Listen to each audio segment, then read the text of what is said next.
Wong Lily Unassigned Identity. I'm the most popular girl in Class 3, Grade 2 of the Mechanical Engineering Department. I excel in various practical skills and am adaptable to all kinds of team tasks. I'm looking for a kind captain to take me into your crew. Li Jiahao Captain at Wong Lily. What is your combat power value? Wong Lily Unassigned Identity at Li Jiahao. Brother Jiahao. My combat power hits a solid 26 points. Li Jiahao Captain at Wong Lily. Not qualified. Song Jiechi Captain. That's hilarious. You dare speak so boldly with merely 26 combat points.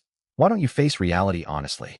I have 31 combat points, and I'm recruiting powerful crew members with stats above 32. Only 2 spots remain. Message me privately if interested. First come, first served. Chao Peng crew member. All girls with low combat stats ought to wake up to the truth right now. Even the most attractive school beauty is useless to teams at this critical moment. The Sea Survival game will launch soon, and most female players possess abysmally low combat power, making them nothing but burdens to their teams. Bringing people like you along will downgrade the tier of our initial supply chests. No rational captain would ever take that risk. Su Fongfong Unassigned Identity at Chao Peng. Does low combat power mean we don't deserve to survive? Are there any female captains willing to team up with me? My combat power is 28 points. Tan Yingying Captain. My vessel recruits crew members with combat power no lower than 30. Send private messages only if you meet the requirement. Those with insufficient stats stay away. Chao Peng crew member at Su Fongfong. See that? Even your fellow female captain refuses to accept you burdens. Su Fongfong Unassigned Identity at Tan Yingying. You're a traitor. Why refuse to team up with your female schoolmates? Tan Yingying Captain at Su Fongfong. When did I ever say I wouldn't recruit female crew members? Su Fongfong Unassigned Identity. Hardly any girls in our entire university have combat power exceeding 30. Your recruitment rule is plainly discriminatory, just like those male players. Tan Yingying Captain. Your weak stats are your own fault, not anyone else's problem. Cut this moral kidnapping nonsense right now. Could your meager combat values possibly help my team obtain higher tier starting supply crates? I only aim to maximize my survival chances, and there is nothing wrong with that. If your stats fall short, step aside. I have no spare time to argue with you.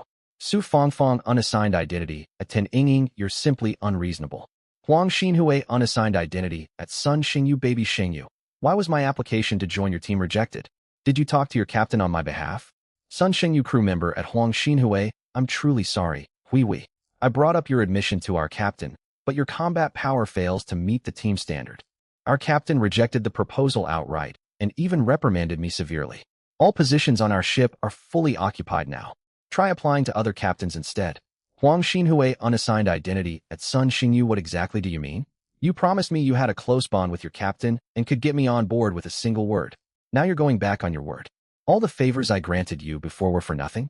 I insist you figure out a solution and get me onto your ship without fail. Sun Xingyu crew member at Huang Xinhui. Don't push your luck. I've told you clearly that no vacancies are left. I accepted your kindness previously simply out of goodwill. The old days are long gone. Throwing tantrums will get you nowhere with me. The transmission into the game will begin in less than 30 minutes. If you fail to secure a spot on a vessel, you will face certain death. Yi Fan shook his head faintly as he scanned the messy, hostile messages flooding the regional chat channel. As the old saying goes, married couples flee separately when disaster strikes. The people in this channel were merely classmates, teachers, students, and colleagues with no marital bonds whatsoever. No matter how deep their previous connections had been, they turned insignificant the moment death loomed overhead. 1 hour prior, the sky above the Imperial Capital University campus abruptly turned an eerie blood red. An impenetrable mass of pitch-black darkness sealed off the entire campus perimeter. While teachers and students stood frozen in shock at this bizarre spectacle, a frigid voice resounded simultaneously inside every person's mind. Welcome all individuals within Imperial Capital University to the Open Sea Survival game. Official game rules are listed below. Over 10 billion humans across the blue planet are forced to participate in this game, split into 100,000 competition zones, with a maximum capacity of 100,000 players per zone. Your current zone identification number is 008637. 2. Do not attempt to escape the campus, nor step into the surrounding darkness. Such actions result in instant death. 3. 25,000 players within this zone will be randomly selected as captains 10 minutes from now. Each captain may recruit up to 3 additional players as crew members for the game. 4. The official game launch is scheduled for 1 hour later. All registered captains and crew will be teleported into the game forcibly. 5. Any players unable to join an official team will be trapped on campus and consumed by the enveloping darkness. The icy voice paused briefly before continuing its announcement. Upon game commencement, initial supply chest tiers will be distributed to each team based on the team's average combat power score. Average combat power below 28 points. No starting supply chest provided. Average combat power greater than or equal to 28 points. E-tier starting supply chest. Average combat power greater than or equal to 30 points. D-tier starting supply chest. Average combat power greater than or equal to 32 points. C-tier starting supply chest. Average combat power greater than or equal to 34 points. B-tier starting supply chest. Average combat power greater than or equal to 36 points. A tier starting supply chest. Supply chests contain food, drinking water, raw materials, tools, weapons, crafting blueprints, and other survival provisions. Note: higher grade chests deliver far richer resources, granting teams a massive head start in the early survival phase. The moment the voice faded, chaos erupted across the whole university campus.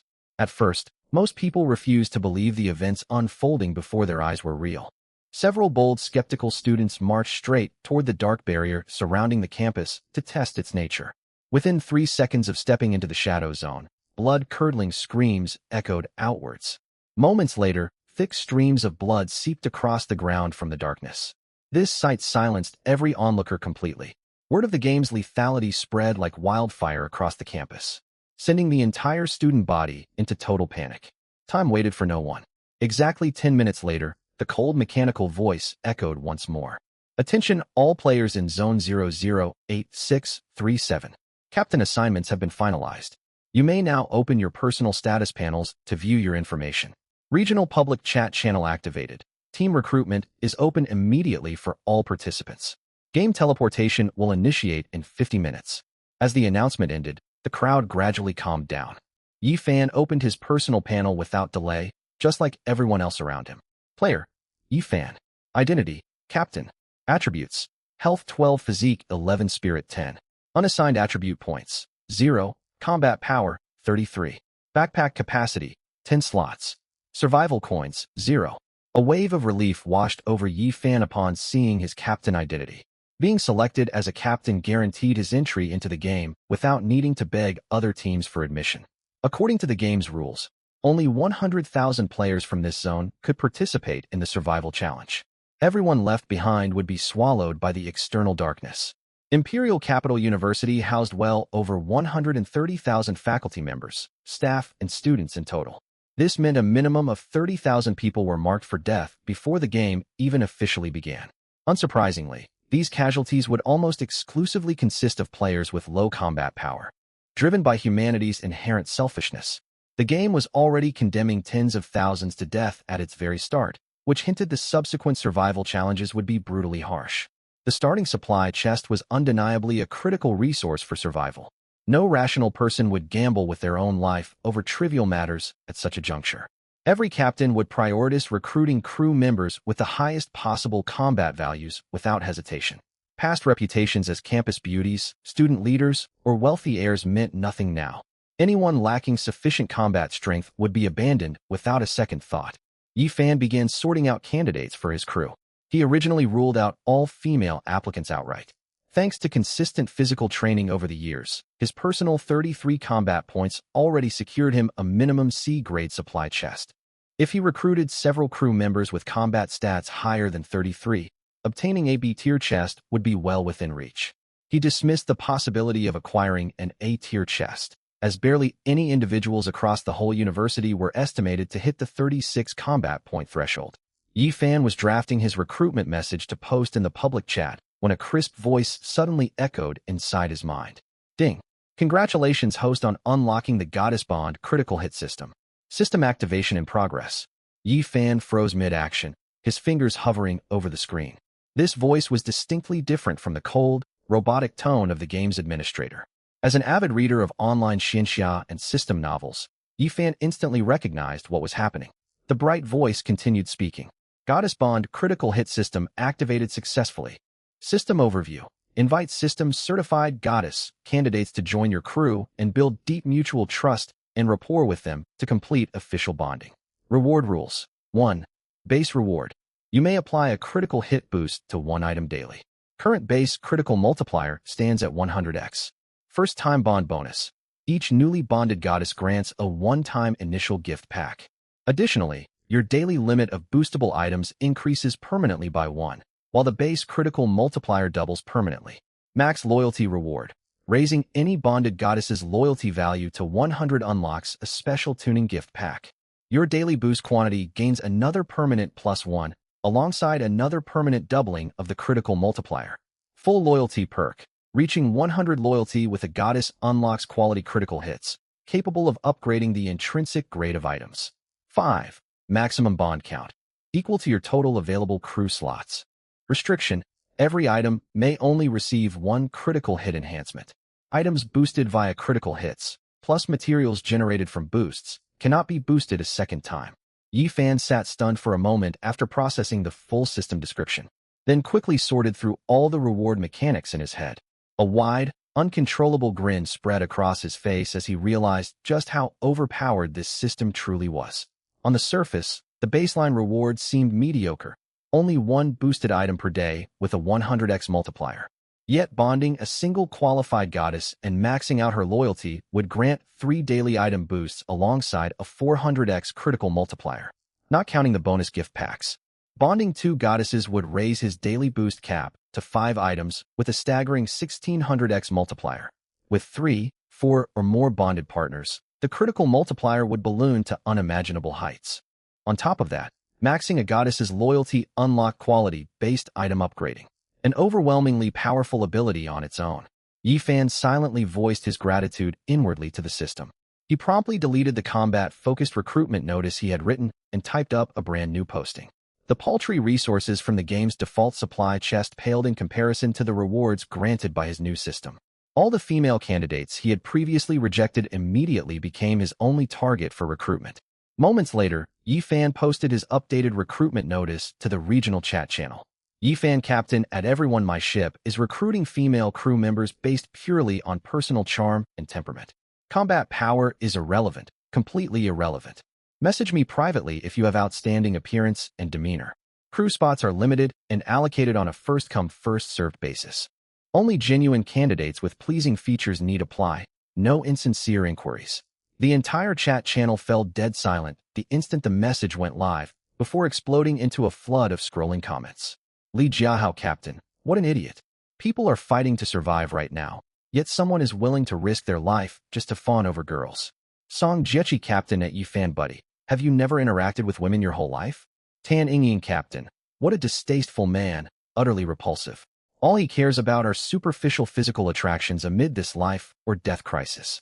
Huang Xiaoyan crew member, this just proves all the male students in our school are selfish, foolish, and unpleasant people. Song Jiechi Captain at Huang Xiaoyan, watch your words.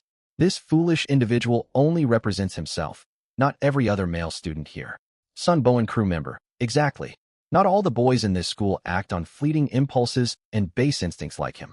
Chao Peng crew member at Yifan brother, take my sincere advice. Do not gamble your survival on reckless decisions when your life hangs in the balance.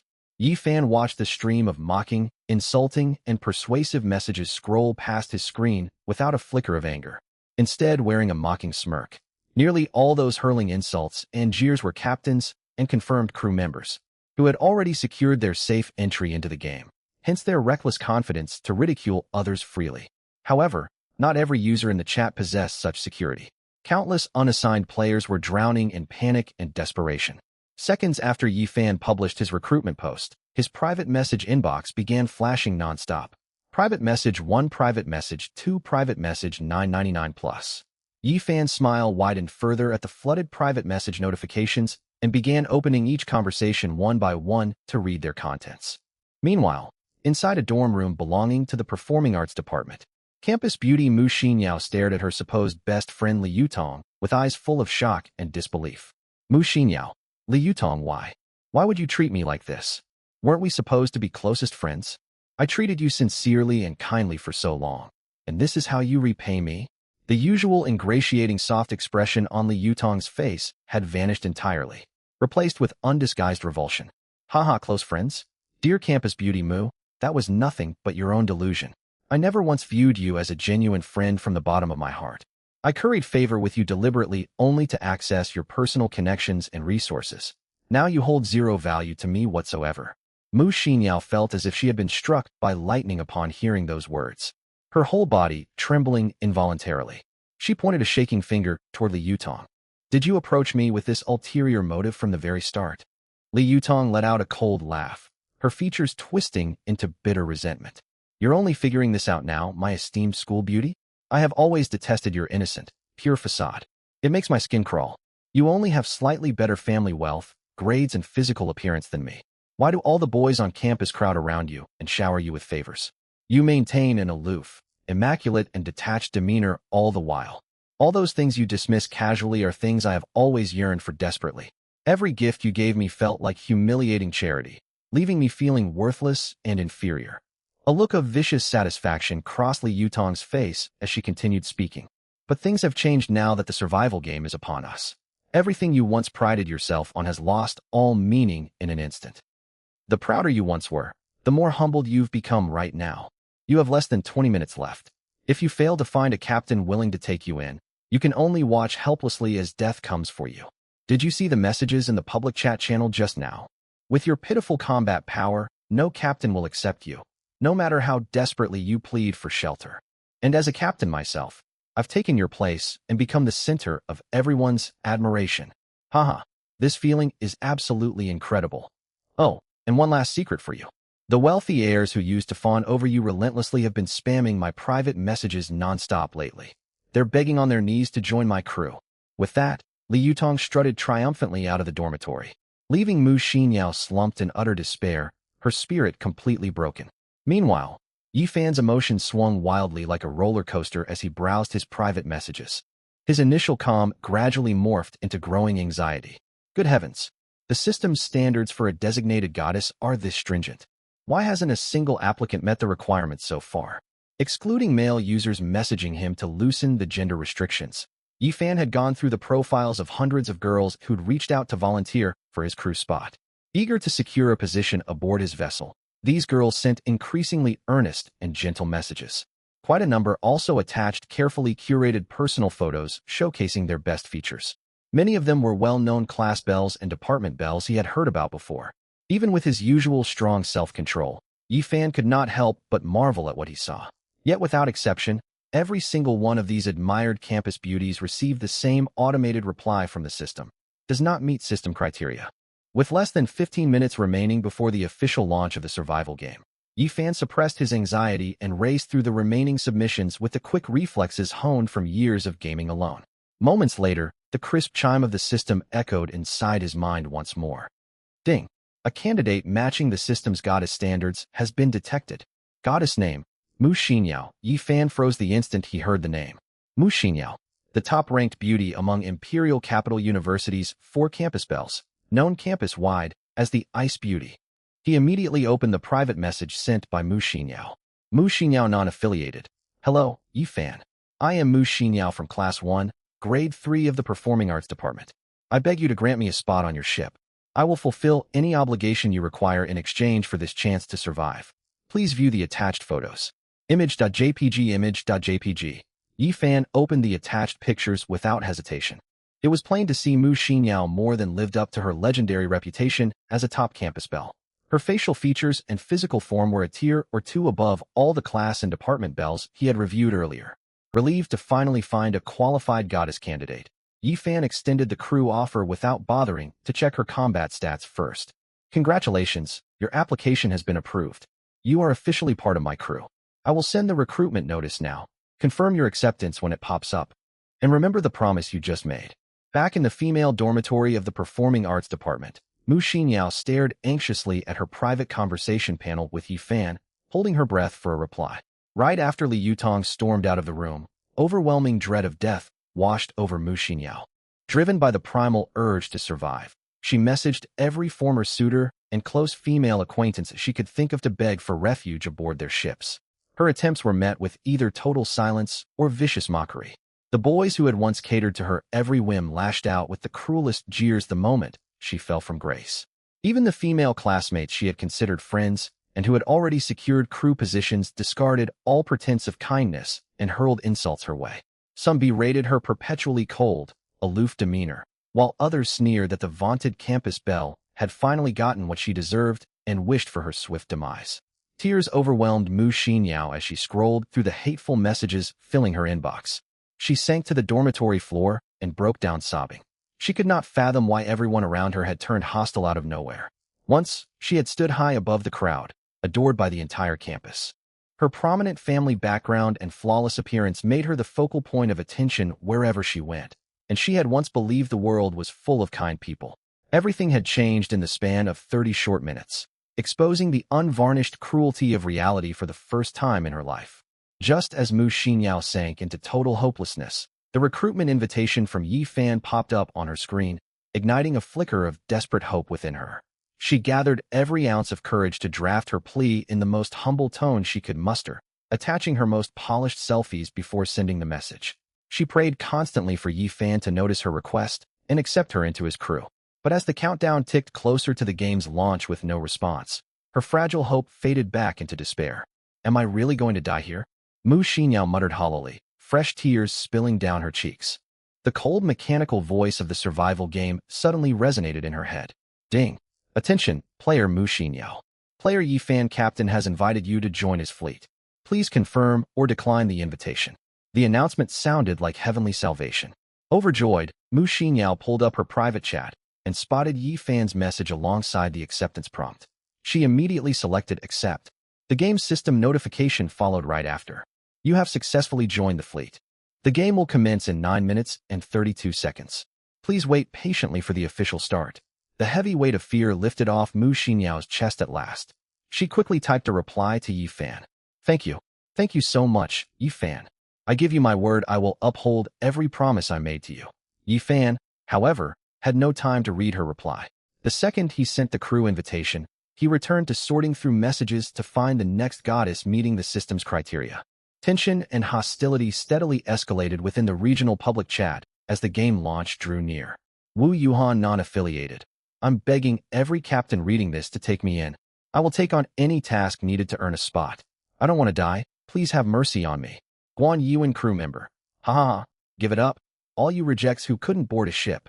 Less than 10 minutes remain till launch. Every captain's roster is definitely full by now. Screaming yourselves hoarse won't change a thing. Zhang Junjie captain. She's exactly right. You useless lot can only sit and wait for your deaths. Lu Haoyu non-affiliated at everyone to all players stuck without ship access. These captains and crew members are openly wishing us dead. Let us band together and strike first against these ruthless people. Fan Jinxing non-affiliated at everyone Lu Haoyu speaks the truth. They showed us no mercy, so we owe them none in return. We might as well fight back rather than perish alone. Guan Yuan crew member, what are you planning to do? Have you lost your minds? Murder violates the law. I suggest you calm yourselves down immediately. Lu Haoyu non-affiliated at Guan Yuan calm down? How can I stay calm when death is staring me in the face while you laugh at our misfortune? All stranded students, target every captain and crew member active in this chat. Hunt them down and eliminate them right now. Maybe taking out those with game clearance will open up vacant ship positions for us. Lu Haoyu's message was met with a brief, eerie silence across the entire regional chat channel. Fan Jinxing non-affiliated. Lu Haoyu is completely correct. We face certain death either way if we do nothing. We have nothing to lose by fighting back. There might truly be openings if we eliminate those already qualified for the game. Wu Yuhan non-affiliated. Fellow stranded students, what are we waiting for? Move now before the game officially starts, or we will lose our last chance to survive.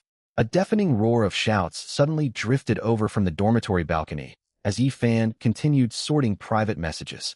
He hurried to the balcony rail and looked out over the campus grounds, which had descended into total chaos. Groups of students wielding crude, makeshift weapons chased down targeted individuals across every corner of the school grounds, screaming as they gave chase. Over here, these people boarded ships and bragged in the group chat. I recognize them. Settle old scores and get revenge. Take down these arrogant people together. Attack. If we can't survive, none of these privileged ship passengers get to live either. Yi Fan watched a fleeing student trip and fall to the ground. Before the victim could scramble back up, the mob swarmed their position, followed by shrill screams echoing from the center of the crowd. Staring at the rampant violence unfolding outside, Yifan stared in complete shock. Whoa, what the hell is going on out here? Have all these people lost their senses?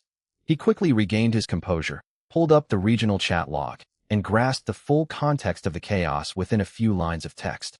A surge of anger flared up inside him toward the arrogant users taunting the stranded players in the public channel. As the old saying goes, even cornered rabbits will bite back. These privileged participants had flaunted their status and jeered at the dying contestants before the survival game had even begun, goading tens of thousands of stranded students into a violent last stand. Yifan forced himself to calm down to assess his next move when commotion erupted in the hallway directly outside his dorm room. He immediately locked his door from the inside, then stacked beds, suitcases, and other heavy furniture against the entrance to barricade it shut. A quick glance at the game countdown showed under 8 minutes left until launch, letting him breathe a small sigh of relief. It was nearly lunch hour, so the male dormitory building was mostly empty. His 3 roommates had all left for meals, leaving Yifan entirely alone in the room. Most male students had already secured ship positions and were now targets for the rioting crowd, meaning the unrest was mostly driven by unqualified male students and stranded females. The male dorm building was relatively safe for the time being, and with his 33 combat power stat, Yifan was confident he could hold the door until the game activated. A shout suddenly boomed through the hallway. All ship-qualified male students still in their rooms, come out immediately. Defend the dorm main gate together to keep the rioters out. Hold on for 8 more minutes, and we'll be transported into the game. Several boys sheltering in their rooms stepped out to reinforce the main gate upon hearing the plea, yet Yifan stayed firmly where he was. Venturing outside in the current climate carried far too much unnecessary risk. Just as Yifan relaxed slightly, a critical thought crossed his mind. While he was secure inside his barricaded room, Mu Xinyao was in grave danger. She was the only candidate who had passed the system's strict goddess requirements, and it would be a massive loss if she were killed before the game even began. With the campus engulfed in chaos, he could not risk venturing out to rescue her in person.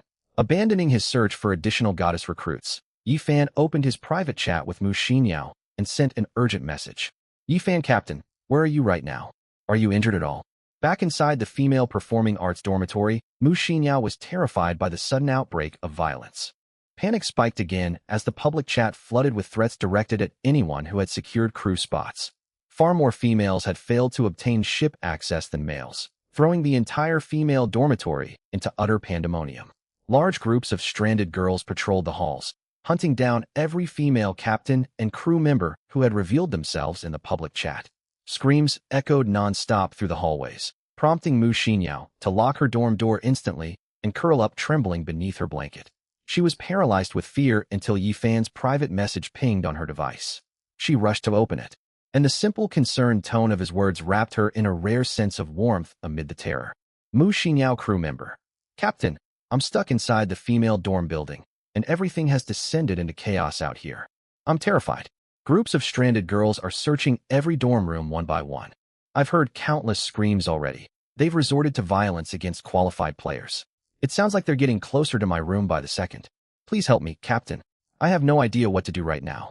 Yifan Captain, stay calm first. Did anyone witness you becoming a crew member? Have you posted any messages in the regional public chat since joining my fleet? Mu Xinyao crew member. No to both.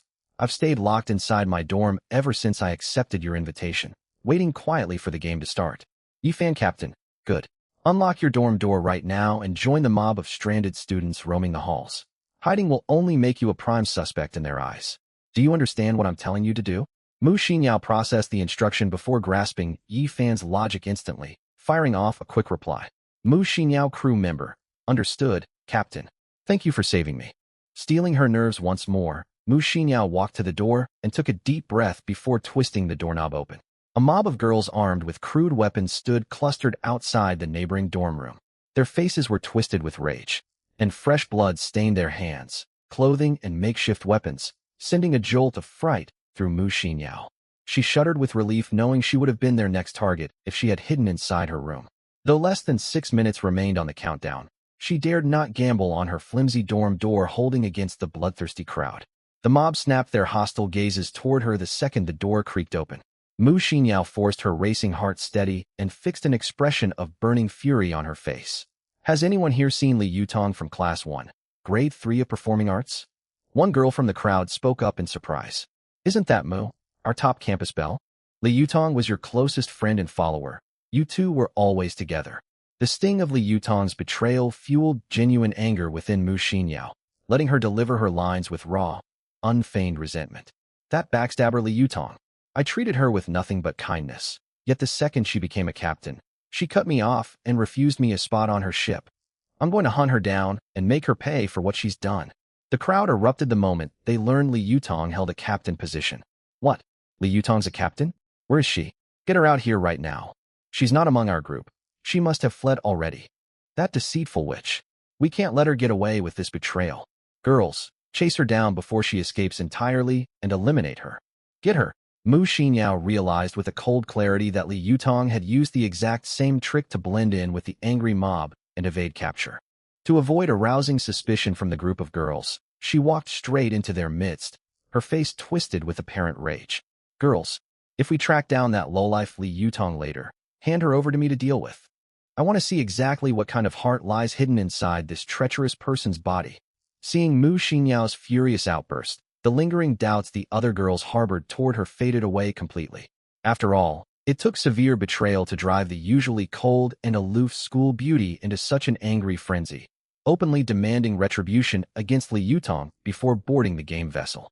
One female student then pulled out a blood-stained pocket knife and handed it to her. Here, take this weapon, sister. Stab Li Yutong to death with this blade once we find her. Mu Xinyao fought back the surge of nausea rising in her throat at the sight of the bloody knife. She grasped the weapon tightly in her palm without hesitation, and the pack raced back along their previous path to hunt down Li Yutong. Inside the male dormitory, Yi Fan confirmed Mu Xinyao's temporary safety before glancing at the latest messages popping up in the regional chat channel. Lu Haoyu Captain. Everyone listen up. I teamed up with several classmates to ambush a lone captain just now, landing the final killing blow myself. The game system prompted that I had successfully seized his captain identity. This confirms the rule beyond any doubt. Killing players holding captain or crew credentials allows you to directly claim their status. All players still waiting to board the vessel move without delay. Fanjinxing crew member. I can testify to this. I also killed another crew member moments ago and received the official game notification too. Quit hesitating if you haven't secured your spot on a ship. Charge forward now. Yi Fan could only sigh in exasperation reading the messages sent by these two reckless individuals. He wondered what sort of bizarre people populated Imperial Capital University. The pair had barely obtained their boarding qualifications, yet recklessly broadcast this critical rule to the entire server in public chat. They paid no mind to the possibility that other players would target and murder them for their newly acquired statuses. Yi Fan could not fathom how they could be so careless and short-sighted. Shortly afterwards, the roars and screams from outside the dormitory grew louder and more widespread. News of the exploit had spread across the whole campus, driving every player without game access into total madness as the official game launch drew near. Yi Fan braced his body firmly against the dorm door, pressing his ear to the wood to monitor the chaos outside. Following an agonizing wait, the global countdown ticked down to its final 10 seconds. A cold mechanical voice echoed inside every player's mind simultaneously. Attention all players within region ID 008637. The official game will commence in 10 seconds. All qualified participants, please prepare yourselves. Countdown initiated. 10, 9, 3, 2, 1 inch. The deafening chaos across Imperial Capital University fell dead silent the instant the voice cut off. Every person, including Yi Fan, blacked out and collapsed to the ground.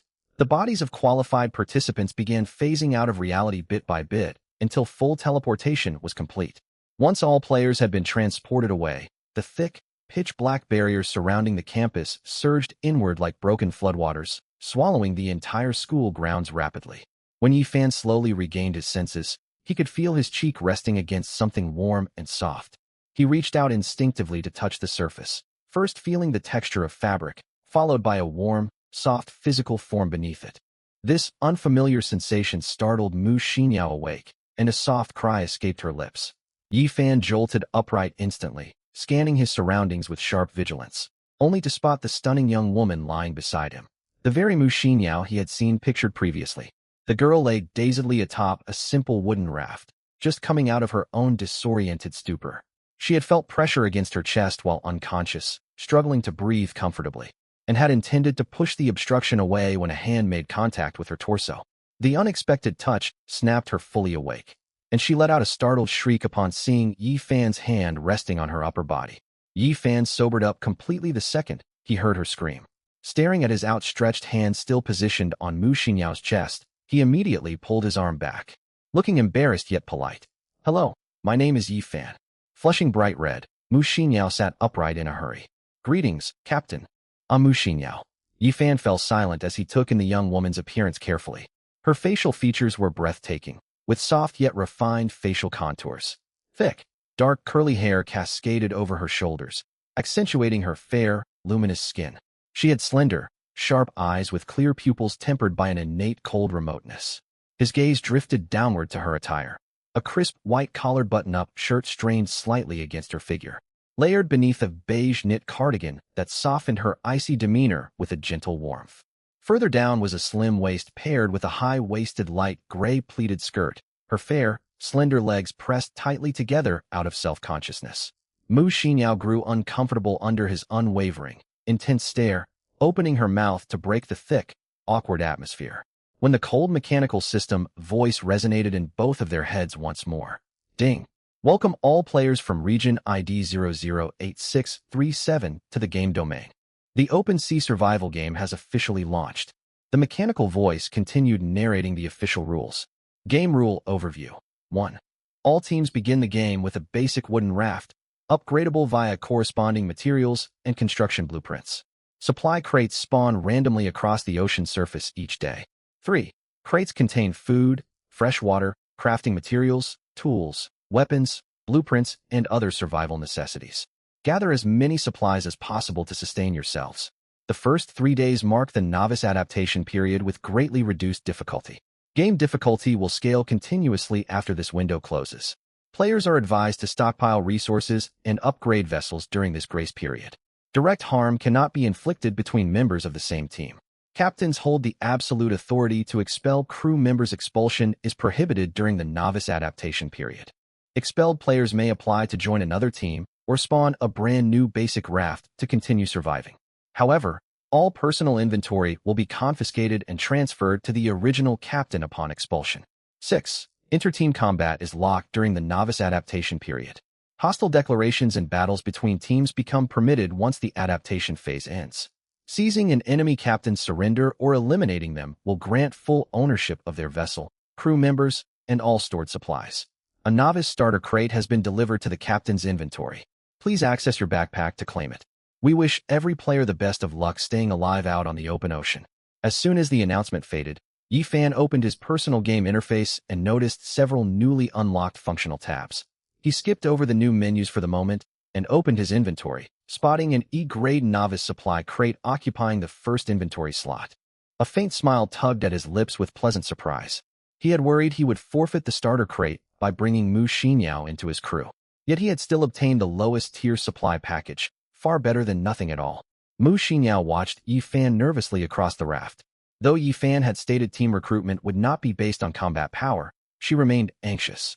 She feared the missing starter crate would leave Yi Fan dissatisfied, making her life difficult for the remainder of the survival game. She also panicked over how the two of them would endure the boundless ocean without initial survival supplies. Much to her relief, Yi Fan pulled the E-grade novice crate out from his inventory and smiled toward her. Your stats must be decent enough for us to earn this basic novice supply crate after all.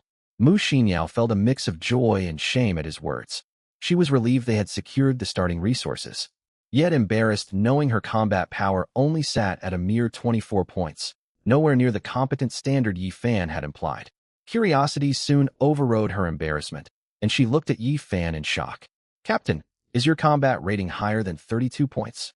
Yi Fan raised an eyebrow at her perceptiveness. You caught on quickly. My combat power is 33 points. Mu Xinyao's eyes widened in genuine astonishment. A 33-point combat stat was an exceptionally high value. No wonder he had managed to claim the starter crate, even with her weighing down the team as a low-stat crew member. Yi Fan paid no mind to her stunned expression, focusing instead on testing the functions of his Goddess Bond critical strike system. He spoke inwardly to the system. System, trigger a critical strike roll on this E-grade novice supply crate. A crisp system tone responded within his mind immediately. Ding. Target item qualifies for standard critical strike processing. Current critical strike multiplier, 100x. Activation will convert one crate into a stack of 100 E-grade novice supply crates. Confirm execution. A grin spread across Yi Fan's face at this powerful ability. This Goddess Bond critical strike system was truly overpowered. Unexpectedly, he selected the negative option and stowed the supply crate back into his inventory. He locked eyes with the confused Mu Xinyao, his tone turning solemn. Mu Xinyao, do you remember the promise you mentioned during our first private chat? Mu Xinyao froze briefly before understanding his meaning fully. She had mentally prepared herself the moment she officially became Yi Fan's crew member before the game launched. In this life or death apocalyptic scenario, Yi Fan had taken a huge risk sheltering her, a clear favor she needed to repay. With his 33-point combat power, Yi Fan could have easily earned at minimum a C-grade starter crate, if not a B-grade package with far superior starting loot to their current E-grade crate, granting him a vastly smoother game opening. She had not anticipated needing to uphold her commitment so quickly, mere moments after the survival game went live. After a moment of quiet contemplation, Mu Xinyao took a deep breath and nodded firmly. I remember every word, Captain. I will honor my promise to you. Yi Fan was genuinely surprised by her immediate compliance. Before the catastrophe, Mu Xinyao was the famously icy, unattainable campus beauty of Imperial Capital University. Admired by all, blessed with top-tier family background, academic performance and physical appearance, always wearing an unapproachable cold demeanor toward everyone. Meanwhile, Yi Fan was just an ordinary student with above-average looks, a massive social and status gap separating the two. Yi Fan had braced himself for possible backtracking or refusal from Mu Xinyao, having witnessed countless people renege on verbal agreements even before the world descended into chaos. He had resolved to enforce accountability if she chose to go back on her word. Her unhesitating agreement left him completely caught off guard. Mu Xinyao had her own clear reasons for agreeing without pushback. First and foremost, Yi Fan had saved her life on multiple occasions. When her closest friend betrayed her, and she endured vicious mockery and abuse from her peers, sinking into total despair, Yi Fan had stepped forward to offer protection. She would have died twice over without his intervention, filling her heart with sincere gratitude. Additionally, the game rules explicitly stated captains gained unconditional expulsion rights once the 3-day novice period expired. While expulsion would not kill her instantly, being stranded alone on the open ocean with zero survival experience was a death sentence in all but name. With resolute resolve, Mu Xinyao stood slowly beneath Yi Fan's astonished gaze and drew a slow breath, preparing to demonstrate her sincerity and uphold her promise to their team partnership. She first slipped off her beige knit cardigan, her fingers moving to undo the buttons of her white collared shirt layer by layer. The loose fabric shifted to reveal her undergarment beneath the shirt, prompting Yi Fan to feel his throat run dry as his heartbeat quickened. Mu Xinyao's face burned bright crimson under his focused gaze, slowing her movements bashfully. This hesitant restraint only heightened the sincere, vulnerable aura she exuded in Yi Fan's eyes. Once she removed her shirt and pleated skirt, her slender, well-proportioned figure was fully visible beneath her innerwear. She froze mid-motion, crossing her arms modestly over her torso to shield herself as much as possible. Opening up this much vulnerability already stretched her emotional limits. Even partially clothed, her graceful form radiated striking beauty that strengthened Yi Fan's resolve to build a solid, trusting cooperative bond for their mutual survival. Seeing her willing sincerity, Yi Fan stepped forward and lifted her gently into his arms as she let out a soft gasp. Held against his firm frame and surrounded by his calm, protective aura, Mu Xinyao grew shy and nervous from their first close physical contact with a stranger. Beneath his intense, protective gaze, the usually frigid young woman spoke in a soft, timid voice. "Captain, I have never trusted anyone this deeply before. Please take good care of me moving forward." Yi Fan silenced her quiet words with a gentle, reassuring kiss, solidifying their alliance amid the endless sea. The pair rested side by side on the 6-square-meter wooden raft, as gentle sea breezes washed over them once their emotional bonding moment concluded. Mu Xinyao nestled her head against Yi Fan's chest comfortably, resting her hand lightly over his torso in a gesture of complete trust. Yi Fan stroked her hair gently, while checking the new system notifications that had popped up right after their bond solidified. Ding! Congratulations to the host for successfully forming a formal goddess bond with Mu Xinyao. First-time bond reward package issued to host inventory. Please check your backpack. All baseline system rewards have been upgraded following successful goddess bonding. Current baseline perk. 2 items eligible for standard critical strike per day. Current standard critical strike multiplier raised to 200x. Goddess loyalty stat unlocked for host viewing. Loyalty stat reference scale below 60. High risk of betrayal 60-79. Low risk of betrayal 80-89. Near zero betrayal risk 90-99. Absolute loyalty to host 100. Host becomes the goddess's sole priority and anchor for survival. Yifan wore a satisfied grin reading the updated system benefits, glad his investment into securing this reliable ally had paid off. He pulled up Mu Xinyao's detailed personal panel immediately afterwards. Bound Goddess, Mu Xinyao. Identity, crew member stats. Vitality 7, Physique 8, Spirit 9, Unassigned attribute points, 0 combat power, 24 inventory capacity, 10 slots survival coins, 0 loyalty value, 80 loyalty points already? Yifan muttered in surprise. He had expected far lower initial loyalty after their abrupt alliance forged under desperate survival pressure, assuming residual resentment or discomfort would linger from the coercive circumstances. Instead, Mu Xinyao's inner feelings aligned perfectly with her outward cooperative attitude, placing her at negligible risk of betrayal. Yifan was unaware of the torment Mu Xinyao endured before teleporting into the game. Betrayed by her best friend and assaulted with relentless verbal abuse from classmates had shattered her original cold, guarded personality, hardening her against human cruelty and leaving Yifan as her only viable lifeline in this deadly survival game. This was the core reason her loyalty had jumped straight to 80 points. If Yifan ever crossed paths with Li Yutong in the future, he would let Mu Xinyao settle scores personally for everything she had endured. Thankful the betrayal had simplified the process of gaining Mu Xinyao's trust. Yifan opened his inventory once more, spotting the newly added reward package sitting next to the stored E-grade novice crate. He issued a mental command to the system. Apply critical strike to the first-time bond reward package. The system reply quickly doused his excitement. Ding. System granted rewards and their derived loot cannot be targeted by standard critical strikes. Prompt. No system-originated rewards or items crafted from these rewards are eligible for critical strike mechanics. Please select alternative targets. Really pulling the short straw here, system. Yifan muttered in mild exasperation before choosing to open the reward package directly. The subsequent notification instantly lifted his mood back to elation. Ding. Reward received. 30 unassigned attribute points. Ding. Reward received. 5 inventory expansion cards. Ding. Reward received. 1 random purple tier quality item draw ticket. Yifan now understood the reasoning behind the critical strike restriction for system rewards. The loot contained within was overwhelmingly powerful and game-breaking. If 200x critical strikes applied to these prizes, a single stack of attribute points could balloon to 6,000 points instantly. If all these perks were stacked on him, this game would be completely unplayable for everyone else. Without hesitation, Yifan began allocating his 30 free attribute points.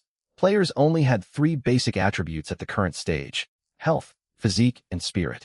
Health and physique were straightforward to understand. Health represented total hit points.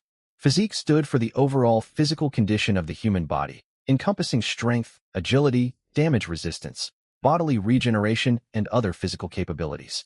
As for spirit, its exact function remained unclear for now, though he suspected it functioned similarly to mana bars seen in most video games. Any seasoned gamer knew that higher health values always meant better survivability. More health translated to a far lower risk of dying in dangerous situations. Physique was equally vital, especially during the early phases of the survival game. Yifan assigned 13 points to health and 14 points to physique, dumping the remaining 3 points entirely into spirit. The moment he finished distributing all free attribute points, Yifan felt extraordinary changes sweeping through his body. He was filled with boundless physical stamina, and his mind also grew noticeably sharper and clearer. He then turned his attention to another item in his inventory. Inventory expansion card. Permanently unlocks 10 additional inventory slots per card upon use. A broad grin spread across Yifan's face after reading the item description. It was as if the system was reading his mind. He had just been complaining that the default 10-slot player inventory was far too limited for his needs. With his newly expanded 60-slot inventory paired with his system's critical multiplication ability, he would never have to worry about running out of storage for supplies in the early game. He immediately activated every inventory expansion card he owned. A cold mechanical system prompt echoed in his mind right away. Ding. You have consumed 1 inventory expansion card. Current inventory capacity upgraded to 20 slots. Ding. You have consumed 1 inventory expansion card. Current inventory capacity upgraded to 30 slots. Ding. You have consumed 1 inventory expansion card.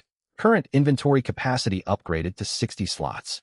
Once the system notifications faded, Yifan opened his personal status panel to check his updated stats.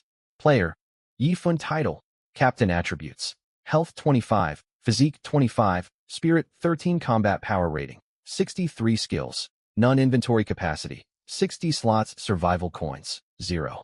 His gaze shifted to the final reward from his initial binding gift pack. Random purple grade item. Grants a single random item of purple rarity upon activation. A purple tier item. Yifan exclaimed in surprise. He had no full knowledge of the game's item grading system yet, but basic gaming common sense told him purple quality gear was exceptionally valuable, especially this early into the survival experience. Yifan activated the random reward, and the system's mechanical tone sounded once more. Ding. You have obtained 1 purple grade mini thermostatic regulator. Mini thermostatic regulator purple. This device may be placed in any location. Once activated, it automatically adjusts ambient temperature within a maximum radius of 10 meters with 0 external energy input. Users are able to freely modify both the effective temperature and coverage radius of the device.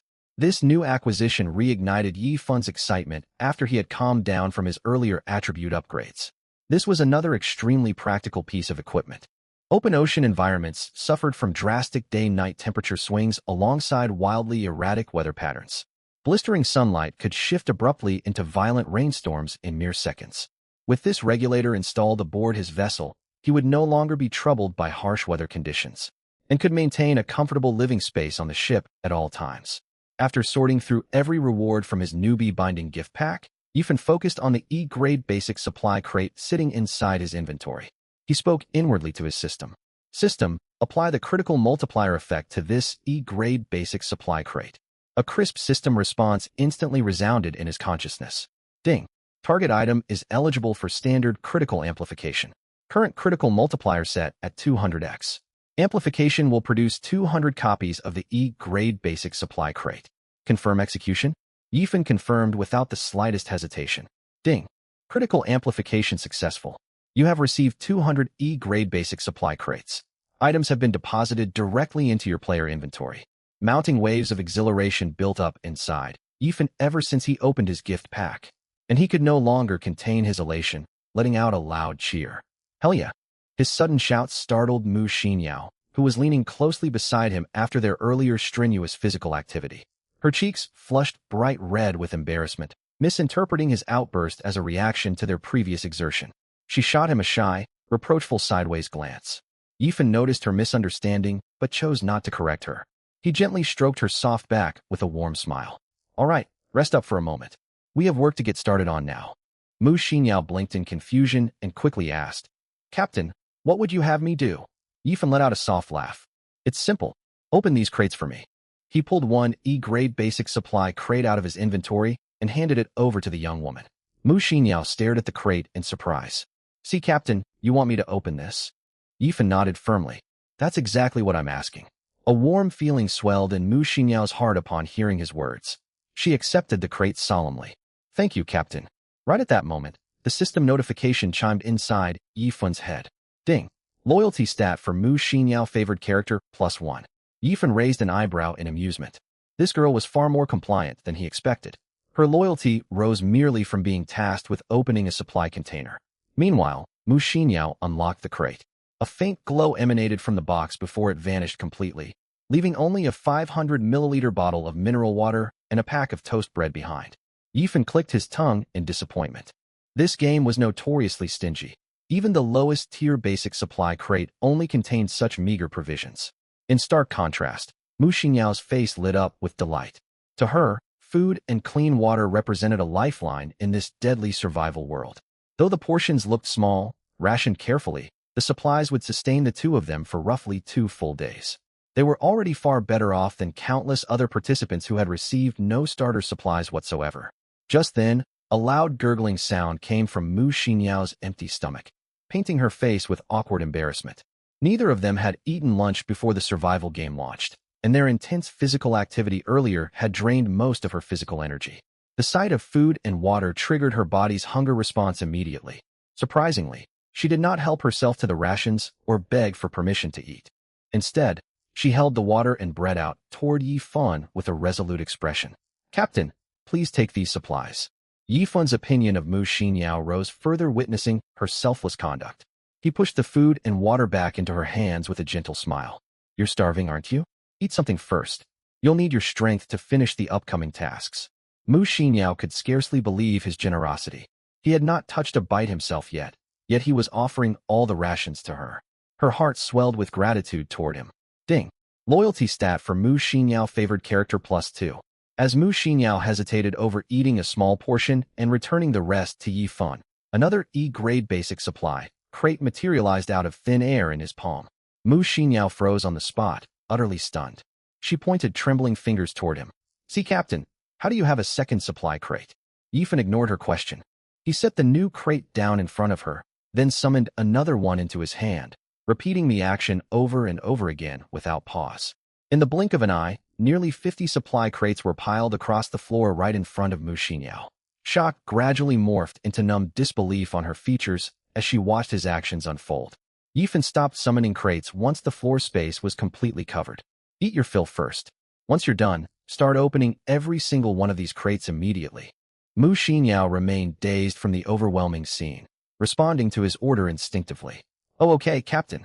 Seeing her still stunned state, Yi Fun decided to reveal a little more to drive home his advantage. "Xinyao, work quickly while opening these crates. There are plenty more where these came from." This revelation jolted Mu Xinyao fully back to her senses, and she gasped aloud. "Captain, you still have more supply crates stored away? How did you manage to?" Yi Fun shot her a sharp warning gaze before she could finish her sentence. Mu Xinyao instantly caught her mistake and clamped her mouth shut. Intelligent and perceptive, she quickly realized his seemingly cheat-like abilities were secrets she must never inquire about. She bowed her head hastily in apology. "I'm so sorry, Captain. I didn't mean to overstep." Yi Fun cut off her stammered apology mid-sentence. He reached out and brushed his fingers gently across her soft cheek, speaking in a calm tone. "Xinyao, you are my very first crew member aboard this ship. Your conduct since the game began has been entirely satisfactory to me. I can tell you are a sharp, sensible young woman. As long as you give me unwavering obedience and absolute loyalty from this point onward, I will never let you suffer needlessly. Abide by this single requirement, and I guarantee you will survive this brutal survival game unscathed." Mu Xinyao fully understood the hidden meaning behind his words. His statement acknowledged her past efforts while laying down clear expectations for her future behavior. Remain loyal and obedient, and he would shield her from harm. Harbor disloyal intentions, and she would face dire consequences. If any other player had made such bold claims at the very start of the game, Mu Xinyao would have dismissed it as empty bravado. But after witnessing his seemingly supernatural abilities firsthand, she trusted every word he said without question. The 50-plus supply crates alone contained enough food and water to support the pair for a very long time, and he had openly admitted to possessing even more stockpiled supplies. Through every crisis since the game began, Yi Fun had never displayed a trace of anxiety or panic, carrying himself with unshakable confidence, as if every event was unfolding exactly according to his plans. It reminded her of the unique recruitment notice he had posted before the survival game launched. She was now certain he wielded powerful, hidden abilities that granted him immense advantages over ordinary players. And these piles of supply crates were merely a tiny fraction of his true power. A surge of excitement welled up inside Mu Xinyao. Having a powerful, reliable captain was the greatest fortune she could have hoped for in this cruel survival scenario. His sincere words made it clear he viewed her as a trusted ally rather than a disposable subordinate. If she maintained complete loyalty, her survival was practically guaranteed. She wrapped both hands lightly around Yi Fun's palm, her demeanor docile and compliant. "Rest assured, Captain, I will obey your every command without reservation for as long as I live." Ding. Loyalty stat for Mu Xinyao favored character +5. Yi Fun was thoroughly pleased with her obedient attitude. He slowly pulled his hand away from her cheek. "Well done, Xinyao. There is no need to address me formally as captain anymore. It creates unnecessary distance between us. You may simply call me Brother Fun from now on." Mu Xinyao's mood brightened further at his words, responding in a sweet, gentle voice. "Understood, Brother Fun." She held out the water bottle and toast bread toward him once more. Brother Fun, you eat first. I will finish opening all these crates before I have anything to eat. Yifan accepted the food and water without refusal and began eating, while Mu Xinyao immediately set to work unlocking the stacked supply crates one after another. Yifan had no intention of flaunting his powers for vanity's sake, nor did he fear betrayal from Mu Xinyao. Her loyalty rating currently stood at 88 points, merely 2 points away from the 90-point threshold that would lock her loyalty permanently without risk of defection. Even if her loyalty had been far lower initially, he held countless methods to discipline and control her if she ever turned against him. Game rules prohibited direct physical harm between members of the same fleet, and captains were only permitted to dismiss crew members rather than kill them outright. Even so, Yifan possessed multiple ways to punish unruly subordinates. He could cut off her access to food and water, letting her waste away from hunger and thirst, or cast her off the ship entirely to drown in the open ocean. No ordinary person could withstand such lethal forms of coercion and torment. Simply put, any woman who joined his crew was bound entirely to his will for the duration of the game. Yifan ate his bread leisurely while preparing to open the regional world chat channel to observe the current predicaments of other players. As he accessed the chat interface, the system's mechanical voice triggered a new prompt. Ding. Multiple players share identical display names within the game. All participants must create a unique nickname for identification purposes now that the official survival phase has commenced. Yifan attempted to register several nicknames he had thought of, only to find all his preferred aliases had already been claimed. Due to the time lost during his earlier physical exertion with Mu Xinyao, he ultimately submitted his real given name, Yifan. Player nickname registration successful. You have joined regional chat channel number 008637. Current surviving player population in this region, 96,573 participants. Yifan blinked slightly at the population statistic. Nearly 3,427 players had perished within just the first hour of the game's launch. He wondered whether these casualties stemmed from in-game hazards or the violent campus riots that erupted right before the survival game activated. Setting the grim statistic aside, he entered the regional chat channel, which was flooded with an endless stream of frantic messages scrolling nonstop. Crew member, what a sad day. Huh? I snagged my entry qualification right before the game went live. I actually made it out alive. Captain, don't mess with me. The heavens have smiled on me too. I survived the initial chaos. Everyone who brushed me off back at school will pay for it soon enough. Don't cross my ship once the 3-day beginner grace period ends, or you'll regret it deeply. Captain, French fry bread at don't mess with me bro. Now that we're all trapped in this death game, we ought to bury past grudges. We're all in the same sinking boat here. Cooperation and mutual aid are our best shot at lasting through this ordeal. Captain, don't mess with me at French fry bread. Are you out of your mind? We are absolutely not in this together. Did you skip the game briefing? Hostile fleets are allowed to attack each other once the 3-day beginner protection expires. Winning fleets seize every single resource belonging to defeated opponents. Captain, French fry bread. Watch your vulgar language when speaking to other players. Yifan skimmed past the petty arguments and meaningless banter to search for actionable information posted in the chat. Crew member, Arch student from Capital. Has anyone gotten anything worthwhile from their starter supply crates? Our captain's D-grade crate only gave 2 500 milliliters water bottles, 2 packs of hard biscuits, and 2 units of timber. It's barely enough to feed 4 grown men on our vessel, and the captain confiscated all supplies, saying we only get rations based on our work performance. I'm furious about it. Crew member, stepped in muck. Now you understand why this is labeled a survival game. Captain, Angler never returns. Lucky me, my fleet got a B-grade starter crate. The rewards include 8 bottles of 500 milliliters water, 8 packs of toast bread, 8 timber units, 8 glass units, plus a white tier blueprint for crafting a fishing rod. Prince of the Architecture Department, Imperial Capital University crew member. Holy hell. No wonder this is a grade B beginner supply crate. We got tons of food and fresh water right off the bat. Stepped in Dada crew member. The fishing rod blueprint is the real jackpot here. Once we craft a fishing rod with this blueprint, we can start fishing nonstop. We'll never have to stress over food supplies ever again after that. Cutie Pie crew member at Fisherman never goes home empty-handed. Brother Fisherman, could you spare a little bread for me? Our raft is an all-girl team, and none of us managed to claim any starter crates. We're absolutely starving out here. I'll send you private photos of myself in exchange for some food, I promise. Fisherman never goes home empty-handed. Captain at Cutie Pie, leave me alone.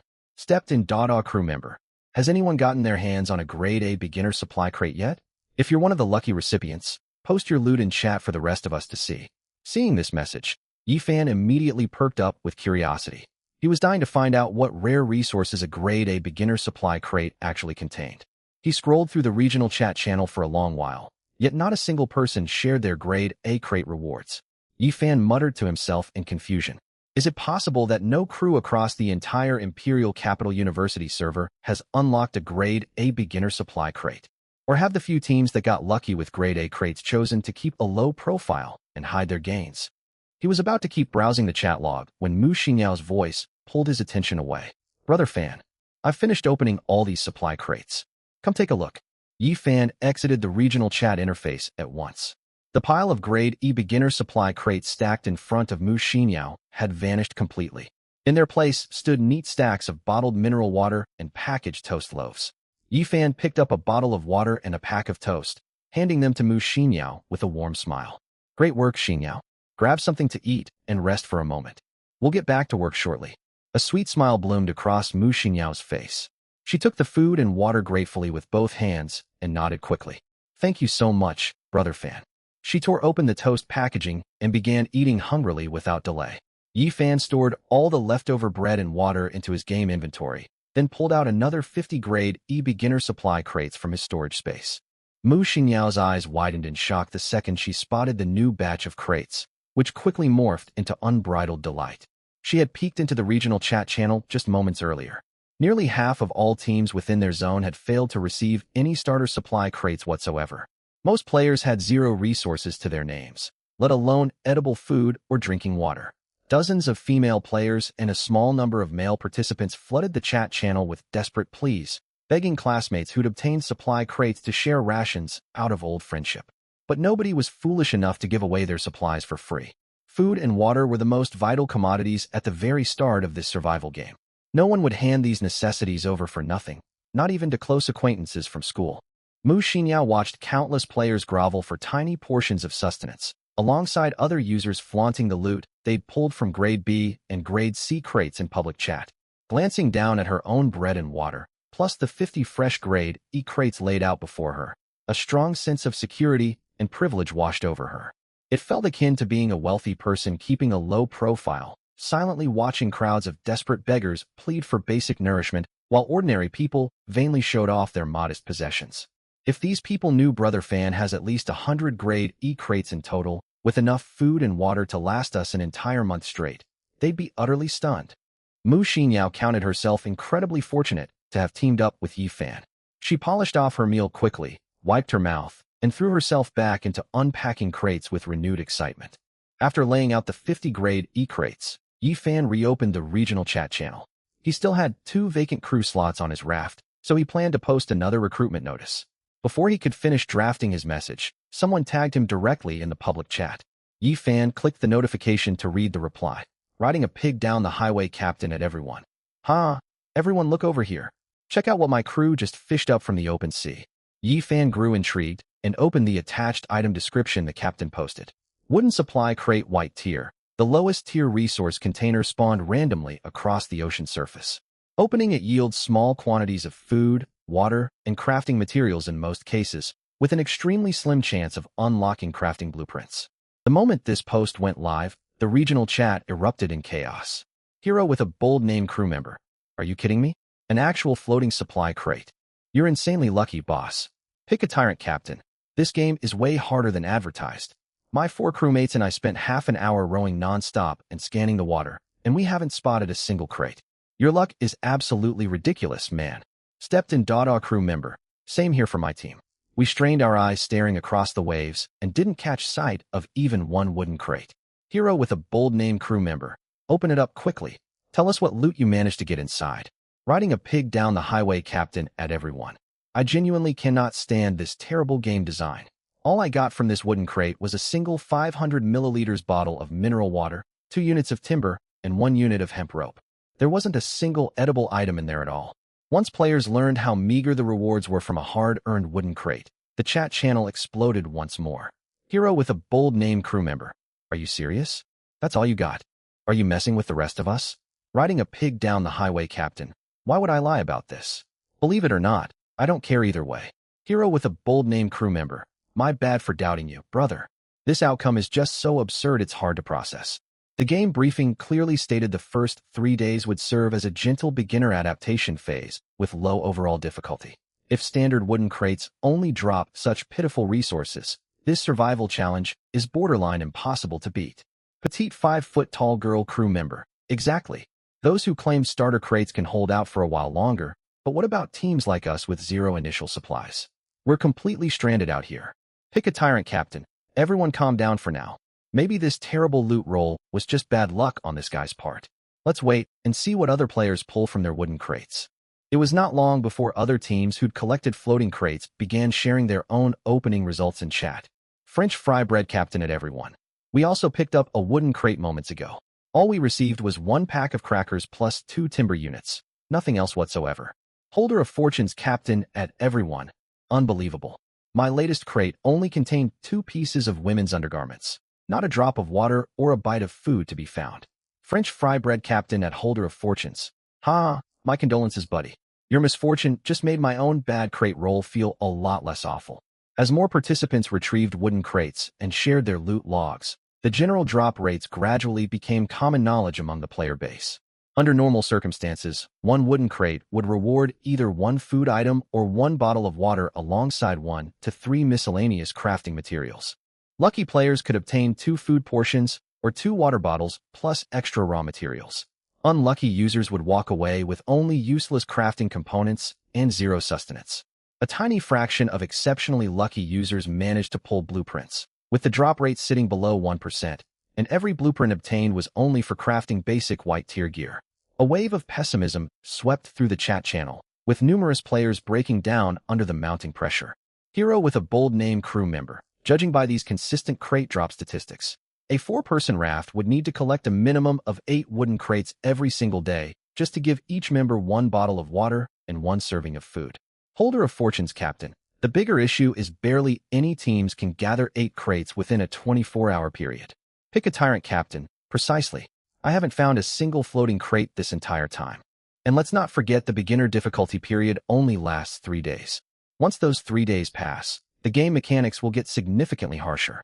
Supply crates will likely become even harder to locate after the grace period ends. Cutie Pie crew member. Stop talking about it, please. I don't want to play this cruel survival game anymore. I just want to go home. The difficulty is far too punishing. It's designed to wear us all down completely. Riding a pig down the highway captain at Cutie Pie. Crying wastes precious time you could spend searching for supplies. Going home isn't an option for any of us now. You'd be better off rowing and scavenging for crates instead of wallowing in despair. Yi-Fan remained entirely unaffected by the flood of gloomy messages filling public chat. If anything, he felt quietly optimistic. From his perspective, the harder the game grew and the scarcer supplies became, the greater his own advantages would be. He revised his recruitment message and posted it to the regional chat channel once again. Yi-Fan captain at everyone. My raft is recruiting female crew members. All accepted recruits will receive unlimited food and clean water. 2 open slots remain. Message me privately if interested. Positions are first come, first served. Note: only candidates with genuine good looks will be considered. No unserious inquiries. This single post instantly stirred up another storm of comments across the entire channel. Prince of the Architecture Department, Imperial Capital University crew member. Yi-Fan, the name rings a bell somehow. French fry bread captain at Prince of the Architecture Department. Isn't that the guy who announced before the game launched that he'd only recruit pretty girls instead of focusing on team combat efficiency? Prince of the Architecture Department, Imperial Capital University crew member. Now I remember him. Total fool. Stepped in Dada crew member at Yi-Fan. Are you that desperate for female company? Have you lost your mind entirely? Don't pick a fight after class captain at Yi-Fan. Unlimited food and water? That's empty boasting. Did you even manage to claim a starter supply crate? You have no resources to back up these ridiculous claims. Fisherman never goes home empty-handed captain at Yi-Fan. Listen to some sound advice from an experienced captain. Every player already belongs to a formal raft crew now. No one will abandon their current team to join yours. On top of that, there is no manual option for players to voluntarily leave their assigned rafts. Captains are only granted permission to kick crew members after the 3-day beginner phase concludes. Don't waste your limited food and water reserves chasing female recruits for trivial reasons.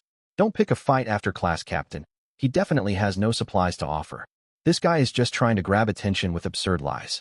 Gentle Fairy crew member at Yifan.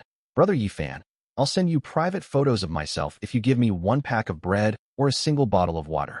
Yifan stared blankly at the stream of jeers and insults directed toward him, completely unfazed by the harassment. He silently jotted down the usernames of his loudest critics in his mental notes, planning to settle scores with them when the right opportunity arose later on.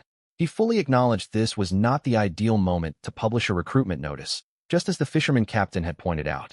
With the game officially underway and no immediate threat of death hanging over players' heads, most female participants had no urgent reason to beg for spots on his raft with extreme concessions like they did pre-launch.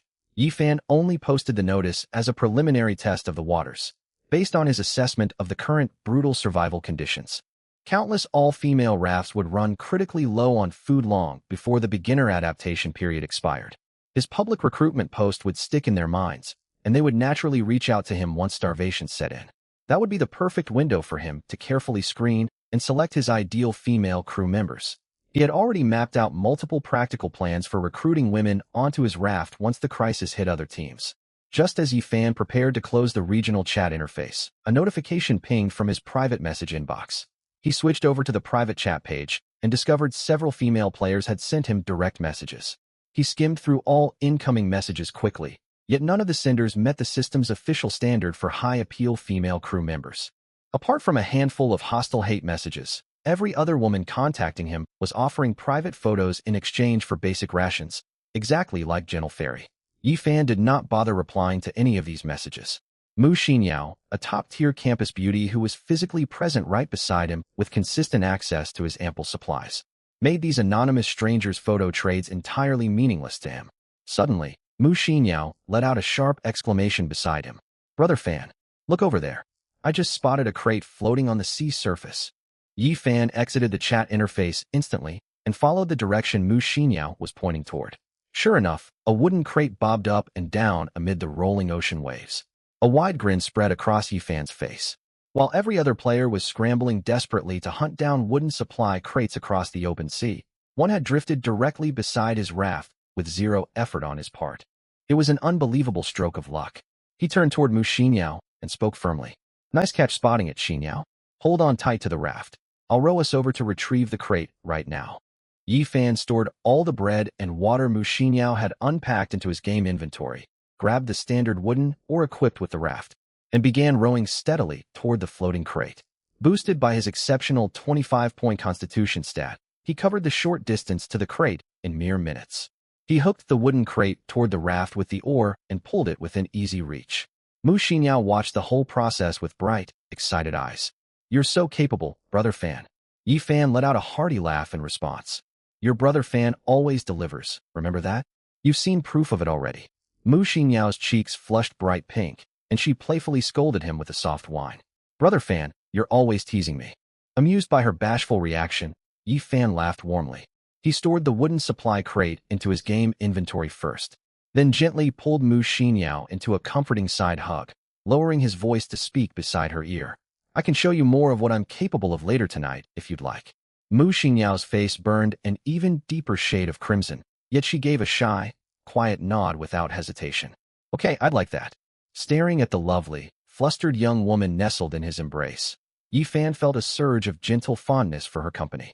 He set aside the crate for a moment and sat side by side with Mu Xinyao on the raft deck to rest for a while after their busy morning of crate unpacking and scavenging. An hour passed as the two chatted casually about their experiences in the survival game, sharing small worries and hopeful expectations for navigating the harsh ocean world together. Mu Xinyao was worn out from hours of repetitive crate opening labor and the tense rush to spot floating resources earlier that day, leaning tiredly against Yifan's shoulder with all her energy spent. Even with Yifan pacing their workload to avoid exhausting her completely, the nonstop tasks had drained most of her stamina. Ever since his constitution attribute rose to 25 points, Yifan's physical condition had been comprehensively strengthened across all metrics. If he pushed his full physical capacity, he could endure prolonged physical labor and ocean scavenging tasks for hours on end without fatigue. As Yifan sat upright, Mu Xinyao struggled to her feet, ready to resume her work. Seeing this, Yifan spoke up to comfort her. "Take it easy, Xinyao. Lie down and rest for a while." Don't get up until you've recovered your strength. He then pulled bottled water and bread out of his in-game backpack and set them before her. Have some bread and water to replenish your stamina.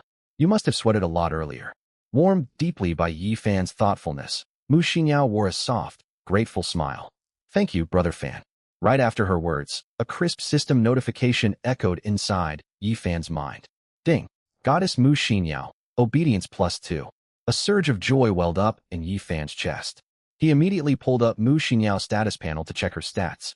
Goddess, Mu Xinyao bound roll, crew member attributes, health 7, physique 8, spirit 9 unassigned attribute points, 0 combat power, 24 backpack capacity, 10 slots survival coins, 0 obedience level, 90. Her obedience value had climbed straight to 90. This meant she would never betray him, and he was now much closer to reaching a full 100 points of obedience. In a pleasant mood, Yi Fan grabbed a spare piece of clothing and draped it gently over Mu Xinyao's body, then stroked her silky black hair with a smile. Eat something now? Mu Xinyao replied in a sweet tone. Got it, Brother Fan. Yi Fan opened his personal game backpack and fixed his gaze on the wooden supply crate. He had already used one critical strike earlier that day, leaving one more critical strike opportunity for use. He decided to save this last charge for the wooden crate he had just picked up. He silently issued a command in his mind. System, activate critical strike on the white tier wooden supply crate. The clear system prompt sounded once more within his head. Ding! Item eligible for standard critical strike detected. Current critical strike multiplier, 200x. You will receive 200 copies of the white tier wooden supply crate upon activation. Confirm execution? Yi Fan confirmed without hesitation. Ding! Critical strike successful. You have obtained 200 white tier wooden supply crates. Items have been deposited into your game backpack. Yi Fan watched the number marker in the crate's backpack slot jump from 1 to 201. He took out one crate and unlocked it on the spot. Ding! You received 1 pack of biscuits and 2 units of lumber. Staring at the meager resources left after the crate vanished, Yi Fan finally understood the frustration voiced by other players in the global chat channel. Anyone who exhausted their energy to hunt down a supply crate, only to receive such paltry rewards after opening it, would inevitably feel furious. He stored the biscuits and lumber into his backpack, then pulled out roughly 30 wooden crates and stacked them in front of him. Mu Xinyao, who was eating bread and drinking water to regain her strength, watched the scene with overwhelming shock. Brother Fan must possess some extraordinary hidden ability. Is it item duplication or another kind of special power? Though her mind was filled with guesses, she kept her thoughts to herself after learning her lesson from past incidents. Excitement bubbled up uncontrollably on her face, for her fate was tied to Yi Fan's. The stronger he became, the safer and more comfortable her life would be on the open ocean. Yi Fan opened the crates one after another, accompanied by continuous system alerts. Ding! You received 1 bottle of cola, 1 unit of lumber, 2 units of hemp rope. Ding! You received 2 sausages and 1 pack of rainproof tarpaulin. Ding! You received 1 bucket of instant noodles and a pair of black longwork socks. It took him quite a while to finish opening all 30 crates he had laid out. Glancing at the more than 100 crates remaining in his backpack, Yi Fan inwardly complained. Why does this survival game not support bulk crate opening for 10 or 100 crates at once? Opening them one by one is such a waste of time. If other players heard this complaint, they would surely berate him relentlessly. Half the players in this game zone had not even managed to locate a single supply crate yet, with 0 chances to unlock loot. Meanwhile, he was complaining about the tedious process of opening countless crates obtained through his special skill. Yi Fan reached for another stack of dozens of crates to continue looting, when Mu Xinyao climbed to her feet on the raft, fully refreshed after eating and drinking. Brother Fan, I've recovered most of my energy. Why don't you take a break? I can handle opening these crates for you. Yi Fan smiled at her offer. I've got nothing else to do right now. Let's work on them together so we can finish faster. He pushed half the pile of crates toward Mu Xinyao. She immediately got to work unlocking the containers with obvious delight. Unlike Yi Fan, who grumbled about the lack of bulk opening functions, Mu Xinyao cherished every crate as a vital source of survival supplies. A luxury countless stranded players could only dream of. The two chatted casually as they kept opening crates. When Mu Xinyao unlocked only her 3rd crate, the cold mechanical game tone resounded in her mind. You obtained 1 bottle of cola, 1 bucket of instant noodles, 2 units of hemp rope, and 1 green tier 2 vessel upgrade blueprint. Mu Xinyao could barely believe her own ears. Seeing the blueprint lying in her palm, she let out a cry of excitement. Brother Fan, Look, I got a blueprint. Yifan set down the crate in his hands instantly, eyes bright with surprise. Show it to me quickly. Mu Xinyao handed the blueprint over, and Yifan scanned its description carefully. Tier 2 Vessel Upgrade Blueprint Green. Consume required materials to upgrade a Tier 1 raft into a Tier 2 watercraft. Elation washed over Yifan the moment he finished reading the text. He pulled Mu Xinyao into a gentle embrace and pressed a soft, affectionate kiss on her lips, only pulling away when she grew slightly breathless. His intense reaction was completely reasonable. The drop rate for blueprints from wooden crates was extremely low. He had opened nearly 30 crates without spotting a single blueprint fragment. Yet Mu Xinyao struck gold after merely a few attempts. More importantly, this was a rare green-grade vessel upgrade blueprint, far more valuable than the common white tier crafting blueprints a tiny handful of lucky players had acquired in the public chat channel. Yifan stored the blueprint safely in his backpack and praised Mu Xinyao warmly. Great job, Xinyao. Mu Xinyao beamed with joy at his compliment, the shyness from their brief kiss fading away. Amazed by her incredible luck, Yifan slid all the remaining crates over to her side. All these crates are yours to open now, Xinyao. Mu Xinyao nodded eagerly. Understood, brother Fan. She eagerly resumed, unlocking crates, while Yifan took out the leftover E-grade starter supply crates to process. Since starter crates gave fixed resource rewards regardless of who opened them, there was no benefit to letting Mu Xinyao handle this task. Shortly afterward, Yifan finished all his starter crates first. Seeing Mu Xinyao still busy with her stack of wooden crates, he opened the game interface to check his vessel stats. Current vessel, small raft tier, 1 crew capacity, 2/4 upgrade target, medium raft upgrade materials required, 5 lumber, 2 hemp rope. He checked his backpack inventory and found he had stockpiled massive amounts of lumber and hemp rope from the open crates. Without hesitation, he confirmed the vessel upgrade. Ding! Vessel upgrade completed successfully. The raft beneath his feet transformed instantly. The original 4 square meter raft expanded to 16 square meters, its structure becoming far sturdier than before. Mu Xinyao was startled mid-task and froze her movements, staring at Yifan in shock. Brother Fan. What just happened? Yifan let out a low chuckle. Nothing to be startled about. I just upgraded our raft a little bit. Mu Xinyao's shock melted into undisguised delight. You're incredible, brother Fan. You upgraded the raft so quickly. Yifan was equally pleased to see the raft quadruple in size. During their earlier physical exertion together, the cramped space of the small raft had limited his movement greatly.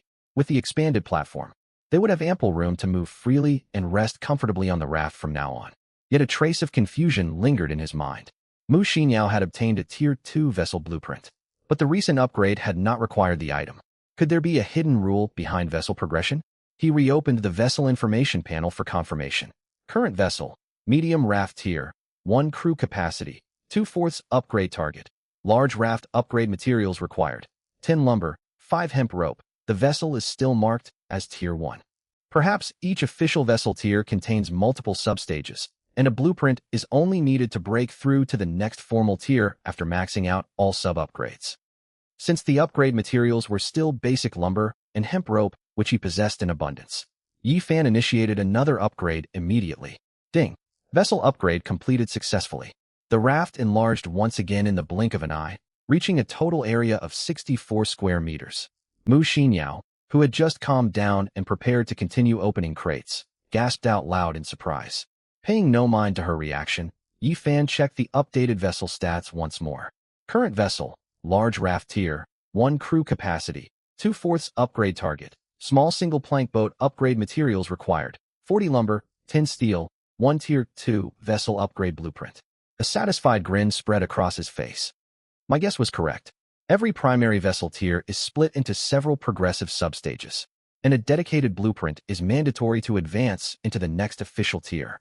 He selected the upgrade option once again, and the moment he confirmed his choice, a global system announcement boomed inside the mind of every player across the entire game zone. Ding! Announcement for all players in Zone 008637 Official Zone Bulletin issued. Congratulations to player Yifan for becoming the first player in this zone to upgrade a vessel to Tier 2 Captain rank. Reward granted. 1 Black Iron Chest. Reward has been automatically added to your game backpack. Please check your inventory. The sudden system announcement hit every player like a thunderclap. Every person in the zone fell into total silence. Whether they were arguing, begging, boasting in the regional chat, or scavenging for wooden crates on their own rafts. The entire Zone 008637 froze completely for a brief moment. Every player rooted to their spot, with looks of utter disbelief plastered on their faces. 3 seconds later, the regional chat channel exploded. Messages flooded the screen at an unreadable speed, piling up to over 1,000 entries in mere seconds.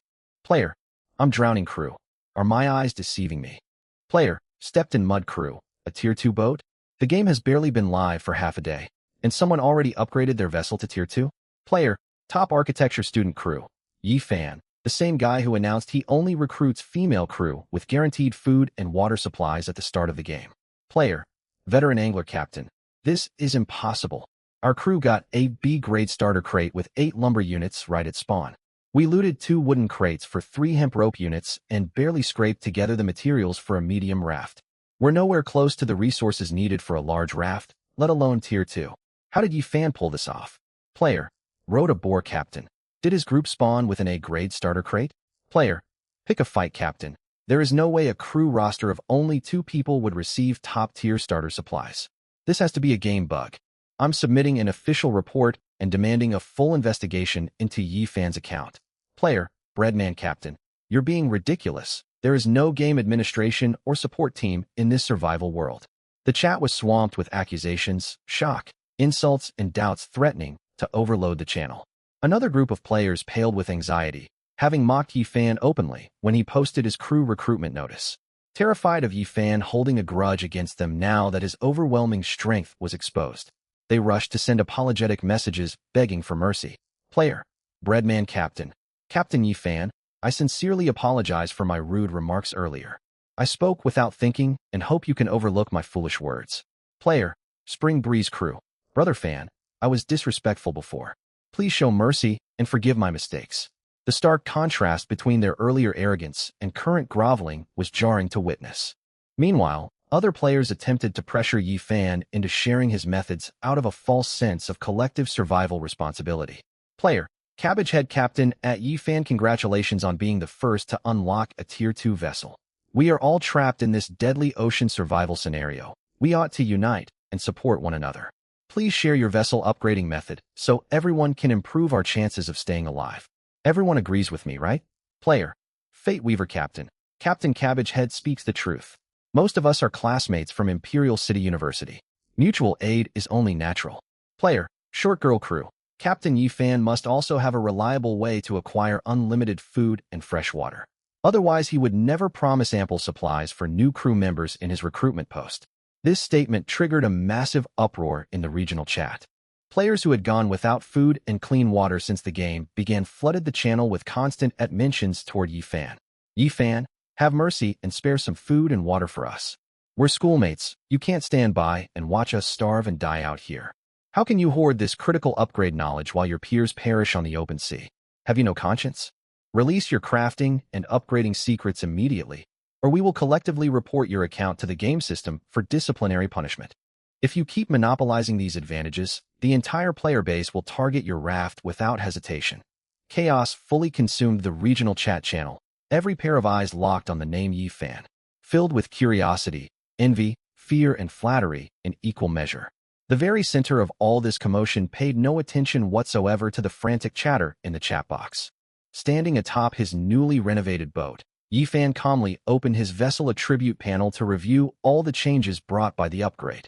The rough, unwieldy large raft was gone, replaced by a neat single plank boat constructed from thick, smooth planks.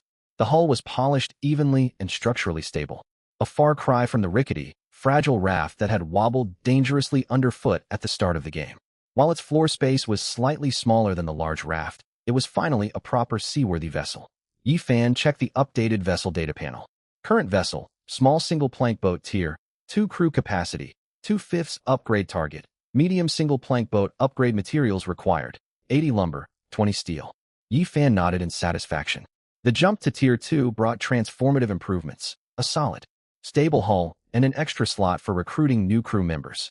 The only downside was the sharply increased material cost for upgrading to a medium single-plank boat.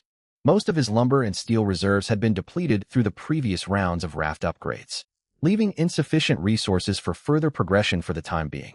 He closed the system interface and turned around, meeting Mu Xinyao's gaze filled with unbridled awe and admiration. Mu Xinyao had long forgotten her task of opening supply crates. She stood motionless on the ship's deck, one small hand pressed over her mouth, her clear eyes wide with total disbelief. In just a few short minutes, she had witnessed a miracle forged by Yi Fan with her own eyes. She watched the vessel beneath her transform step by step, starting as a tiny wooden raft, upgraded into a medium raft, then a large raft, and finally a small single-layer wooden ship. Mu Xinyao felt as if she was trapped inside a vivid dream. She had also heard the system announcement broadcast to every participant across the entire competition zone moments ago. She was standing aboard the very first Tier 2 ship in the whole region. A strong surge of collective pride welled up instantly inside her chest. Her heart hammered wildly against her ribs, and her gaze toward Yi Fan was filled not only with admiration and reliance, but also a hint of fervent adoration. Brother Fan, you actually upgraded the ship to Tier 2, and the whole server got the system notice. You're incredible. I've never met anyone as talented as you. Right then, a crisp system alert echoed inside Yi Fan's mind. Ding! Goddess Mu Xinyao's obedience level +1. A faint smirk tugged at the corner of Yi Fan's mouth upon hearing the notification. He had spent less than half a day in this survival game.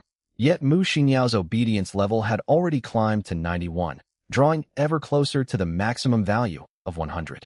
Yi Fan reached out and gently ruffled the top of her hair, speaking in a casual, unassuming tone. It was nothing more than a casual upgrade. There's no need for you to be this shocked. You deserve some of the credit for the ship's upgrade too. Without the Tier 2 ship blueprint you pulled from crates, all the upgrade materials I gathered would have been completely useless. Mu Xinyao's heart swelled with warmth at his recognition and praise, far sweeter than any honey. Her adoring gaze toward him deepened noticeably. If their classmates from Imperial Capital University could see this scene, they would be utterly stunned. The cold, aloof campus beauty who always kept others at arm's length was now gazing at Yi Fan with the starry-eyed fondness of an earnest admirer. Yi Fan glanced toward the sinking sun on the distant horizon over the ocean and smiled. All right, Xinyao. It's getting late. Finish opening all the remaining wooden supply crates first, then we'll prepare dinner. Mu Xinyao replied in a bright, sweet voice. Understood, Brother Fan. She promptly returned to sorting and opening the crates. Meanwhile, Yi Fan pulled up his system interface and located the black iron supply crate he had earned as a reward inside his inventory. With a thought, a pitch-black metal crate materialized in his grasp. Its surface felt icy and solid to the touch, vastly superior in quality compared to all the plain wooden crates he had looted so far. He studied the crate quietly to himself. Black iron supply crate green grade. Since it was a green quality container, its rewards ought to be far better than those from common white grade wooden crates. Unfortunately, his 2 daily regular critical loot chances had already been used up, leaving no way to trigger critical rewards on this crate right now. To maximize his gains, he would have to wait for the system's daily critical chance reset tomorrow before opening it. Having made up his mind, Yi Fan stowed the black iron crate back into his inventory and opened the regional chat channel. Ever since the global ship upgrade announcement was sent out, his private message inbox had exploded, piling up to a 999 plus unread count, with new messages flooding in by the second. Since Yi Fan had remained silent in the public regional chat, countless players had resorted to messaging him directly. Yi Fan skimmed through the private messages, which mirrored the content circulating in public chat. Some players who had previously mocked and insulted him sent apologetic messages, begging him not to hold grudges against them. Others accused him of exploiting game glitches to break the game's balance out of sheer resentment. A number of players even used moral coercion and threats to force him to publicly share his efficient resource-gathering methods. Yi Fan paid no heed to their futile outbursts of anger. Arguing back and forth with these people would only waste his precious time. Trading insults would not harm them in the slightest. He would settle scores with real strength once the game's initial adaptation phase concluded, letting those hostile players learn the harsh consequences of crossing him. Besides these hostile individuals, his inbox was flooded with applications from female players hoping to join his fleet. Stranded without proper vessels and basic supplies since the game launched, these women sent extremely deferential messages, eager to secure a spot on his well-equipped ship. Most of these female participants had gone without food or fresh water since the game began with 0 resources to their names. When they witnessed Yi Fan rapidly upgrading his ship to Tier 2 within such a short time frame, they rushed to reach out to him immediately. Yi Fan had originally predicted these recruitment requests would only start pouring in after 2 or 3 days, but the official server announcement had accelerated the process drastically. He sifted through hundreds of private messages from these women, screening for candidates who met the system's criteria for goddess status. Far off in a remote corner of Zone 008637, on board a newly upgraded large wooden raft, a burly man stared darkly at the regional chat logs, his eyes burning with envy and malice. The 3 other crew members, sharing his vessel, wore equally grim expressions. The man in charge was Zhao Tianming, the most influential student in Imperial Capital University's Physical Education Department, boasting an impressive combat power stat of 38. He had been randomly selected as a ship captain right before the survival game launched. Leveraging his outstanding physical prowess and campus influence within the PE department, he quickly recruited 3 teammates, each with around 36 combat power, to form his fleet. Thanks to their team's average combat power exceeding 36, Zhao Tianming successfully claimed an A-grade starter supply crate, the only fleet in Zone 008637 to obtain this top-tier starting reward. True to its elite rating, the A-grade starter crate contained abundant provisions: 16 500-milliliter bottles of mineral water, 16 packs of toast bread, 16 units of timber, 16 units of hemp rope, alongside a blueprint for a green-grade melee weapon. This windfall convinced Zhao Tianming he was destined to be the dominant protagonist of this survival game, stoking burning ambitions within him. More than just a student-athlete, he was born into a wealthy and powerful family with considerable standing across the imperial capital, paired with sharp personal intellect. Rather than merely focusing on surviving the deadly ocean game, Zhao Tianming had set his sights on total domination over Zone 008637 from the very beginning. He soon drafted a comprehensive plan. First, he ordered his 3 crewmates to keep quiet about their A-grade starter crate, forbidding any mention of the reward in public channels. Unlike foolish players bragging about their starting loot in regional chat, Zhao Tianming fully understood the wisdom of laying low to accumulate strength and avoiding drawing unnecessary attention. Publicly announcing their premium supplies would bring no tangible benefits, only unwanted trouble and competition. Next, he reached out to the loyal followers who had always aligned with him back on campus.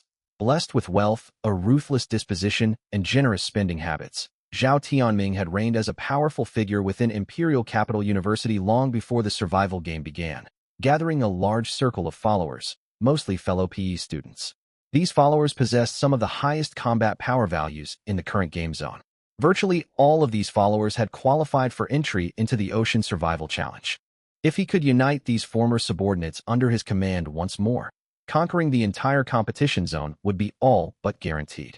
Zhao Tianming sent out private promises to his old allies. Anyone who swore allegiance to him would be placed under his formal leadership. Once the initial adaptation period ended, he would lead their unified faction to seize full control of the zone. With their combined combat strength, no other fleet would stand a chance against them. Every ship, resource stockpile, and participant within the zone would fall under their jurisdiction.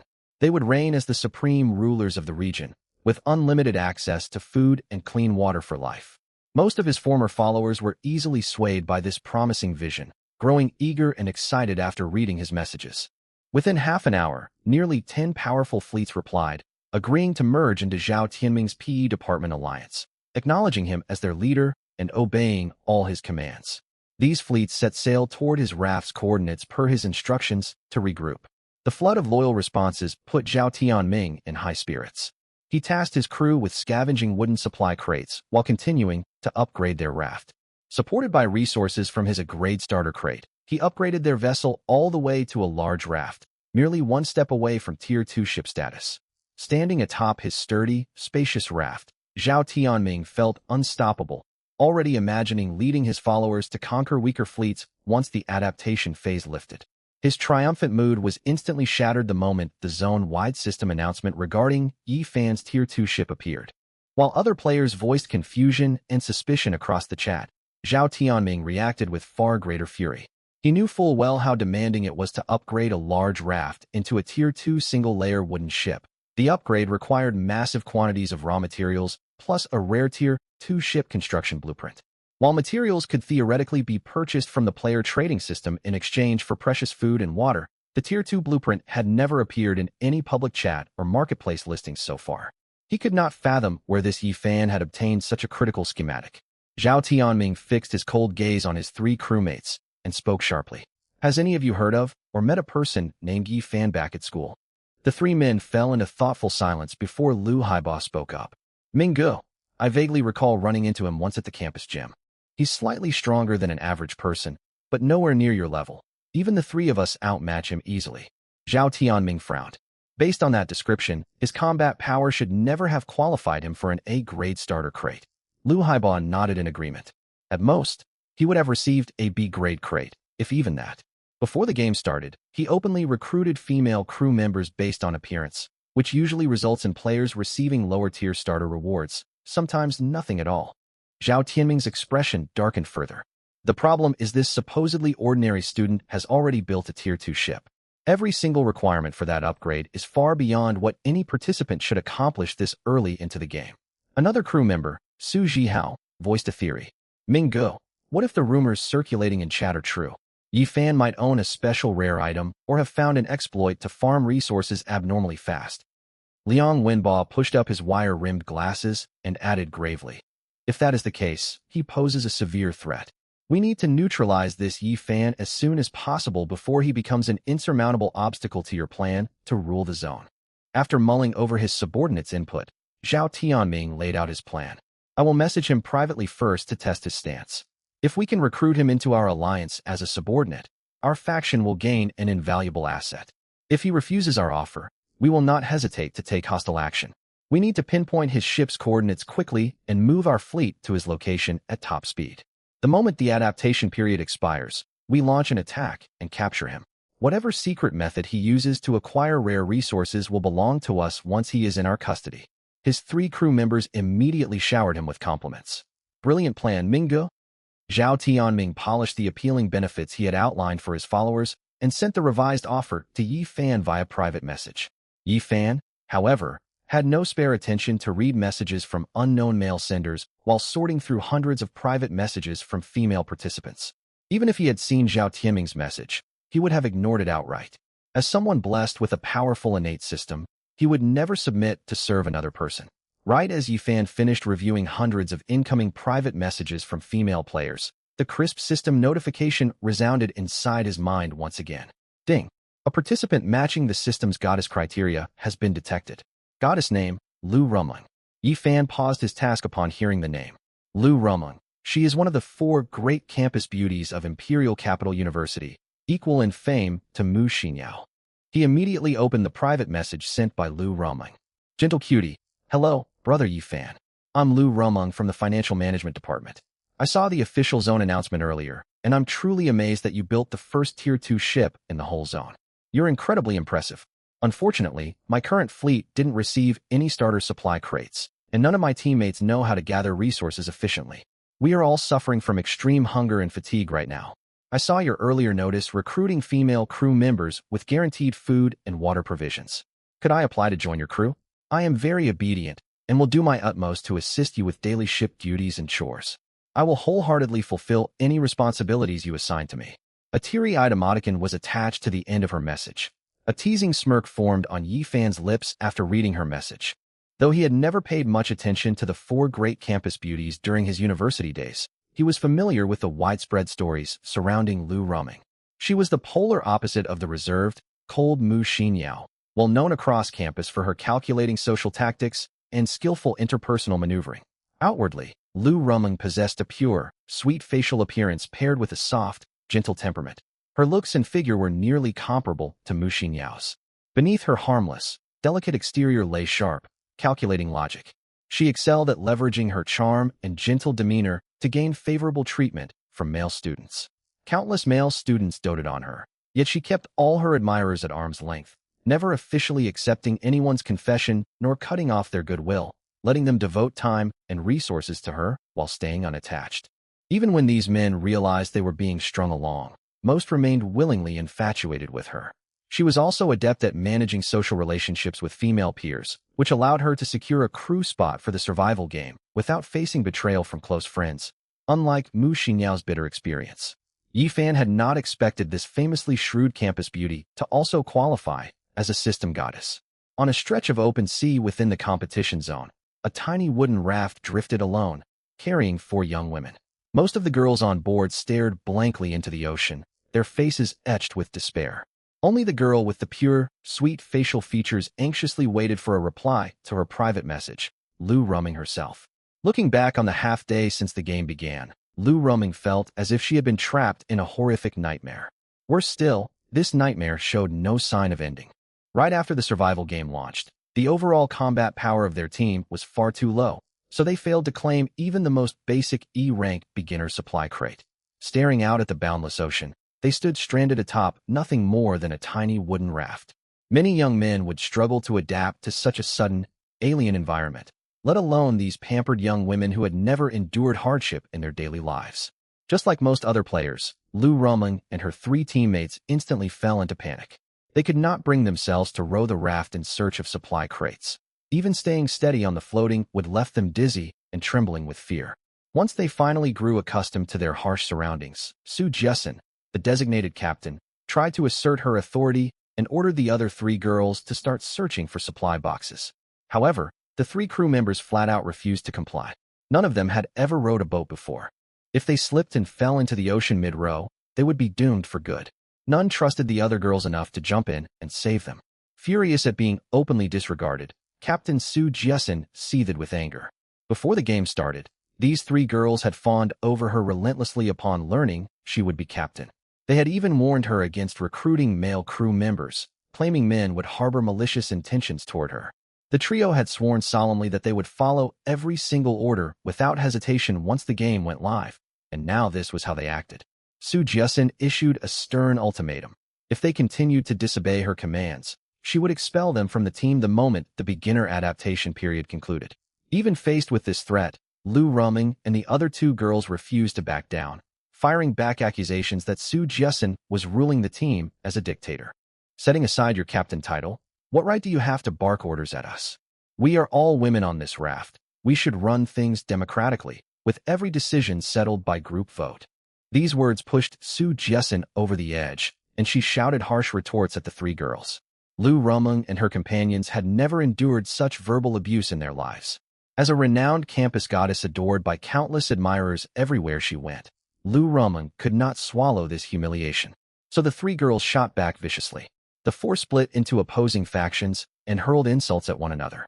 They would have come to physical blows if the cramped raft did not carry the risk of falling into the sea. The shouting match dragged on for ages, only stopping once all 4 were parched and their throats raw from yelling. A long, frosty silence settled over the raft afterwards. As time ticked by, Lu Ruming was racked with raging thirst and hunger. She had not drunk a drop of water or eaten a single bite of food since entering the survival game, and the other 3 women were suffering just as badly. Even so, no one volunteered to row the raft toward the wooden supply crates, each waiting for someone else to do the work while they reaped the rewards. All 4 girls turned their attention to the regional chat channel, hoping to coax food and water from better-equipped players via coquettish pleas and begging. Their messages fell on deaf ears. Very few players had secured sustenance at this stage. While hordes of participants were starving and thirsty, their requests were nowhere near a priority for anyone with spare supplies. Just then, a system announcement echoed for all players, revealing that Yi Fan had upgraded his vessel to level 2. This news immediately reignited Lu Ruming's spirits. She had seen Yi Fan's earlier recruitment post seeking female goddess crew members and had written him off as a cheap attention seeker, never believing he actually possessed food and fresh water, so she had ignored the message entirely. Now the official game announcement proved his recruitment notice was genuine. He must have ample provisions in his possession. Without a second thought, Lu Ruming resolved to abandon her current raft and join Yi Fan's crew. She pulled out the manipulative tactics she had long used to wrap her admirers around her finger and sent Yi Fan a cloyingly sweet private message. After sending the message, Lu Ruming was brimming with confidence. Yi Fan's recruitment notice explicitly stated he was only accepting goddess-level women, a requirement tailor-made for her. Blessed with pure, delicate facial features, an attractive figure, and the status of one of the 4 most famous campus beauties at Imperial Capital University, she firmly believed no other player in the competition could match her qualifications as a goddess. She began mapping out her next moves. Boarding Yi Fan's ship was only the first step. Her true goal was to firmly secure Yi Fan under her control. Judging by his current performance, Yi Fan was undoubtedly the most outstanding male player in this survival game. boasting a top-tier ship and an endless supply of resources. A man of his caliber ought to belong solely to her, Lu Ruming. No other woman stood a chance with him. She had unwavering faith in her ability to manipulate men, convinced every man fell prey to feminine charm. And Yi Fan would be no exception. Once she boarded his vessel, subtle displays of her charm would easily win his heart. Access to plentiful, delicious food and clean water would be the bare minimum she gained. She even planned to control Yi Fan to indirectly command the entire ship, wielding greater influence than the official captain without bearing the title herself. She would no longer need to live in constant fear and starvation on this rickety raft. To her frustration, her private message sank without a trace. Yi Fan did not reply for a long while, stirring anxious restlessness within her. Could Yi Fan really be immune to female beauty, like the legendary incorruptible Lu Xiaohui? That can't be right. Why would he recruit goddesses if he holds no interest in women? Or do I fail to meet his standard for a goddess? Doubt briefly crept into her mind regarding her own looks and physique, but she quickly shook it off and restored her confidence. I'm more than qualified to bear the title of goddess with my appearance and figure. He must be flooded with private messages and simply hasn't seen mine yet. I just need to wait patiently. As Lu Rumling had guessed, the system announcement had caused Yi Fan's private message inbox to explode. Most senders were women hoping to transfer to his raft and win his favor.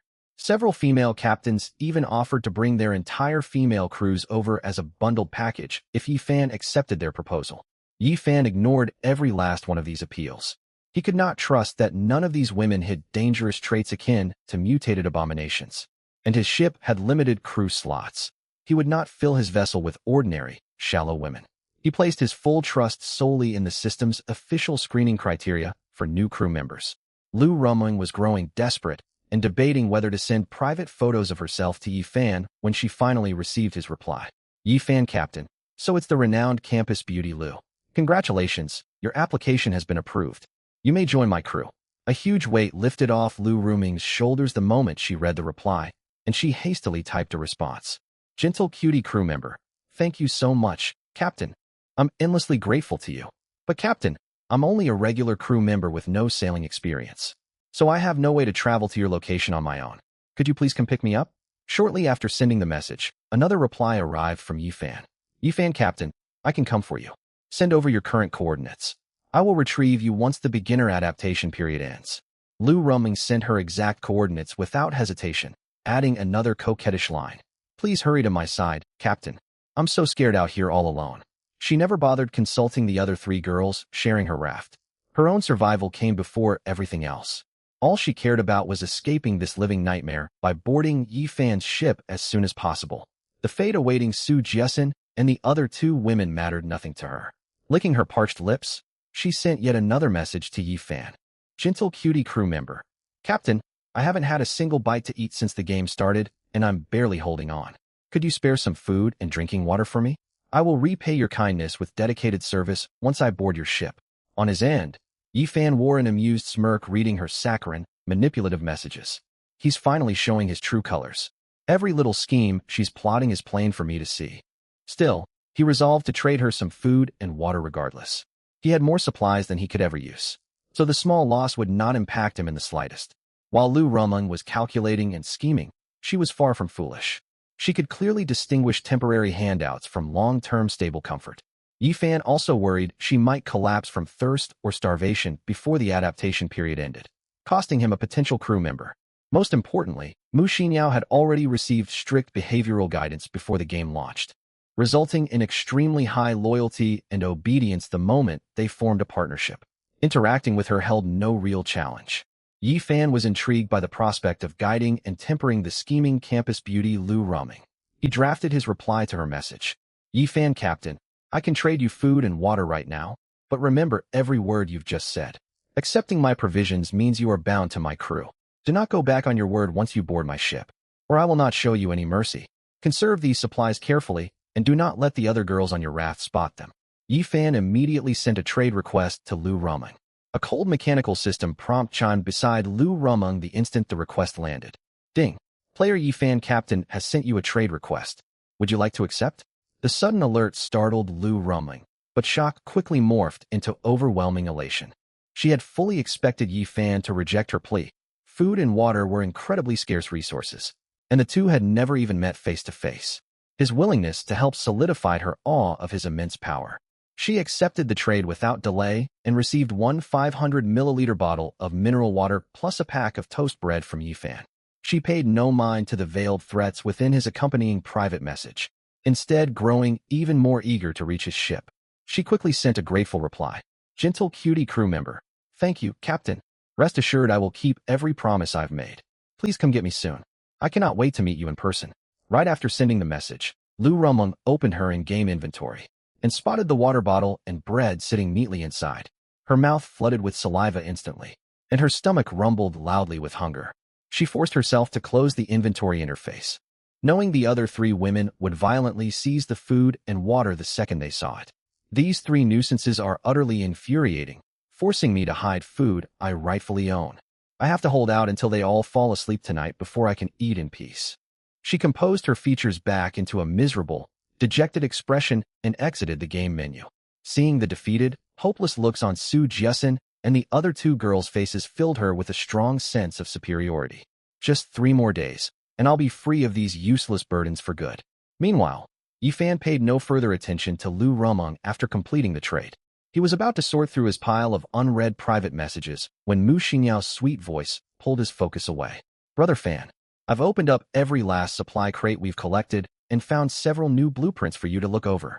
Yifan closed out of the messaging interface and turned to see Mu Xinyao clutching several blueprints with a proud, eager expression.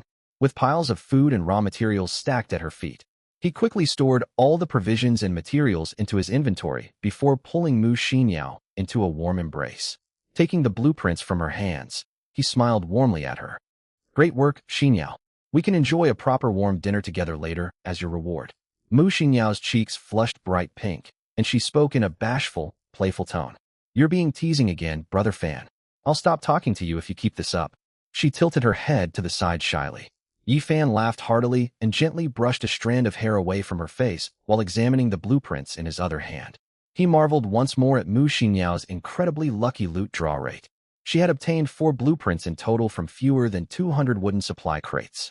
1 green tier level 2 ship upgrade blueprint from earlier, alongside 3 new white tier schematics. Her drop luck was 2 to 3 times higher than the standard player average. He scanned the new blueprints one by one. A white tier iron pot blueprint, a white tier wooden toilet blueprint, and a white tier fishing rod blueprint. A pleased grin spread across his face. These 3 crafting recipes are incredibly valuable assets. The iron pot will let us cook warm meals instead of only eating cold packaged bread, crackers, and ham straight from their wrappers. A wooden toilet is a basic necessity for long-term life aboard the raft, and the fishing rod is an even greater boon. Though we currently have no shortage of food, fishing will grant us a steady supply of fresh fish to greatly improve our daily meals. A flicker of regret crossed his mind shortly after. All these blueprints were obtained from supply crates earned via system loot multipliers, meaning they could not be duplicated with the same bonus effect. If duplication was possible, he could easily farm hundreds of fishing rod blueprints overnight to sell for high prices on the in-game trade market, an item guaranteed to be sought after by countless struggling players. He stored the fishing rod blueprint in his inventory to craft the following day, then opened the game crafting menu to build the iron pot and wooden toilet immediately. Moments later, the system notification sounded. Ding. Item crafted successfully, 1 times iron pot. Item has been stored in your inventory. Ding. Item crafted successfully, 1 times wooden toilet. Item has been stored in your inventory. Just as Yifan reached for the newly crafted iron pot, soft, quiet gasps drifted from the young woman nestled in his arms. He glanced down to find Mu Xinyao's face flushed crimson. Her lips softly parted as she struggled to calm her flustered heartbeat under his gentle, affectionate gestures. She buried her face firmly against his chest to hide her embarrassed expression from his gaze. Yifan's smile softened at her shy reaction, yet he slowly pulled his hand back and spoke gently. It's getting late, Xinyao. Let's tidy up and prepare our dinner. Mu Xinyao let out a quiet breath of relief once his hand pulled away from her hair and shoulders, lifting her head to respond in a soft voice. All right, Brother Fan. She stepped out of his embrace to smooth out the creases in her rumpled clothing, while Yifan retrieved cookware and ingredients from his inventory to boil water in the iron pot. Mu Xinyao hurried forward to assist him. The water came to a boil soon after. Mu Xinyao poured the hot water into 2 bowls of instant noodles, adding ham sausages and marinated eggs to each portion. before handing one bowl to Yi Fan. Here you go, brother Fan. Yi Fan nodded and pulled 2 bottles of cola from his inventory, passing one over to Mu Xinyao, who accepted it with both hands and smiled sweetly. Thank you, brother Fan. The rich, savory aroma of brewed instant noodles quickly filled the air, making Mu Xinyao's mouth water intensely. She had rarely eaten such convenience food before entering the survival game. Yet now she dreamed of having hot instant noodles every single day. She knew nearly half the players in their competition were suffering through hunger with zero food or water to sustain themselves. And those lucky enough to have supplies could only eat cold packaged food dry. No other player could enjoy hot noodle soup topped with ham and marinated eggs alongside cold cola like she did. A luxury that would spark overwhelming envy from every other participant if witnessed. Every bit of this comfort was made possible solely by the man sitting in front of her.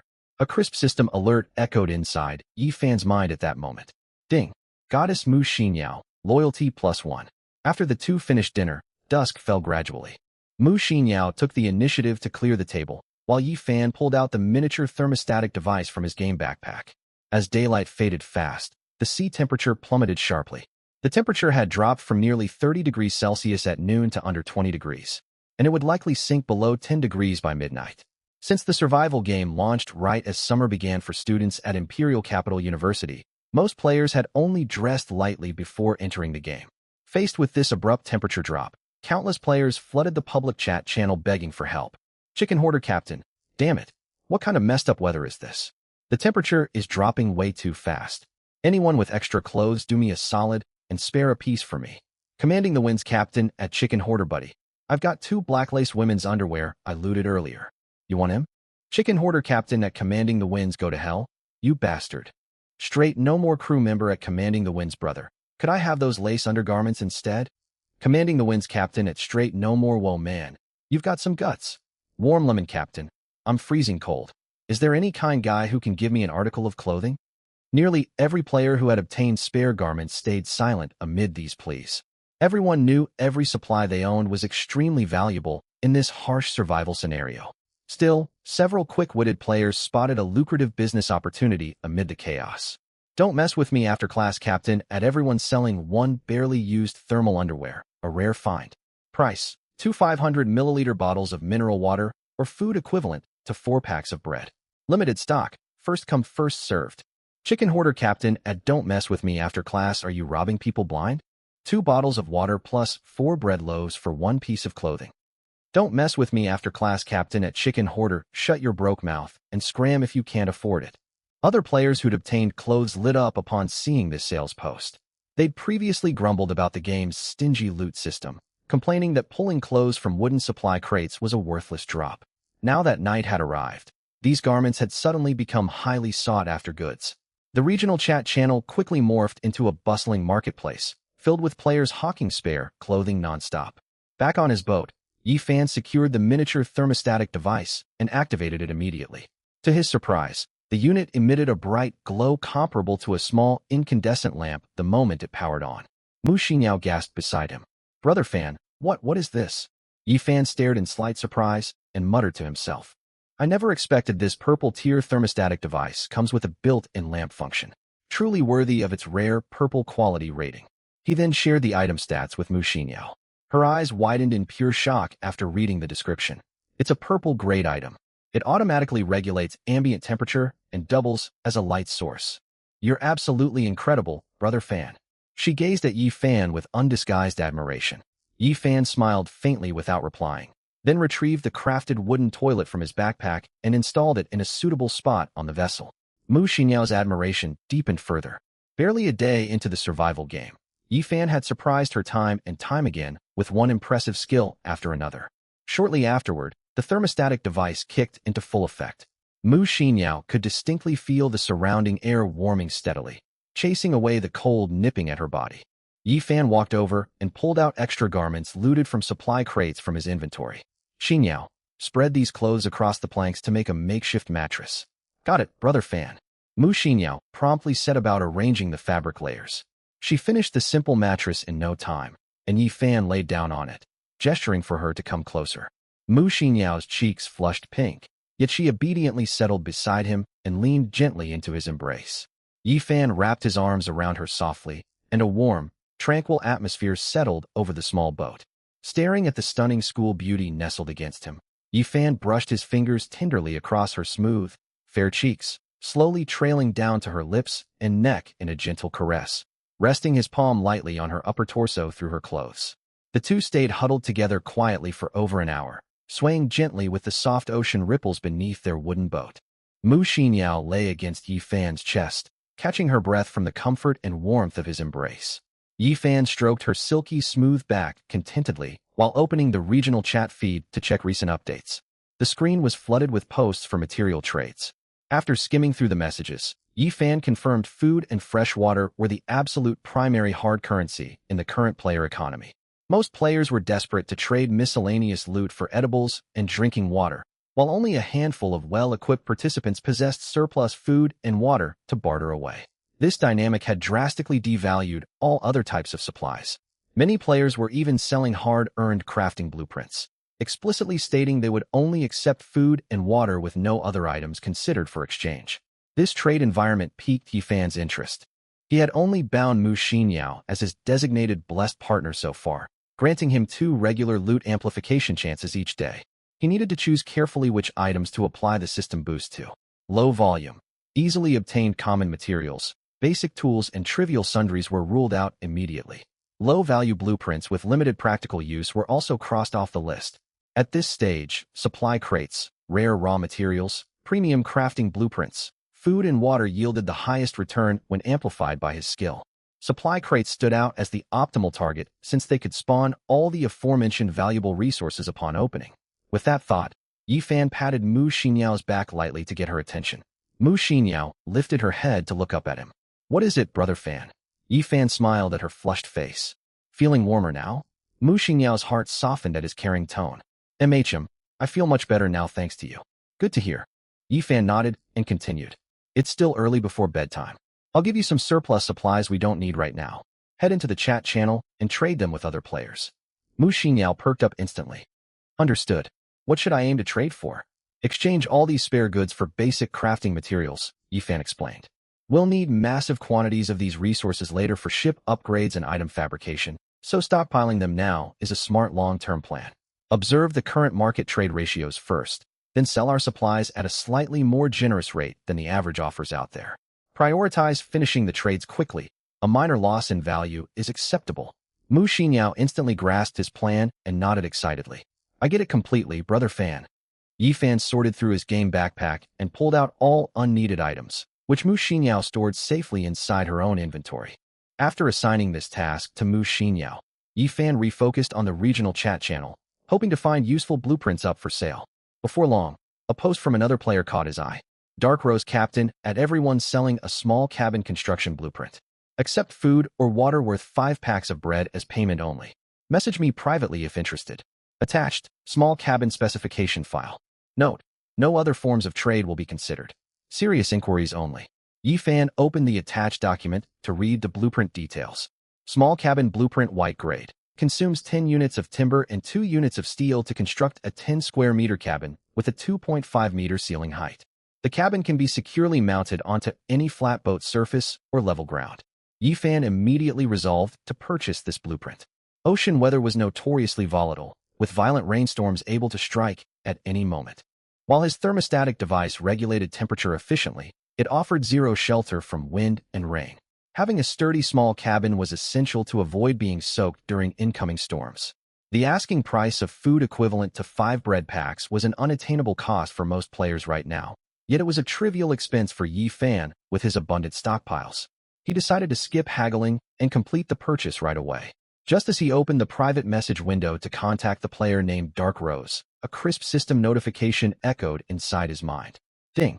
A figure meeting the system's goddess binding criteria has been detected. Goddess name. Shenjia. Yifan froze the second he saw the name. Shenjia. It's actually her. Shenjia was an extremely well-known figure across Imperial Capital University, arguably more famous than the 4 campus beauties, including Mu Xinyao. She was the youngest faculty member at the university, possessing outstanding academic expertise paired with breathtaking physical beauty. Her facial features and figure were flawless without exception. Unlike youthful school beauties such as Mu Xinyao and Lu Rumeng, who still held a trace of youthful innocence, Shenjia exuded the mature charm of a fully ripened peach. Every gesture carried natural allure, complemented by angelic facial features and a graceful, curvy physique that captured anyone's gaze instantly. Beyond her outstanding personal abilities, she also came from a respectable family background. Both of her parents held official government positions, while their ranks were not exceptionally high. Her family status placed her far out of reach for ordinary students. Close to 30 years old, she remained single despite endless suitors lining up from the campus sports field all the way to the school gates. Every lecture she taught was packed with male students who arrived hours early just to catch a glimpse of her, with latecomers unable to find an empty seat whatsoever. A popular saying circulated around the university: marrying Shinjia would cut 20 years off anyone's struggle to build a successful life, bringing both love and stable prosperity in one fell swoop. Unfortunately, her standards for a partner were extremely high, leaving no confirmed romantic partners prior to the launch of the survival game. Yi Fan frowned slightly in confusion. Shinjia has never messaged me before. Did her private messages get buried under piles of other incoming chats, or is there another reason? His confusion faded once he noticed her captain title. As a captain, she had automatically obtained entry into the survival game from the very start, so she would never have sought him out for assistance the way Mu Xinyao had. The fact that she was selling a blueprint meant she and her crew were capable of looting supply crates, granting them a modest supply of food and water. Still, her reserves were likely slim if she was willing to trade away a hard-earned blueprint for more provisions. Yi Fan composed a private message intending to send it to Shinjia. Meanwhile, on a secluded stretch of open sea aboard a simple wooden raft, Shinjia stared anxiously at her private message inbox. A significant amount of time had passed since she posted the cabin blueprint for sale, yet she had received barely any inquiries. To make matters worse, the few private messages she did receive were filled with crude insults. Multiple senders berated her for being foolish to charge the value of 5 bread loaves for a single useless blueprint, criticizing her for overvaluing blueprints when food and water were the most precious resources in the game. Shinjia fought the urge to fire back with retorts. As a university instructor, she tried to maintain her composure, knowing arguing with hostile strangers would accomplish nothing. She opted to ignore the toxic messages entirely. Just then, an anxious voice spoke up beside her. "Ziva, has that blueprint not been traded yet?" Ziva turned her head and saw her colleague Li Yuemei's plump face. She sighed helplessly. "Mage, yeah, not yet." At those words, Li Yuemei's expression fell instantly, and she pressed anxiously. "Ziva, do you think we set the price too high? Why don't you lower our demands and try again? I'm starving and thirsty. If I don't get something to eat soon, I might get low blood sugar." Ziva glanced at Li Yuemei's figure, feeling utterly speechless. She was about to reprimand her when a mocking voice cut through the air. "Low blood sugar. Teacher Li, have you looked at your own size? You're only 1.6 meters tall, yet you weigh over 100 kilos. If you could get low blood sugar, then no one in the world would suffer from high blood pressure." Li Yuemei flew into a rage, like a cat whose tail had been stepped on. "Lu Shujuan, what do you mean?" A robust young man frowned fiercely. "Li Yuemei, you know exactly what I mean. We couldn't even grab the lowest tier starter supply crate just because we're hauling dead weight like you on this raft." Li Yuemei rolled her eyes and shot back. "Lu Shujuan, whether I'm on this raft is none of your business. Our captain is Ziva. She agreed to let me board." "What? Are you dissatisfied with Ziva?" Lu Shujuan was stuck for words. He was still single and had long admired Ziva, desperate to win her over. He could not afford to sound critical of her. "You? Fine, let's leave that aside. Li Yuemei, what have you even done since the game started? You just sit on the raft motionless like a lump. We ask you to row, you paddle twice, then complain about exhaustion, and immediately start whining about hunger.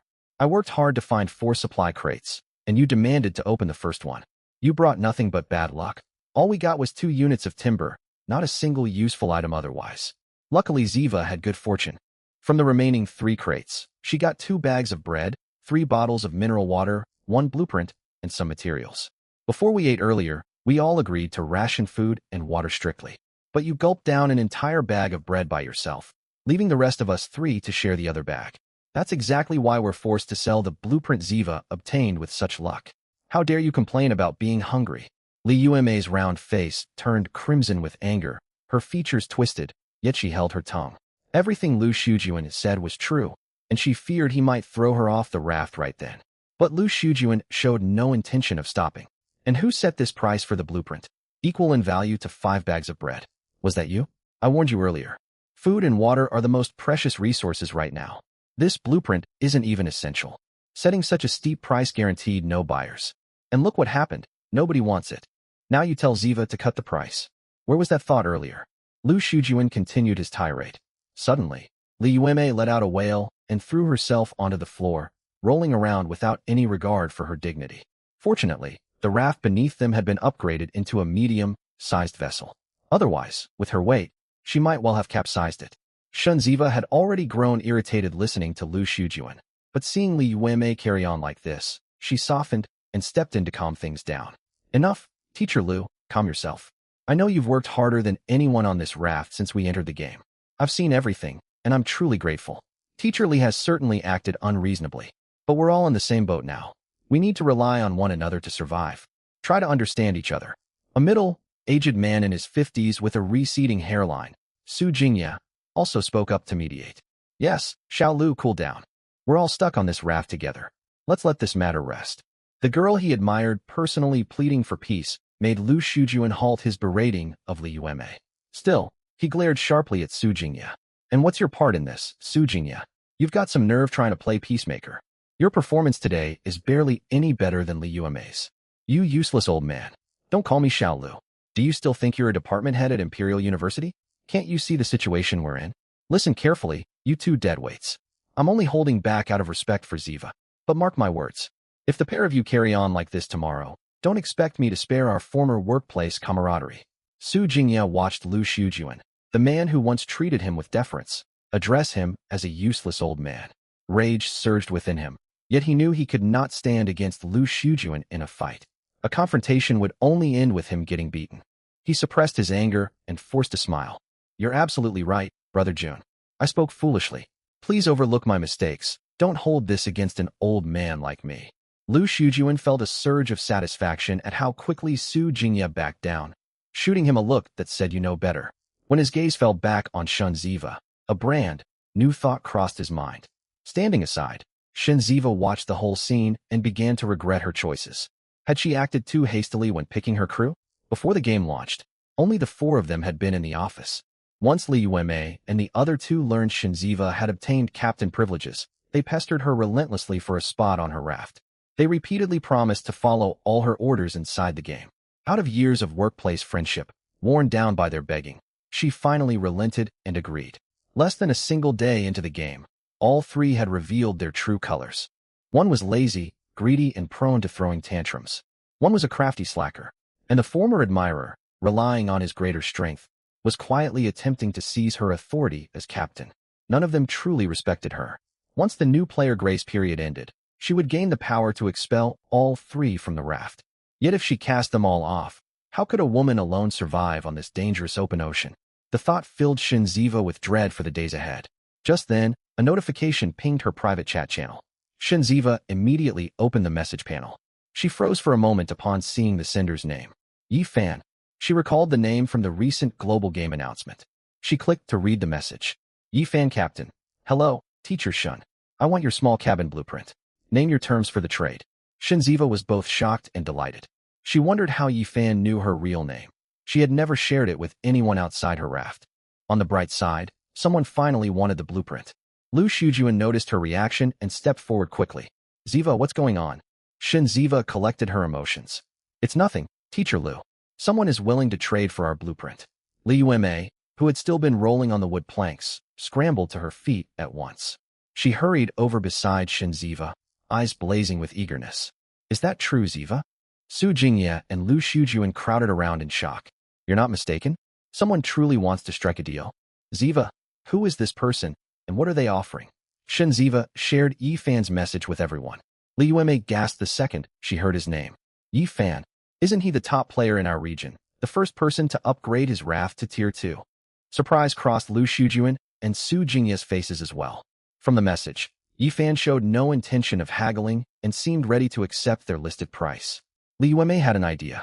She narrowed her eyes and spoke quickly. I remember Yi Fan posted a recruitment notice looking for female crew members. That means he's interested in attractive women. You're gorgeous, Ziva. You fit exactly what he's searching for. He's a powerful player with plenty of supplies, so we could raise our price. Talk sweetly to him later, maybe act a little softer, and he might agree. just like those online streamers do.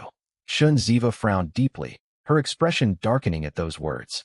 Su Jingye's eyes lit up. He agreed with Li Yuemei's plan, though the cunning old man stayed silent. Lu Shujuan erupted in fury. He had pursued Shun Ziva for a long time with little success. He could not bear the thought of her charming another man. He pointed an angry finger at Li Yuemei. Li Yuemei, how can you say such things? Believe me, I will throw you off this raft right now. Seeing how upset Shun Ziva had become, Li Yuemei realized she had misspoken. She rushed to apologize. Ziva, I said the wrong thing. Please forgive me. I only suggested it for all of us. Shun Ziva grew weary listening to Li Yuemei's excuses and Lu Shujuan shouting. For the first time, she raised her voice sharply. Enough. All of you be quiet. Li Yuemei lowered her head instantly. Lu Shujuan snarled a little longer before falling silent. A flicker of resentment flashed across Li Yuemei's eyes. Once the noise died down, Shun Ziva replied to Yi Fan. Dark Rose Captain. Hello, Yi Fan. Hand over 4 bags of bread and 1 bottle of mineral water, and I will give you the small cabin blueprint. Shortly after sending the message, she received Yi Fan's reply. Yi Fan Captain. Understood, Teacher Shun. That works for me. By the way, would you mind adding me as a friend? A friend request popped up before Shun Ziva. She thought briefly and accepted it. Dark Rose Captain, can we complete the trade now? Moments later, the game's mechanical system voice echoed beside her ears. Ding. Player Yi Fan Captain has sent you a trade request. Accept? She selected accept, placing the blueprint from her backpack into the trade slot. On the other side, Yi Fan put 4 bags of bread and 1 bottle of mineral water. Both confirmed the trade. Trade successful. Shun Ziva checked her inventory. The blueprint was gone, replaced by the promised supplies. She breathed a heavy sigh of relief and messaged Yi Fan. Dark Rose Captain, thank you. She prepared to end their conversation when another message arrived. Yi Fan Captain, Teacher Shun, you may have seen my post recruiting female crew members. Congratulations, you meet every requirement. I can offer you a place aboard my raft. After the new player grace period ends, settle things with your current crew and come find me. You know how strong I am. Join me, and I guarantee your survival. Annoyance welled up inside Shun Ziva as she read the message. Who did Yi Fan think he was? Recruiting female crew sounded fine on the surface, yet everyone knew what he truly wanted. Still, she dared not offend such a powerful player. She suspected she might need his help later on. She held back her anger and replied calmly. Dark Rose Captain, thank you for the offer, Yi Fan. But I must decline. After sending the message, she closed the private chat window. On his raft, Yi Fan smiled playfully after reading her refusal. Haha, interesting. This beautiful teacher is quite the stubborn one. But unfortunately, Miss Shun, whether you board my raft or not will not be your choice forever. He opened another private message and typed a reply. Yi Fan Captain, I accept your terms. I will send you 1 bag of bread and 1 bottle of water every day. Once the 3-day grace period ends and we meet, I will hand over 10 packs of instant noodles, 10 sausages, and 10 bottles of mineral water all at once. You must send me your raft coordinates at all times. If I find you lying to me, you will pay dearly. After finishing the trade with Shun Ziva, a pleasant surprise, Yi Fan browsed the regional chat channel. He traded small amounts of food and water to acquire multiple blueprints for basic daily items. He then left the chat to craft them. At that moment, Mu Xinyao also exited the regional chat, rushing over excitedly. Brother Fan, I've exchanged all the supplies you gave me for raw materials. Yi Fan smiled. Great work, Xinyao. I also picked up several crafting blueprints. I'll make all these items now and furnish our raft. Mu Xinyao's face lit up. She quickly handed over all the raw materials she had obtained. Yi Fan began crafting. Ding. Successfully crafted. Small cabin ×1. Item stored in inventory. Ding. Successfully crafted. Wooden bed ×1. Item stored in inventory. Ding. Successfully crafted. Wooden table ×1. Item stored in inventory. The system notifications ceased once Yi Fan finished crafting all the blueprints he had bought. Come stand behind me, Xinyao. I'm going to place these items. Mu Xinyao moved behind him, confused. She wondered what he had built that required such care. Her confusion faded quickly. Yi Fan first pulled out the small cabin acquired from Shun Ziva and placed it toward the rear center of the raft. Once positioned properly, the cabin automatically connected to the vessel. Yi Fan took Mu Xinyao's hand, still stunned, and grabbed the small temperature regulator before stepping inside the cabin. Within the room, he mounted the thermostat on the wall. Then he took out the rest of his crafted goods, wooden bed, table, stools, bedding, and pillows. Soon the empty cabin was furnished with simple furniture and supplies. Mu Xinyao stood there, wide-eyed. Yi Fan closed the cabin door, then gestured for her to sit on the wooden bed. Now do you feel like we have a proper home? He asked. Mu Xingyao's mind wandered. A strong sense of safety and warmth washed over her. She thought of the predicament facing most other players. Out on the dark ocean, people huddled on tiny rafts of four, suffering from hunger, thirst, and dropping temperatures. Their comfortable campus lives felt a world away. Worse still, this was likely only the beginning of their hardships. Her own situation could not be more different. She sat in a windproof cabin, warm underbedding, with lights to chase away the dark. Most importantly, she held hope for the future. Everything she had came from the man beside her. She looked at Yi Fan earnestly. Thank you, Brother Fan. Being your crew member is the greatest luck of my life. She leaned forward and kissed him gently. A system notification echoed in Yi Fan's mind. Ding. Goddess Mu Xinyao, loyalty +1. Yi Fan focused on the young woman beside him, pulling the quilt over both of them.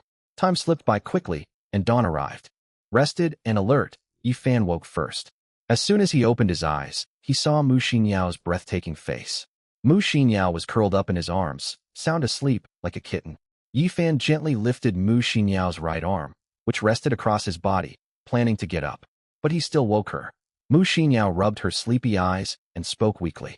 Brother Fan, you're awake. She then tried to stand up alongside him. Seeing this, Yi Fan stroked the top of her head.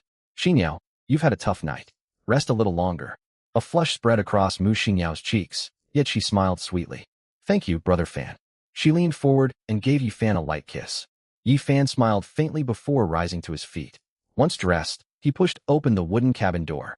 Stepping outside, he took care of basic hygiene, then pulled food and water from his game backpack for breakfast. As he ate, he opened the regional chat channel to catch up on news. The moment he entered, he noticed the surviving player count displayed at the top had dropped to 95,967. Damn. If I remember right, this number was 96,573 yesterday. Over 600 people died in just one night. How did so many lose their lives? He soon found the answer within the chat logs. Captain, vegetable cabbage shit. One of my crew fell overboard last night. Only 3 of us remain on the raft now. Captain, tiny glutinous rice ball sobs. Someone fell off our raft too. The other 2 and I stayed awake the whole night, terrified. Captain, angler never skunked at tiny glutinous rice ball. How did someone fall off out of nowhere? Tiny glutinous rice ball at angler never skunked. We lack materials to upgrade our raft. There's barely any space on board. The crew member was sleeping near the edge. She must have rolled over in her sleep and slipped into the sea. By the time we heard her screaming, it was already too late. Angler never skunked. Could none of you dive in to save her? Tiny glutinous rice ball at angler never skunked. It was pitch black out there. No one dared jump into the ocean. We risked drowning ourselves without saving her. Angler never skunked at tiny glutinous rice ball. I get it. Upgrading the raft is clearly critical. Thankfully, I upgraded mine to medium-sized yesterday. It's far roomier, no risk of falling off. I hope I can find more wooden supply crates today and upgrade it to large. Captain, Hog Rider on highway. I saw people trading resources last night. I bet those who traded raft, building materials away without upgrading now regret it. Crew, Gentle Fairy Wa, this survival game is brutal. Only one day after the novice grace period started, hundreds are dead. How are we supposed to survive long-term? After reading the chat messages, Yi Fan's heart skipped a beat. He immediately thought of Lu Roming. From their private conversation the previous day, he learned that Lu Roming's fleet never received the novice gift pack, and none of them had searched for wooden supply crates. Their raft had definitely not been upgraded. Yi Fan quickly opened his friend list to check if Lu Roming was still alive. He breathed a sigh of relief upon seeing Sweet Little Cutie was still online, her name not grayed out. But then he noticed dozens of unread private messages from her, and his brows furrowed again. Has something really happened to her? He opened the chat immediately. Sweet Little Cutie, no affiliation sobs. Brother Yi Fan, help me. Our Captain Su Jiasin fell overboard in her sleep last night. She didn't even get to scream before the waves swept her away. The game notified me that since the captain died accidentally, the remaining 3 of us crew members have lost our affiliation status. Brother Yi Fan, you said you'd take me in. Please let me join your crew. I'm terrified. I'm sure I'll die if I stay here. Brother Yi Fan, I'll do anything you ask. Please reply quickly. Message after message grew increasingly frantic. Yi Fan felt a mix of shock and quiet relief. He was shocked that another raft had suffered a fatality, but relieved the victim was their captain. With the captain dead, Lu Roming became an unaffiliated player. That meant she could join his fleet right away, without waiting for the novice grace period to end. Originally, Yi Fan had planned to wait until the grace period concluded. He intended to find Lu Ruming's captain and demand she expel Lu Ruming. Then he could recruit her. If the captain cooperated, he would even offer food as compensation. If she refused, he would attack and seize the raft by force. Plans, however, could never account for sudden twists of fate. Lu Ruming's captain's unexpected death saved him a great deal of trouble. Best of all, he could recruit Lu Ruming ahead of schedule. Fortune favors me. Overjoyed, Yi Fan replied at once. Yi Fan, captain, send me your coordinates immediately. I'll send you an invitation to join right now. Far out on the open sea elsewhere, Lu Ruming huddled tightly with the other two female crew members. The events of the previous night still haunted them. The four women on the raft had split into two factions and argued fiercely the day before. When night fell and they prepared to rest, they separated. Lu Ruming and the other two lay at one end of the raft, while Captain Su Jiasen slept alone at the other. Deep into the night, once the other three women fell asleep, Lu Ruming planned to take out the food and water Yi Fan had given her and eat in secret. That was when Su Jiasen rolled over and plunged into the sea with a loud splash. Lu Ruming shook the two girls beside her and shouted urgently, "Wake up!" Su Jiasen fell overboard. The two women jolted awake. By the faint moonlight, they watched Su Jiasen thrash in the dark waters, unable to utter a single cry. The eerie sight terrified all three of them. No one dared dive into the sea to rescue her. Clutching each other in fear, Lu Ruming and the others helplessly watched Su Jiasen vanish beneath the waves. Moments later, the game system alert sounded. It informed them that with their captain dead, all three lost their crew affiliation. Panicked, Lu Ruming immediately opened her friend list and messaged Yi Fan nonstop. Unfortunately, Yi Fan had muted all private chat notifications before sleeping to avoid being disturbed, so he received none of the messages overnight. They endured until dawn, when their nerves calmed slightly. Then Lu Ruming finally received Yi Fan's reply. Hope reignited inside her as she read it. She messaged him back without delay. Sweet little cutie, no affiliation brother Yi Fan. My coordinates are xxxx.xxxx. Please send the crew invitation and come rescue me quickly. Back on Yi Fan's raft, he received the reply and instantly sent Lu Ruming a crew invitation. Almost at the same moment, a cold mechanical system voice echoed inside Lu Ruming's mind. Ding. Player Lu Ruming. Attention. Player Yi Fan captain invites you to join his fleet. Accept or decline. The announcement sounded like heavenly music. Lu Ruming accepted immediately. Another system prompt followed. Ding. You have successfully joined a new fleet. Long distance teleportation activated. You will leave your current raft and be transported to your new vessel instantly. On the old raft, the other two girls stared in horror as Lu Ruming, who had been huddled beside them seconds earlier, vanished completely. A bag of toast and a bottle of water, the supplies Yi Fan had traded to her, which she had not yet eaten, remained on the wooden planks. After a single second of shock, the two women lunged forward and fought over the food and water. Lu Ruming's sudden disappearance was cast aside entirely. On Yi Fan's medium wooden raft, a burst of bright light flashed before Yi Fan's eyes. He raised a hand to shield himself. When the light faded, he lowered his arm and saw a stunning woman with looks comparable to Mu Xinyao materialize in front of him. It was Lu Ruming. After a moment to adjust to the shift, Lu Ruming stared at her surroundings in stunned disbelief. The cramped, tiny raft she had been on was gone. In its place stood a sturdy, spacious wooden vessel. Even more striking, a small wooden cabin rose toward the rear center of the raft. Lu Ruming was dumbfounded, momentarily forgetting her fear. A low male voice sounded behind her. We finally meet, school beauty Lu. Lu Ruming spun around. She saw a young man watching her with a faint smile. She instantly realized this was her new captain, Yi Fan. She quickly sized him up. Tall and well built, he radiated a powerful sense of security. He was handsome, brimming with quiet confidence, with no trace of anxiety on his face. Lu Ruming was thoroughly satisfied with his appearance and apparent strength. She took a quiet breath, a flash of calculation flickering across her eyes. She quickly adopted her most vulnerable, gentle, pitiful expression. Her eyes glistened with tears, and her voice turned soft and delicate. Brother Yi Fan. She stepped slowly toward him, her posture humble, every movement layered with calculated dependence and admiration.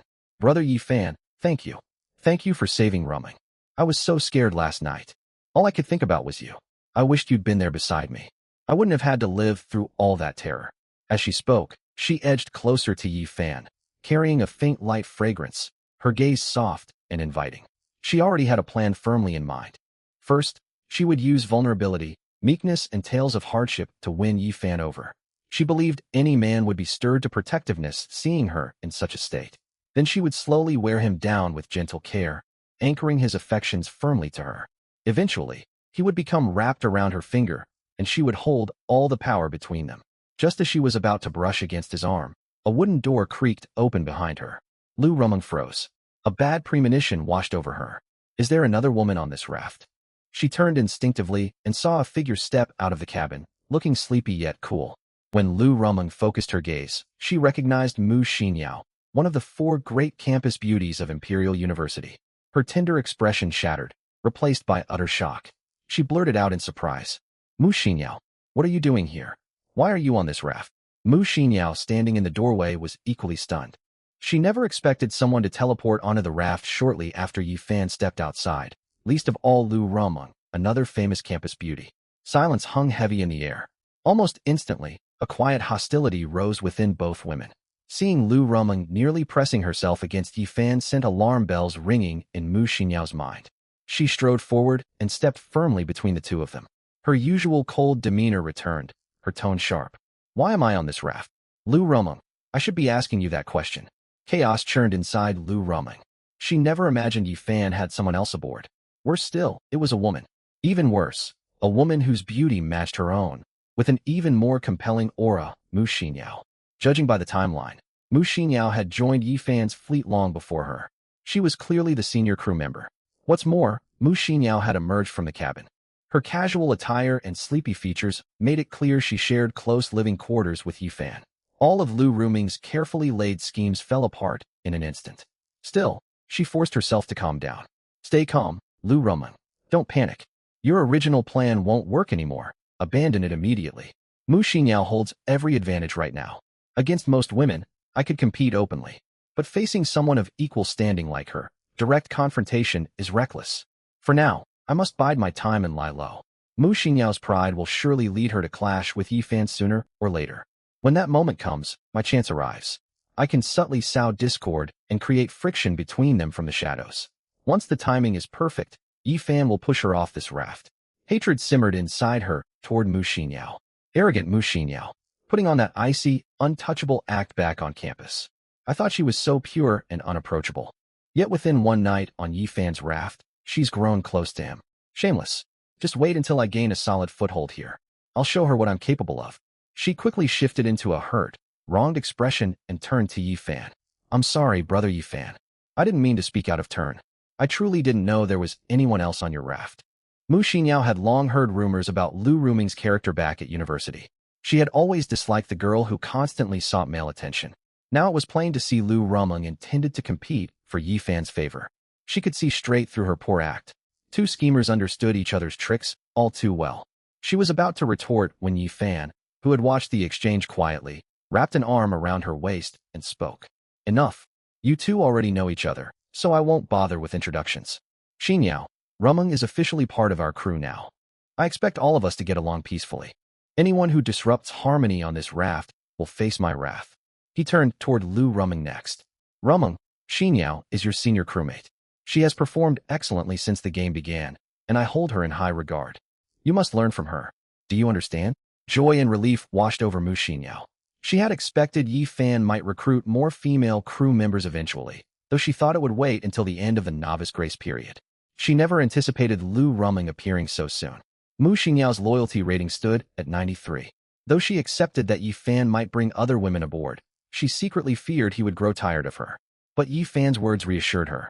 She knew she occupied a special place in his heart. She leaned comfortably against his chest, looking at Lu Rumeng with quiet pride, as if silently declaring, You see that? I am the one who matters most to Brother Fan. You are only the newcomer. Mu Xinyao's barely concealed smugness did not escape Lu Rumeng's notice. Rage surged hotter within Lu Rumeng than ever before. She ached to stride forward and slap Mu Xinyao hard across the face. For a long time, Lu Rumeng had reigned supreme at Imperial Capital University. Normally, she was the one stealing other girls' boyfriends. Never had she felt so stifled and wronged. Yet she knew the timing was wrong. If she picked a fight, she would only annoy Yi Fan, which would severely hinder her future plans. Lu Rumeng forced her anger under control and spoke first to Yi Fan. Brother Yi Fan, rest assured. Rumpen will keep your words firmly in mind. I will never do anything to harm unity aboard this ship. Then she wore a sincere smile and turned to Mu Xinyao. Sister Xinyao, I spoke out of line just now. Please do not hold my careless words against me as a senior. I offer you my sincere apologies.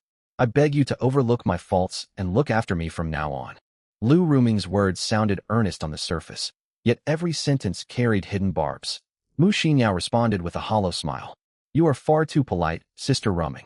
I am not such a petty person. Since Brother Fan has taken you aboard, we are all crewmates sharing the same vessel. I am willing to get along peacefully, but there is one thing you must remember. Anyone who betrays Brother Fan will face my wrath. Lu Ruming was inwardly stunned by Mu Xinyao's response. From what she knew of Mu Xinyao's haughty personality, she would never speak in such a manner. How could just one night change Mu Xinyao this much? She seems to have devoted herself entirely to Yi Fan. She had no idea Mu Xinyao had long been disciplined by Yi Fan, with her obedience rating reaching 93 points. Yi Fan was quite satisfied with Mu Xinyao's words. He pulled out several packs of food and handed them to her with a smile. Xinyao, this is your breakfast. Go wash up first, then take your time eating. Mu Xinyao happily accepted the food and water, leaning forward to press a light kiss on his cheek. Thank you, Brother Fan. Lu Ruming stared at the supplies in Mu Xinyao's hands, shocked. Good heavens. Yi Fan's resources are incredible. Bread, ham sausages, biscuits, mineral water, potato chips, and cola. All of this is merely breakfast. Can Mu Xinyao possibly finish it all? If rationed carefully, these supplies could sustain another player for at least 2 or 3 days. Lu Ruming had gone nearly 24 hours without food. Hunger gnawed fiercely at her insides. Saliva pooled in her mouth, and her stomach rumbled loudly as she eyed the food. She looked pleadingly toward Yi Fan. Brother Yi Fan, I haven't eaten for a full day and night. Could you spare some food for me? I beg you, Brother Yi Fan. She stepped to Yi Fan's other side, subtly brushing against his arm. Yi Fan let out a low chuckle. Do not worry. Every crew member under me will never go hungry. But before we eat, there is an important matter we must settle. Ruming, come with me into the wooden cabin. He turned and walked toward the hut. Lu Ruming froze. As an adult, she immediately understood what Yi Fan intended. Back at Imperial Capital University, she had mastered the art of manipulating men with her gentle, calculating tactics. Still, she had always kept her distance from every suitor. Her innocence and first kiss were still hers to claim. In her original plans, these were critical bargaining chips she planned to use to manipulate Yi Fan. She never intended to surrender them so readily. She had not expected Yi Fan to break every expectation. He had already won over the cold school beauty Mu Xinyao, and now he intended to demand her submission immediately. Her expression flickered with conflict. If she refused Yi Fan, he would grow displeased. Mu Xinyao, who watched her warily, would surely speak ill of her in front of him. Life aboard this ship would become unbearable. She might be cast off the raft again, or even face fatal danger. Yet stepping into the cabin meant surrendering something precious to her, and the thought filled her with bitter resentment. While Lu Ruming stood rooted to the ground, torn between two choices, a mocking voice reached her ears. Heh, some people, no matter how beautifully they speak or how flawless they act, the moment they face a true trial, their true nature reveals itself. Lu Ruming dropped her pretense and glared furiously at Mu Xinyao. Mu Xinyao, what are you trying to say? Mu Xinyao remained calm and aloof as she tore open her food packaging slowly. Exactly what you heard. Lu Ruming, you dare to compete with me? You hesitate over the very first order Brother Fan gives you. I suggest you abandon your futile hopes. This ship is no place for you. With your current attitude, it will not be long before Brother Fan casts you aside. Fury burned inside Lu Ruming. She snapped sharply. Mu Xinyao, just you wait. I am going inside right now. We shall see which one of us Yi Fan abandons in the end. With that, she strode quickly toward the wooden cabin. Lu Ruming paused briefly at the doorway, took a deep breath, and pushed open the wooden door. The scene inside stunned her. Simple wooden furniture and daily supplies filled the space. An unfamiliar object hung from the ceiling at the center of the cabin, glowing steadily like an electric lamp. Is this truly the ocean survival game? It feels as if I've wandered into a countryside vacation lodge. Are Yi Fan and the rest of us participating in the same survival challenge? While she stood dumbfounded, Yi Fan walked over to her side. He closed the wooden door behind him and moved to stand close beside her. Lu Ruming let out a startled cry and instinctively stepped away. Yi Fan's expression darkened. His voice lowered. Miss Lu, what is the meaning of this? Seeing his shift in mood, Lu Ruming panicked. She quickly put on a tearful, vulnerable expression. Brother Yi Fan, you misunderstand me. We have only just met, and you wish to be so intimate right away. Isn't this all too sudden? My heart is not prepared yet. I hope you can grant me a little time. I haven't bathed since yesterday. I fear my body carries an unpleasant odor. I worry it will displease you. Brother Yi Fan, what if I clean myself thoroughly first? Will that satisfy you? Yi Fan let out a cold laugh at her excuses. I see. I suppose I misjudged you. I did not expect you to be so thoughtful. Lu Rumbling exhaled in relief, secretly feeling triumphant. Yi Fan is no different from all the other men chasing me on campus. A few gentle words from me, and he bends easily, completely under my control. Yi Fan continued speaking before she could savor the thought. In that case, go wash yourself first. Once you are finished, we will settle our important matter. Lu Rumung was completely stunned. This was not about bathing at all. Moreover, fresh water was extremely scarce in this world. How could it be wasted on washing? She hurried to speak. Brother Yi Fan, drinking water is so precious. Using it for bathing would be such a waste. I cannot bear to Yi Fan cut her off. There is no need to overcomplicate things. We are surrounded by endless seawater. Strip down and jump overboard. You can wash as long and as thoroughly as you like. I will wait for you. There is no rush. Lu Ruming's eyes widened in shock, stammering. Brother Yi Fan, surely you are joking? Yi Fan's face turned icy. He spoke sternly. Joking? Do I look like I am in the mood for jokes? Lu Ruming, have you forgotten the promises you made to me? Have you cast them aside the second you boarded this ship? Shall I help you recall every word? Fear welled up within Lu Ruming beneath his stern gaze. She hurried to his side, eyes glistening with threatened tears. Brother Yi Fan, you truly misunderstand Ruming. I would never break my promises to you. I merely... Yi Fan reached out, gripping her chin gently yet firmly, cutting off her stream of excuses. Lu Ruming, set aside those petty, underhanded tricks of yours. Do you imagine I am like those fawning men who circle you, ready to be manipulated at your whim? I will not play that game. You accepted my supplies and stepped onto my ship. From this moment onward, your fate, whether you live or die, belongs to me. I am giving you two choices. Either undress voluntarily and wait for me on the bed, or I will strip you myself and toss you into the sea to bathe to your heart's content. 30 seconds to decide. My patience is limited. The sudden shift caught Lu Ruming completely off guard. Only now did she realize Yi Fan was nothing like any man she had ever known. All her usual manipulative tactics meant nothing to him. If she refused, he would truly drag her into the ocean. Faced with this ultimatum, Lu Ruming made her choice within seconds. She walked toward the wooden bed, her hands trembling as she began to remove her outer clothes. Yi Fan watched on with quiet interest. Bit by bit, her garments fell away, revealing her figure. Terrified of angering Yi Fan further, she removed every layer without holding back. She crossed her arms over herself, gazing at him warily. The sight stirred Yi Fan's interest. He stepped forward, lifted her into his arms, and laid her gently on the wooden bed. Then he removed his own outerwear and joined her. An hour later, their conversation came to an end. Yi Fan lay back feeling satisfied, while Lu Ruming turned her head to the side, eyes glistening with hurt. Yi Fan paid her no mind for the moment. He focused on the system notification that had just sounded. Ding!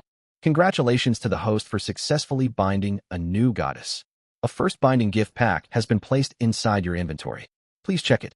Your base rewards have been upgraded for binding a new goddess. Current base reward. You can trigger normal 400x critical effects on 3 items each day. The new goddess's obedience rating system has been activated. You may view it anytime. A grin spread across Yi Fan's face as he read the message. All his effort had been worthwhile. He opened Lu Ruming's personal status panel. Player, Lu Ruming bound role. Crew member attributes. Vitality 8, Physique 7, Spirit 8, Combat Power, 23 skills, none inventory space, 10 slots of survival coins, 0 obedience rating, 56. Yi Fan was not surprised to see the 56-point obedience rating. This calculating school beauty was never easy to handle. He had forced her compliance through pressure, so it was only natural her loyalty remained low. He even thought 56 points was higher than expected. Yi Fan harbored no regret over pressing Lu Ruming into submission. Unlike the men who fawned over her at university, he had no intention of slowly building affection. His priority was securing the system binding rewards first. He could raise her obedience rating gradually over time.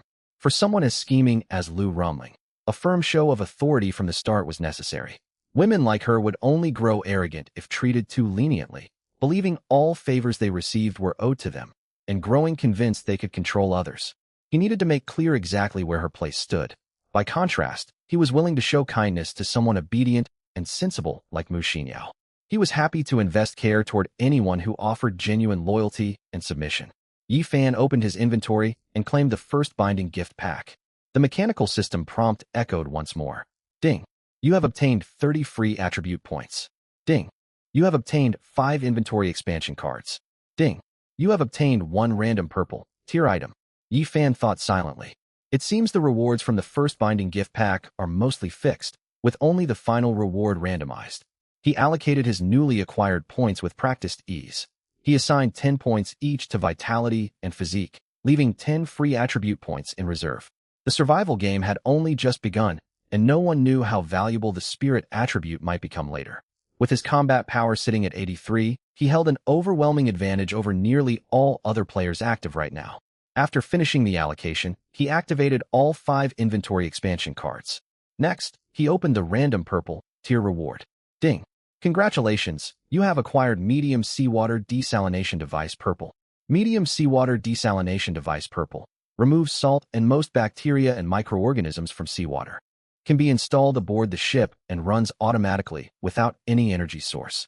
Produces 10 liters of fresh water every hour. Note, the desalinated water is suitable for daily use. Direct consumption is not recommended. A smile tugged at Yi Fan's lips as he stared at the device in his inventory. Purple, great equipment truly lives up to its reputation. A standard large water jug holds roughly 18.9 liters. This device produces 10 liters every single hour, more than half a jug each hour. That adds up to more than 12 jugs of fresh water every day. Water shortages on the ship would no longer be a concern. While the water was not ideal for direct drinking, it was not strictly undrinkable. Food and fresh water remained the most precious resources in this world. He could trade surplus fresh water to other players at a reasonable price to acquire other vital supplies. After sorting through the gift pack rewards, Yi Fan checked his own status panel. Player: Yi Fan role, Captain attributes, Vitality 35, Physique 35, Spirit 13 free attribute points, 10 combat power, 83 inventory space, 110 slots survival coins, 0. He prepared to head outside and install the seawater desalination device. Then he heard quiet sobbing beside him. He turned to see Lu Rumeng crying into a pillow. Lu Rumeng's heart felt heavy with overwhelming grievance.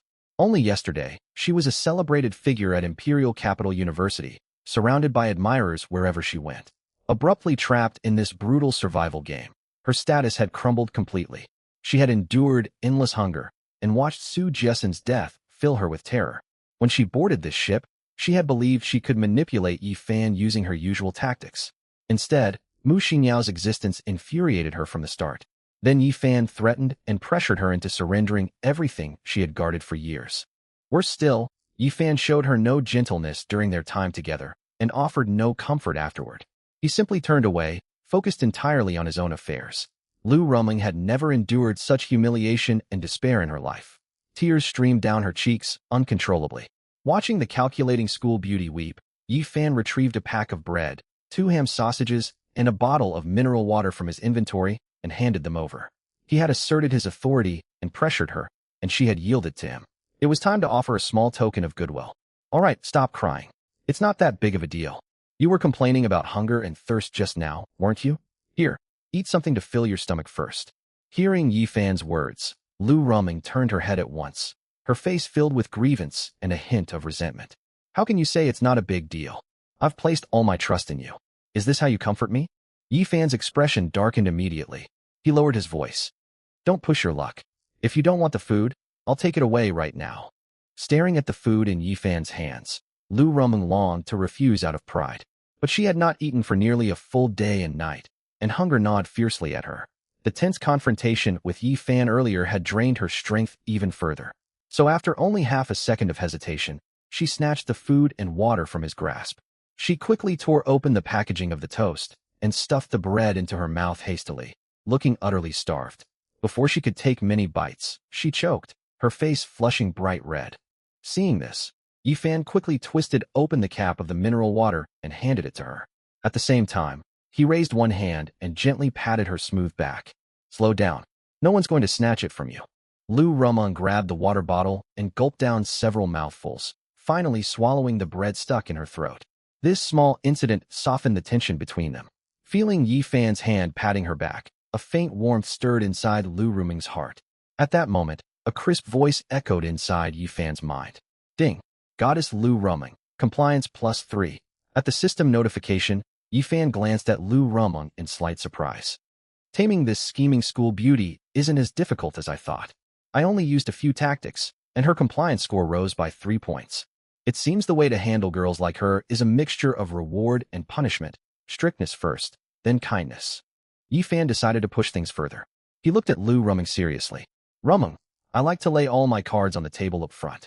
Since you've chosen to stay with me aboard this ship, you belong solely to me from now on. If you behave and obey me unconditionally, everything will be fine. I can help you survive safely and let you live far more comfortably than most players trapped in this game.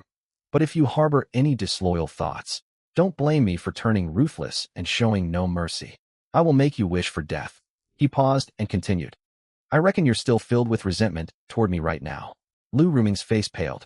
After everything Yi Fan had done, she was indeed resentful. But having witnessed his capabilities, she dared not voice her anger openly. She could tell Yi Fan would not fall for the manipulative tricks she used to sway other young men. If she angered him, he was fully capable of making her suffer endlessly. Lu Ruming threw herself into his arms, putting on a pitiful look. Captain Yi, I'm already on your side. How could I possibly harbor resentment toward you? I was just upset a moment ago, but I hold no ill will at all. Looking at the seemingly sincere Lu Ruming in his arms, Yi Fan sneered inwardly. If I didn't have the system tracking compliance, 99% of men would be fooled by this scheming school beauty's acting skills. What a waste of talent. She should have enrolled in the Performing Arts Department at Imperial Capital University. Yi Fan lifted her chin with his fingers. You know exactly what you truly think deep down. But let me tell you something. I possess an ability that lets me see the genuine feelings everyone on this ship holds toward me. That includes Xinyao and you as well. So don't try to deceive me with your clumsy acting. It won't work on me. Also, don't call me brother. We are not close enough for that. From this moment onward, you will address me as captain. Lu Ruming's face turned ashen. She tried to speak to explain herself, but met Yi Fan's icy gaze and hesitated. She did not fully believe he could see through people's hearts, yet everyone across the planet had been forced into this ocean survival game. Anything felt possible. Just then, the crisp system voice sounded again in Yi Fan's head. Ding! Goddess Lu Ruming, compliance +2. It seems my speech worked. This scheming school beauty's compliance has broken through 60 points. The chance of her betrayal has dropped from high to low. Yi Fan stood up to get dressed, ready to head outside. Before leaving, he turned to the still stunned Lu Ruming. Finish your food and come out quickly. There's work to be done. Don't keep me waiting. With that, Yi Fan pulled open the wooden door and stepped outside. Lu Ruming snapped back to reality only after the door clicked shut. As soon as Yi Fan walked out of the cabin, Mu Xinyao, who had already finished breakfast, hurried over and threw herself into his embrace. Fan, is everything settled? Yi Fan lifted Mu Xinyao and kissed her fair, soft cheek. He asked casually, Xinyao, I've taken Ruming onto our ship. Are you jealous? Mu Xinyao looked earnest at once. To be honest, Fan, there's a tiny twinge of unease in my heart. But every decision you make, I will fully support and accept without question. Seeing how obedient and sensible Mu Xinyao was, Yi Fan spoke sincerely. My Xinyao is the only one who understands me. Xinyao, I give you my word. No matter how many other women join us on this ship later, you will always hold the highest position. You will always be the most special one to me. Tears welled up in Mu Xinyao's eyes upon hearing his promise. She said emotionally, Thank you, Fan. I will strive to be the best partner by your side. She pressed her soft lips against his. The two kissed for nearly 5 minutes before parting. Mu Xinyao's eyes were hazy with affection. She had overheard all the conversation inside the cabin earlier, and her heart was already stirred. She looked at Yi Fan expectantly, hoping for more intimacy. But Yi Fan patted her hip gently. That's enough for now, Xinyao. We have plenty of important tasks ahead. I'll spend more time with you tonight. Disappointment flickered across Mu Xinyao's face, yet she nodded sweetly. All right, Fan. I will obey you. She pulled away from his embrace. Yi Fan retrieved the medium seawater desalination device he had just obtained from his game inventory. He carried it to the side of the ship to set it up. Mu Xinyao followed to assist him, curious. Fan, what is this machine for? Yi Fan smiled and sent her the device's system description. After reading it, Mu Xinyao lit up with joy. She looked at Yi Fan with admiration. You're incredible, Fan. With this, we will no longer have to worry about running out of water. The desalinated water isn't recommended for direct drinking, but we can boil it safely. Yi Fan spoke confidently. Xinyao, all water produced by this desalination unit will be used for daily washing from now on. It's been almost a full day since the game began. We've sweated heavily with no chance to clean ourselves. We can use this fresh water to bathe tonight. Mu Xinyao widened her eyes in shock. A bath? Fan, wouldn't that be extravagant? Water is so precious right now. Countless players don't even have a single bottle to drink. What about our stored drinking water? Yi Fan chuckled. Don't worry, Xinyao. I have enough drinking water stockpiled to sustain us for a long time, and our supply will only keep growing. You don't need to stress over fresh drinking water. Reassured by his words, Mu Xinyao admired him even more deeply. Shortly afterwards, the two finished installing the seawater desalination device. Yi Fan flipped the switch, and the machine hummed to life. Moments later, clear fresh water flowed from the outlet into a wooden bucket underneath. Yi Fan took a sip. The desalinated water had no trace of salt. Mu Xinyao leaned forward and took a small sip as well. She exclaimed excitedly, Fan, it really has no salt taste at all. At that moment, the cabin door creaked open. Lu Ruming stepped out, walking stiffly after the tense exchange inside the small room. Yi Fan's warning before leaving the cabin had left a deep impression on her, forcing her to rethink her plans. She realized she could not manipulate Yi Fan like other men. For now, she had no choice but to obey him openly. The reasoning was simple. Yi Fan possessed overwhelming strength. It is easy to grow accustomed to comfort, yet hard to return to hardship. After seeing everything aboard Yi Fan's ship, Lu Ruming could never bear going back to her simple wooden raft. Food and water were abundant here, and she had a proper cabin to shelter her. While other players endured wind and rain with no cover, this ship already had a wooden cabin furnished with handmade furniture. Even if Yi Fan tried to drive her away, she would cling to the vessel at all costs. Of course, this all depended on there being no stronger player in the competition zone than Yi Fan. If another powerful, more easily manipulated player appeared who could offer her greater benefits, she would not hesitate to switch sides. With her compliance score only sitting at 61, betrayal remained a possibility. But for the time being, no such competitor existed. So Lu Ruming resolved to follow Yi Fan obediently for now. She quickly finished the food and water inside the cabin, then stepped outside with aching limbs. She spotted Yi Fan and Mu Xinyao standing beside the strange machine, both wearing thrilled expressions. Curiosity got the better of her, and she hurried over. Captain, what are you doing here? Before Yi Fan could reply, Mu Xinyao spoke proudly. This is Fan's seawater desalination device. It turns seawater into fresh water. Isn't it amazing? Lu Ruming's eyes stretched wide. A seawater desalination device. It can purify seawater. Good heavens, does that mean we will never run out of drinking water again? The notification chimed in Yi Fan's mind once more. Ding! Goddess Lu Ruming, compliance +2. Standing beside them, Mu Xinyao shot her a mocking glance. TCH, you look like you've never seen anything remarkable before. They call you the Imperial Capital University School Beauty, on par with me. I'm embarrassed for you. Lu Ruming burned with anger at the taunt, yet she suppressed it instantly. She knew fighting with Mu Xinyao now would only make Yi Fan side with the other woman, leaving her the one to suffer. She quickly adopted a humble posture. You are right, Sister Mu. My vision is far too narrow. I hope you can guide me more in the days ahead. Mu Xinyao felt uncomfortable seeing Lu Ruming act so deferential. Before entering the cabin, the two had been openly hostile to each other. It was as if she had become a completely different person after emerging. Yi Fan cut into the conversation. Enough talk. The desalination unit can run automatically here. You two go over there. We have work to start. At Yi Fan's command, Mu Xinyao replied enthusiastically. Understood, Fan. I can hardly wait to get started. Lu Ruming watched Mu Xinyao's eager demeanor and cursed inwardly. Is Mu Xinyao out of her mind? She sounds delighted to be assigned chores.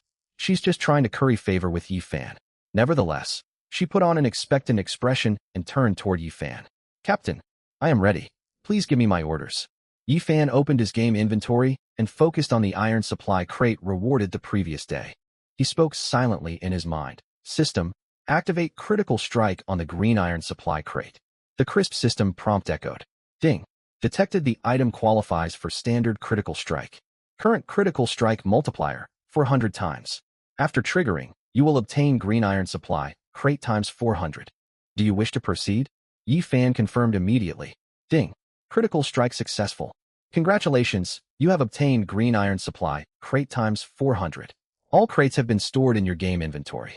After receiving the notification, Yifan walked over to Mu Xinyao and Lu Ruming. The two women stood waiting. He pulled one iron supply crate out of his inventory. Lu Ruming gasped when she saw the crate materialize in his hands. Wow, an iron supply crate. Captain, why didn't you open it yesterday? She could not hide her shock. This crate was a one-of-a-kind reward announced to the entire competition zone the previous day. She never imagined Yifan would resist opening it immediately. A thought crossed her mind. Is he planning to let us open it together?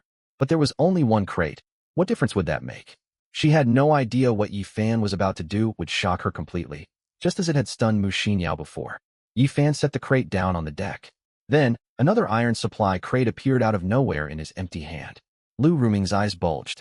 She rubbed them hard, convinced she was seeing things. No matter how many times she blinked, a second crate sat clearly before her. She screamed in shock. Another iron supply crate. How is this possible? Neither Yifan nor Mu Xinyao acknowledged her outburst. Having witnessed this miracle the day before, Mu Xinyao was far less surprised. She waited eagerly for what came next. Just as Mu Xinyao expected, after Yifan placed the new crate on the deck, another appeared in his hand once again. This continued on and on. Before long, piles of iron crates stacked up in front of the three of them. When there was no more space left on the deck, Yifan stopped summoning them and spoke calmly. This will suffice for now. Xinyao, Ruming, these crates are your responsibility. Call me once you finish opening all of them. Understood, Fan. Mu Xinyao replied at once. Lu Ruming stared blankly at the mountain of supply crates, utterly stunned. Her mouth hung open in a giant O shape, frozen in place. She only snapped out of it after Yifan called her name several times. At this moment, Lu Ruming's outlook shifted entirely. She finally understood why Yifan was the first player in the zone to upgrade his vessel to level 2. He possessed some heaven-defying ability to conjure countless supply crates seemingly out of thin air. It dawned on her that she had latched onto an immensely powerful patron. All the grievances and dissatisfaction she harbored from earlier vanished in an instant. Compared to the extraordinary power Yifan wielded, those troubles meant nothing. At this moment, only one thought lingered in her mind. Stick closely to Yifan. No matter how many hardships she endured later, she would stay aboard this ship no matter what. Then Lu Ruming put on an even brighter smile than Mu Xinyao and picked up the nearest black iron supply crate. Right then, the crisp voice of the system echoed in Yifan's mind. Ding, Goddess Lu Ruming, loyalty plus 15. Hearing the system notification, Yifan was thoroughly confused. 15 points. System, did you make a mistake? He quickly checked Lu Ruming's status panel. Player, Lu Ruming bound identity, crew member stats, vitality 8, physique 7, spirit 8, combat power, 23 skills, none inventory space, 10 slots survival coins, 0 loyalty, 76. Damn, it really jumped by 15 points. Wait, what exactly did I do to trigger such a massive loyalty increase for Lu Ruming? After a brief moment of thought, Yifan figured out the reason. For someone like Lu Ruming, a calculating campus beauty who prioritized benefits, the more power you displayed, the more obedient she would be. But if you turned out powerless, she would abandon you without hesitation. He had just brought out more than 100 black iron supply crates all at once. Such overwhelming strength naturally stunned Lu Ruming, which explained the sharp surge in loyalty. She was now merely a hair's breadth away from hitting the 80-point threshold. Moreover, Yifan noticed an interesting pattern. The loyalty value of bound goddesses could only rise, never fall. That meant as long as he spent enough time with them, he could raise their loyalty all the way to 100 points. Though he would need to figure out the best methods on his own. Suddenly, Mu Xinyao let out an exclamation beside him. Brother Fan, look quickly. This black iron supply crate has so many supplies inside.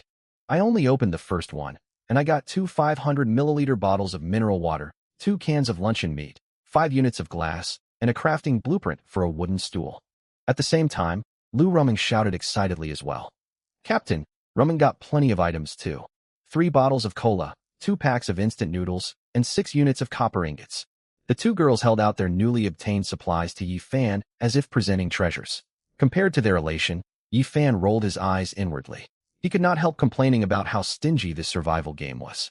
As the first player in the entire division to upgrade his ship to level 2, the rewards from these black iron supply crates were far underwhelming. Excluding crafting blueprints, All the supplies combined were roughly equivalent to the loot from 3 to 4 wooden supply crates. Yifan spoke calmly to Mu Xinyao and Lu Roming.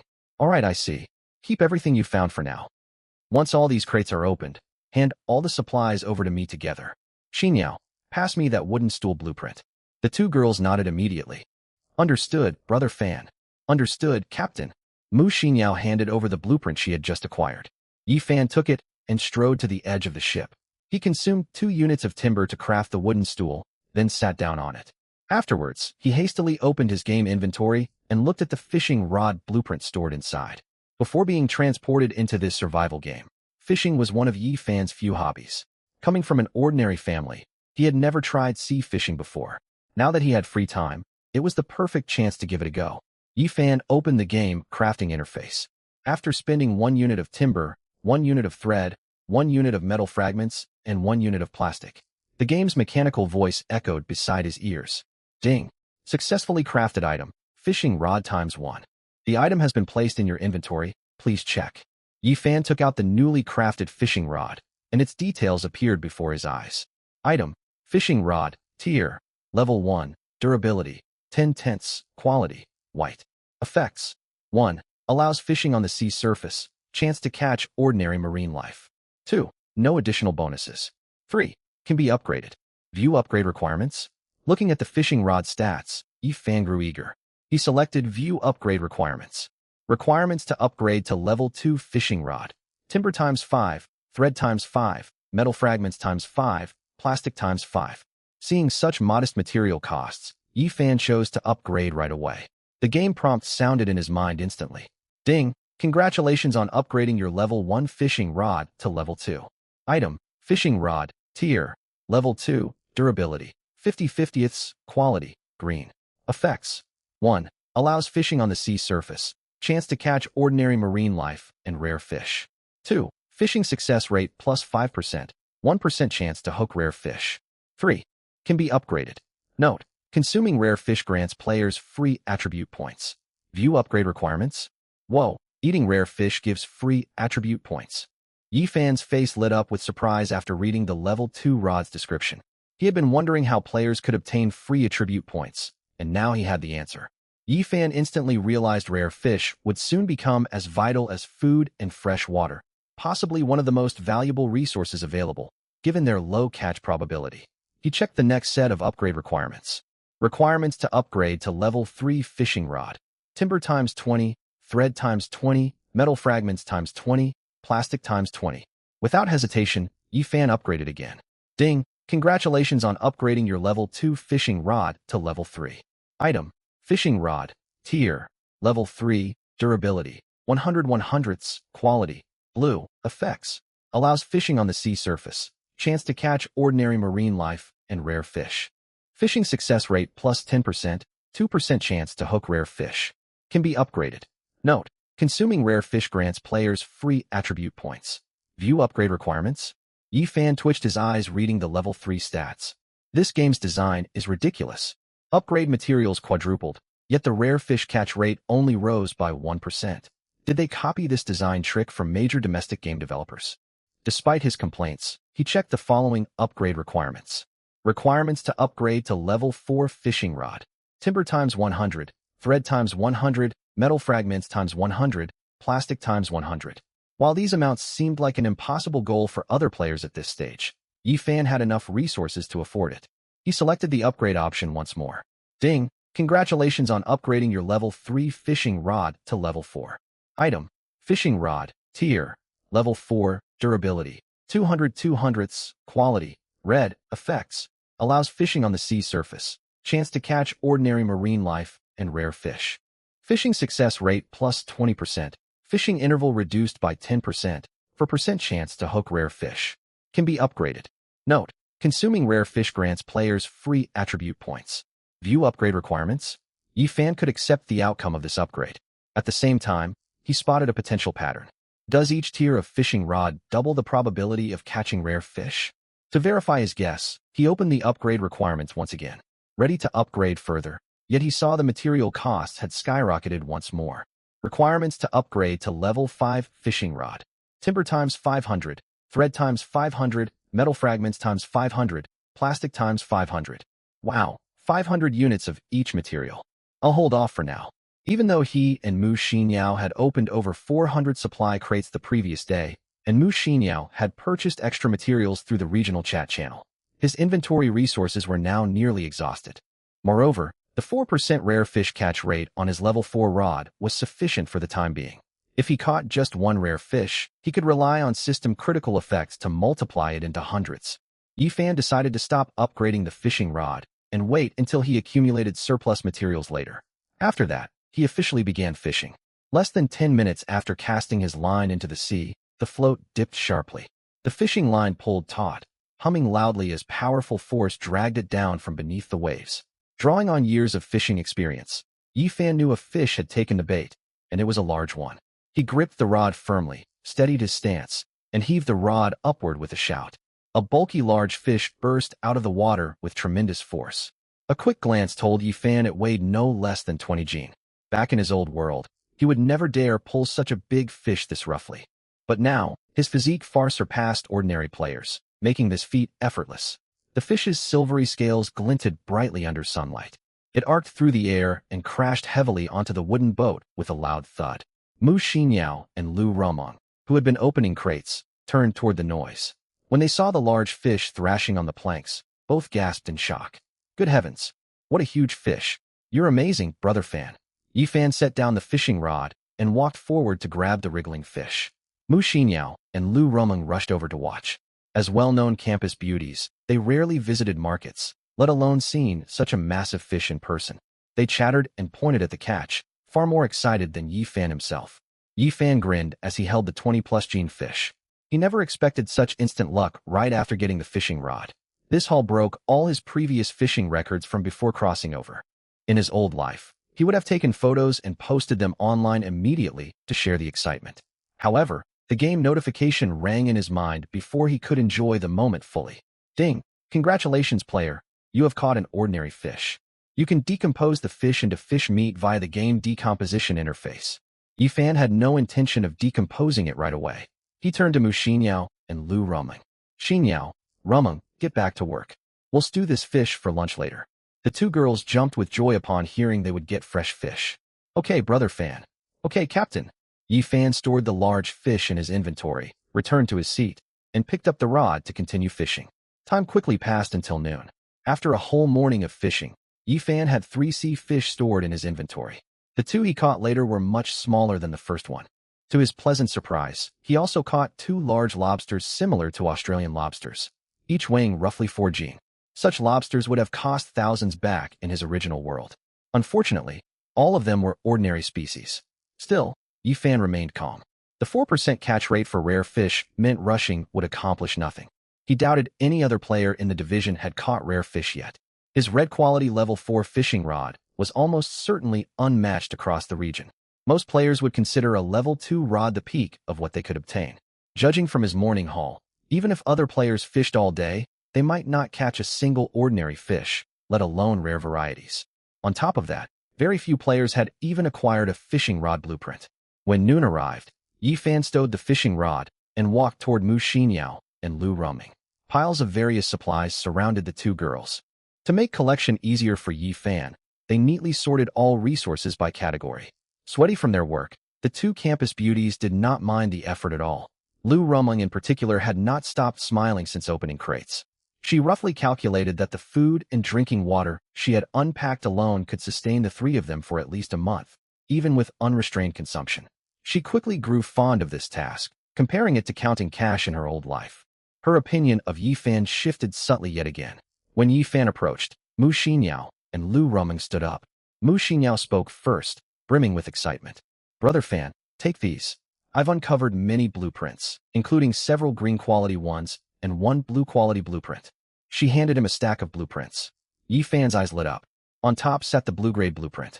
Level 3 ship upgrade blueprint blue. Gather required materials to upgrade a level 2 ship to level 3. Damn, it's a blueprint for upgrading to a level 3 ship. Yifan gave Mu Xinyao a warm embrace and praised her sincerely. Xinyao, you're incredible. You're my lucky charm. Tell me, what reward do you want? Mu Xinyao's heart felt lighter than honey from his praise. I don't need any reward, brother Fan. This is all I should do. I'm happy as long as you are pleased. She glanced subtly at Lu Ruming, her gaze filled with quiet pride. Lu Ruming witnessed everything, and her cheerful mood from opening crates vanished instantly, burning with jealousy. Mu Xinyao, you're such a hypocrite. Back at Imperial University, you acted pure and untouchable, but that was all an act. Only a few days into this survival game, and your true colors show. I'm happy as long as you are pleased. Disgusting. Everyone called me a schemer, but you're far better at manipulating men than I am. No wonder you were so eager when we found the blueprint and refused to let me take a look. You planned this all along. Just wait, Mu Xinyao. Someday, I will be the only one beside Yi Fan. Right then, the system's voice echoed in Yi Fan's mind. Ding, Goddess Lu Ruming, loyalty +4. Yi Fan was confused. What's going on? I just thanked Mu Xinyao. Why did Lu Ruming's loyalty rise by 4 points? What's going through this girl's mind? He quickly checked Lu Ruming's panel. Her loyalty had hit exactly 80 points, meaning the odds of her betraying him were now extremely low. Lu Ruming spoke in a soft, gentle tone.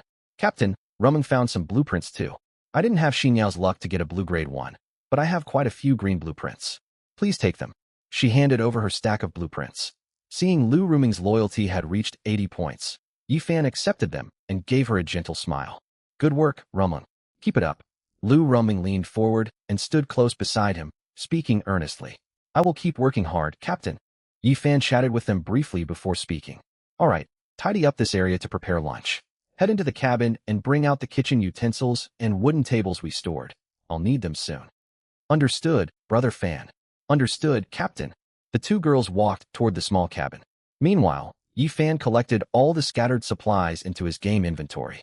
Shortly after, Mu Xinyao and Lu Ruming carried all the furniture and kitchen gear back onto the deck. Yi Fan had finished sorting all the loot by then. He walked over to the medium seawater desalination unit and took out 1 sea fish and 2 lobsters from his inventory. By morning, the medium seawater desalination unit had produced nearly 40 liters of fresh water, equivalent to 2 large barrels of bottled water. Yi Fan took out the sea fish and lobsters and placed them into a wooden tub, planning to use the desalinated fresh water to clean the seafood. Seeing this, Mu Xinyao hurried over without hesitation to offer help. Lu Ruming muttered something to herself, then stepped forward, unwilling to fall behind. But when the two girls caught sight of the 2 lobsters snapping their claws threateningly inside the tub, nervous looks crossed their faces. Lu Ruming even halted and took a small step backward. Before entering the survival game, both of them were highly sought-after campus beauties. Born into wealthy families, they had led sheltered lives and rarely handled any household chores. For this meal, Yi Fan had not expected much help from the 2 young women. He worried they might ruin such fine ingredients and produce something inedible. All right, Xinyao, Ruming. Yi Fan called out to them. You two stay back. Wait over there to help with small tasks. Lu Ruming heaved a quiet sigh of relief. She had truly feared Yi Fan would ask her to handle the raw seafood. Mu Xinyao, however, wore a look of remorse, blaming herself for being unable to assist him. She silently resolved to learn how to cook well, so she could prepare meals for Yi Fan in the future. She dragged a wooden stool beside Yi Fan and watched intently, determined to learn. It was often said that the way to a man's heart was through his stomach. Lu Ruming caught on instantly and mentally called Mu Xinyao scheming. She also fetched a stool and sat down to observe carefully. Yi Fan quickly washed the sea fish and lobsters, then laid them on the wooden table to gut and prepare. Having grown up in modest circumstances, he had learned to cook from an early age. While his skills were not masterful, he could whip up common home-cooked dishes with ease. He loved fishing in his spare time, so cooking all kinds of fish and seafood was his specialty. He picked up a simple kitchen knife and moved with smooth, fluid motions, finishing the preparation of the fish and lobsters in no time. Mu Xinyao and Lu Ruming watched, eyes wide with admiration, and showered him with praise. Yi Fan let out a chuckle. He placed the sea fish into the cooking pot, frying both sides until golden brown before pouring in fresh water and bringing everything to a vigorous simmer. While the fish stewed, Yi Fan put the 2 lobsters into a simple steamer. Soon, a rich, savory aroma drifted out of the pot. Yi Fan lifted the lid. Golden brown fish rested in milky white broth, bubbling gently.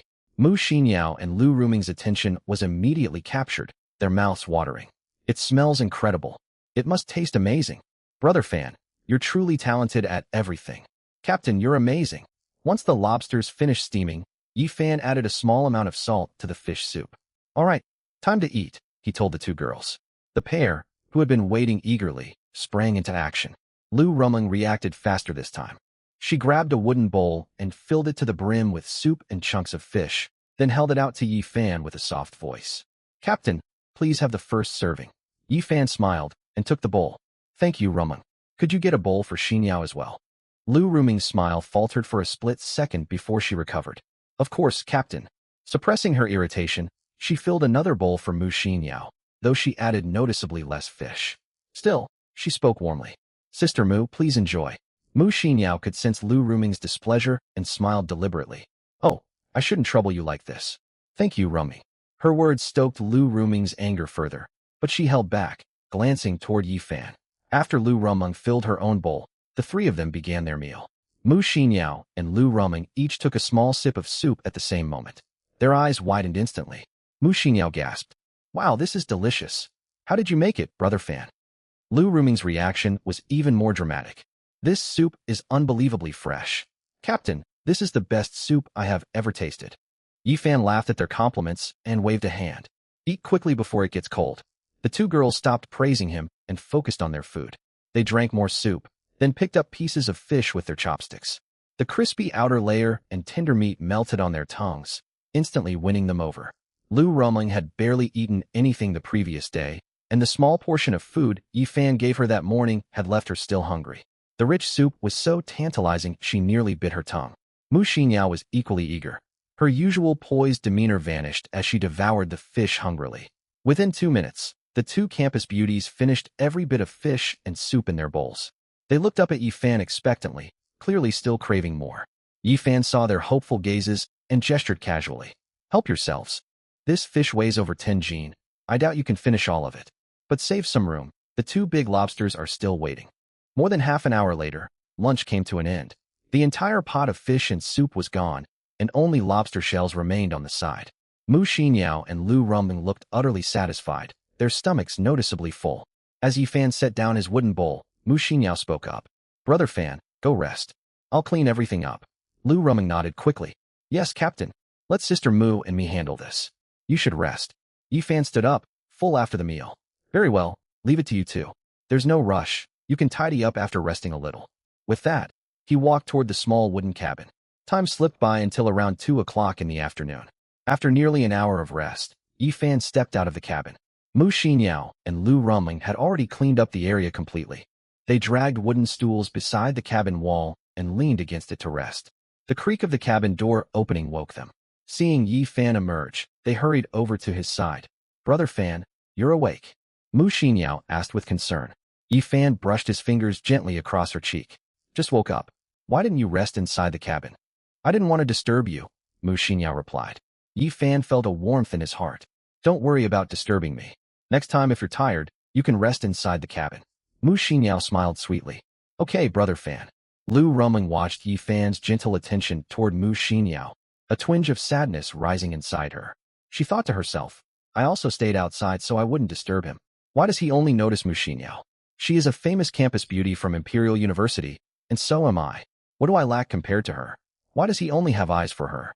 Despite her inner frustration, she did not voice these thoughts and lowered her head quietly. Yi Fan caught sight of her sullen expression, a faint amused smile tugging at his lips. Ever since Lu Rumeng's obedience value hit 80 points, he had noticed a clear shift in her mindset, a change she likely hadn't realized herself. Back when her obedience stood around 60, she would have put on a false show of concern rather than openly sulking out of jealousy. These feelings meant her attitude toward him was no longer purely calculating. Genuine affection had begun to take root. Yi Fan reached out, gently lifted her chin, and stroked her cheek as well. "Rumeng, you can rest inside the cabin too if you grow tired. Also, you don't need to call me Captain anymore. Just like Xinyao, call me Brother Fan."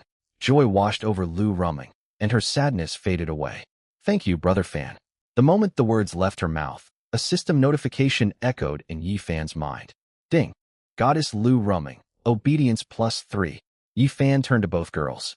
"You two can keep resting. I'm going to renovate our vessel further." "Understood, Brother Fan," they replied in unison.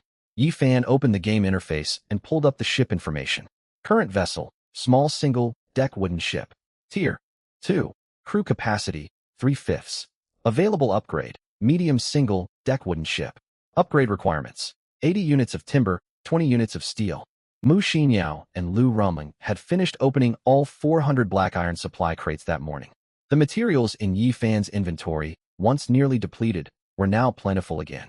Best of all, Mu Xinyao had looted a Tier 3 ship upgrade blueprint, giving him the means to upgrade the ship all the way to Tier 3. Yi Fan selected the upgrade option. Shouts of surprise came from Mu Xinyao and Lu Rumeng. The single-deck wooden ship beneath their feet expanded, doubling in size before it stopped. A mechanical system voice resounded in Yi Fan's mind. Ding! Congratulations, your vessel has been upgraded successfully. Yi Fan checked the updated ship stats. Current vessel, medium single-deck wooden ship. Tier 2. Crew capacity, 3/5. Available upgrade, large single-deck wooden ship. Upgrade requirements, 120 units of timber, 30 units of steel. Without hesitation, Yi Fan initiated another upgrade. Ding! Congratulations, your vessel has been upgraded successfully. Mu Xinyao and Lu Rumeng had barely recovered from their shock when the ship beneath them expanded once more, growing 1.5 times larger than its previous size. Yi Fan opened the ship information again. Current vessel, large single-deck wooden ship. Tier 2. Crew capacity, 3/5. Available upgrade, small double-deck wooden ship. Upgrade requirements, 360 units of timber, 90 units of steel, 1 Tier 3 ship upgrade blueprint. Seeing the massive resource cost required to reach Tier 3, Yi Fan quickly checked his inventory. If he lacked materials, he would send Mu Xinyao and Lu Rumeng to post purchase requests in the regional chat channel. Fortunately, his stockpile met all requirements. He returned to the vessel panel and confirmed the upgrade. This time, the ship did not merely grow larger. Dramatic structural changes unfolded. Yi Fan, Mu Xinyao, and Lu Rumeng felt themselves rising steadily as if riding an elevator. When they looked down, the single deck had become two. A sturdy, flat upper deck materialized and lifted them upward. Wooden bulwarks rose around the vessel's perimeter, blocking splashing seawater and preventing crew or supplies from sliding overboard. The entire craft looked far sturdier than the old single-deck ship. Once the transformation finished, the mechanical system tone sounded again. Ding! Congratulations! You have successfully upgraded your vessel to Tier 3. You are the first captain within this division to upgrade a ship to Tier 3. Division-wide announcement will now be broadcast. Moments later, the same alert echoed inside the heads of every player in Division 008637. Ding! Attention all players in Division 008637. Congratulations to player Yi Fan, the first captain of this division to upgrade a vessel to Tier 3. Reward: Bronze Supply, Crate ×1. Rewards have been delivered to player Yi Fan's inventory. Please check. As the announcement echoed across every player's mind, the entire ocean fell silent for a heartbeat. Every player froze, overcome with disbelief. Seconds later, nearly all players flooded the regional chat channel, blowing the already active chat into a frenzy. Messages scrolled at an incredible speed. Mud on Shoes crew, holy hell. What on earth is happening? Are we even playing the same survival game as Yi Fan? The game has only been running for 2 days, and he already upgraded his ship to Tier 3? Never skips fishing captain. I'm stunned. Could Yi Fan have somehow exploited a loophole? Last night, my crew and I stayed up almost the whole night searching for supply crates. We worked until dawn just to gather materials and upgrade our raft to large size, and that only brought us close to Tier 2. Does anyone know what it takes to upgrade to Tier 2? May pass away crew. What's the requirement? Mud on Shoes crew. Quit teasing, spill the details. Never skips fishing captain. 40 timber, 10 steel, plus 1 Tier 2 ship upgrade blueprint. May pass away crew. Damn, that's an enormous amount of resources. How many wooden crates do you need to open for that? Never skips fishing captain. That's not the hardest part. The Tier 2 ship upgrade blueprint is the real bottleneck. Has anyone here even seen one or heard of anyone looting it? Mud on Shoes crew. Now that you mention it, not a single person has reported one. Never skips fishing captain, and that's not even the craziest part. Think about it. If Tier 1 to Tier 2 needs a Tier 2 blueprint, then Tier 2 to Tier 3 must require a Tier 3 blueprint. If no one can find Tier 2 blueprints, how did Yi Fan get hold of a Tier 3 one? Mud on Shoes crew. Wow, that's a fair point. Ride Pig on Highway captain. Is this the power of a top-tier player? We're all captains, yet the gap between us is ridiculous. Dante Pick Fight captain. He's no expert. I bet the survival game has a glitch, and Yi Fan stumbled onto it. Everyone should submit reports against him. This ruins fair play. Get his account suspended, or worse. French bred captain at Dante pick fight, even if there's a glitch, if Yifan found it, that's his skill. Stop throwing around threats of getting people banned. It's completely pointless. Show us an official staff member right now if you're so confident. Captain at French fry bread, are you out of your mind? Crew member, Gentle Fairy at Yifan brother Yifan. Could you spare some food for me? I'm truly desperate out here. Captain, Tiny Glutinous Rice Ball at Yifan Senior Yifan. Please give us some lumber and hemp rope. Our vessel hasn't been upgraded at all. One of our crew members fell overboard last night and drowned straight away. We're all students from Imperial Capital University. Have mercy and lend us a hand. Zhao Tianming stared at the flood of messages scrolling across the regional chat channel, his face dark with fury. His three subordinates wore equally grim expressions. Breaking the heavy silence, Lu Haiba was the first to vent his frustration. Unbelievable. It's only the second day of the game, and he's already got a Tier 3 ship. There's no way Yifan pulled this off fair and square. He must be cheating, and I'll eat my hat if he isn't. Su Jihao shot Lu Haiba a sideways glance. Everyone with half a brain knows Yifan is up to something. He definitely has some rare ability or hidden resource working for him. The real question is, what do we do about it? Liang Wenba, the man with wire-rimmed glasses, cut into the conversation. Boss, you reached out to him privately yesterday. Did he agree to your offer? Zhao Tianming's expression darkened even further at the question. When he messaged Yifan the previous day, he'd made his social standing clear and laid out a tempting proposal. He promised Yifan the position of Vice Alliance leader the moment he joined the Sports Department Alliance. Once their faction seized full control of Zone 008637, Yifan would hold authority, second only to Zhao Tianming across the entire sea territory. His private message had been polite and earnest, crafted to convey his sincere desire to recruit talented people. He'd assumed his prominent reputation at Imperial Capital University would make Yifan highly likely to accept the deal. Yet not a single reply had come through. Yifan had ignored him entirely. Zhao Tianming burned with resentment, convinced Yifan had openly disrespected him. What he did not know was that Yifan had muted all incoming messages from male players to focus on locating female characters that matched his in-game objectives. Even if Yifan had read the message, he would never have bothered replying. The Sports Department Alliance and Zhao Tianming himself were nothing worth his attention. Liang Wenbai read the frustration on Zhao Tianming's face and instantly knew Yifan had rejected the offer. Boss, since Yifan refuses to recognize a good opportunity when it's presented to him, we have no reason to show him leniency. If he won't align with us, he becomes our enemy. We need to eliminate him as soon as possible. I'm fully aware how big a threat he poses and that we need to neutralize him fast, Zhao Tianming replied with a helpless sigh. The problem is we have no idea where his ship is located. Even if we manage to track down his coordinates, the server enforces a 3-day newbie protection period that bars us from declaring war or launching attacks against other vessels. Liang Wenba pushed his glasses up the bridge of his nose and smirked. Don't worry, boss. I've got a plan. Zhao Tianming perked up immediately, with Lu Haiba and Su Jihao crowding in close as well. Speak up, Wenba, what's your plan? Liang Wenba let out a cold chuckle, a malicious glint in his eyes. Yifan's biggest mistake was flaunting his overwhelming strength for everyone to see. Think about the state most other players are stuck in right now. Most people are barely clinging to survival, constantly going hungry. Lu Haiba answered before Zhao Tianming could respond. Plenty of players don't even have steady access to basic food supplies as it stands. But how does that help us deal with Yifan? Zhao Tianming asked, slowly putting the pieces together. I get it now. You want to stir up public resentment against him through the chat channel. You read my mind perfectly, boss. Liang Wenba flattered him smoothly. He has endless stockpiles of supplies and comfortable living conditions on his ship, while everyone else struggles to survive. We'll exaggerate his massive resource hoard across the regional chat for all players to see. Imagine how the starving, struggling player base will react once they read that. They'll be filled with bitter envy, Su Jihao said. They'll resent the unfair divide. Why do we live in constant fear and hunger while he lives in complete abundance? Exactly, Liang Wenba affirmed. Our job is to amplify that resentment to its peak. We'll take the moral high ground and rally players to demand Yifan share his supplies to support the rest of the community. A handful of players already made similar requests earlier, but their unorganized complaints faded quickly without coordinated backing. Boss, mobilize every member of our alliance to flood the chat channel with coordinated posts.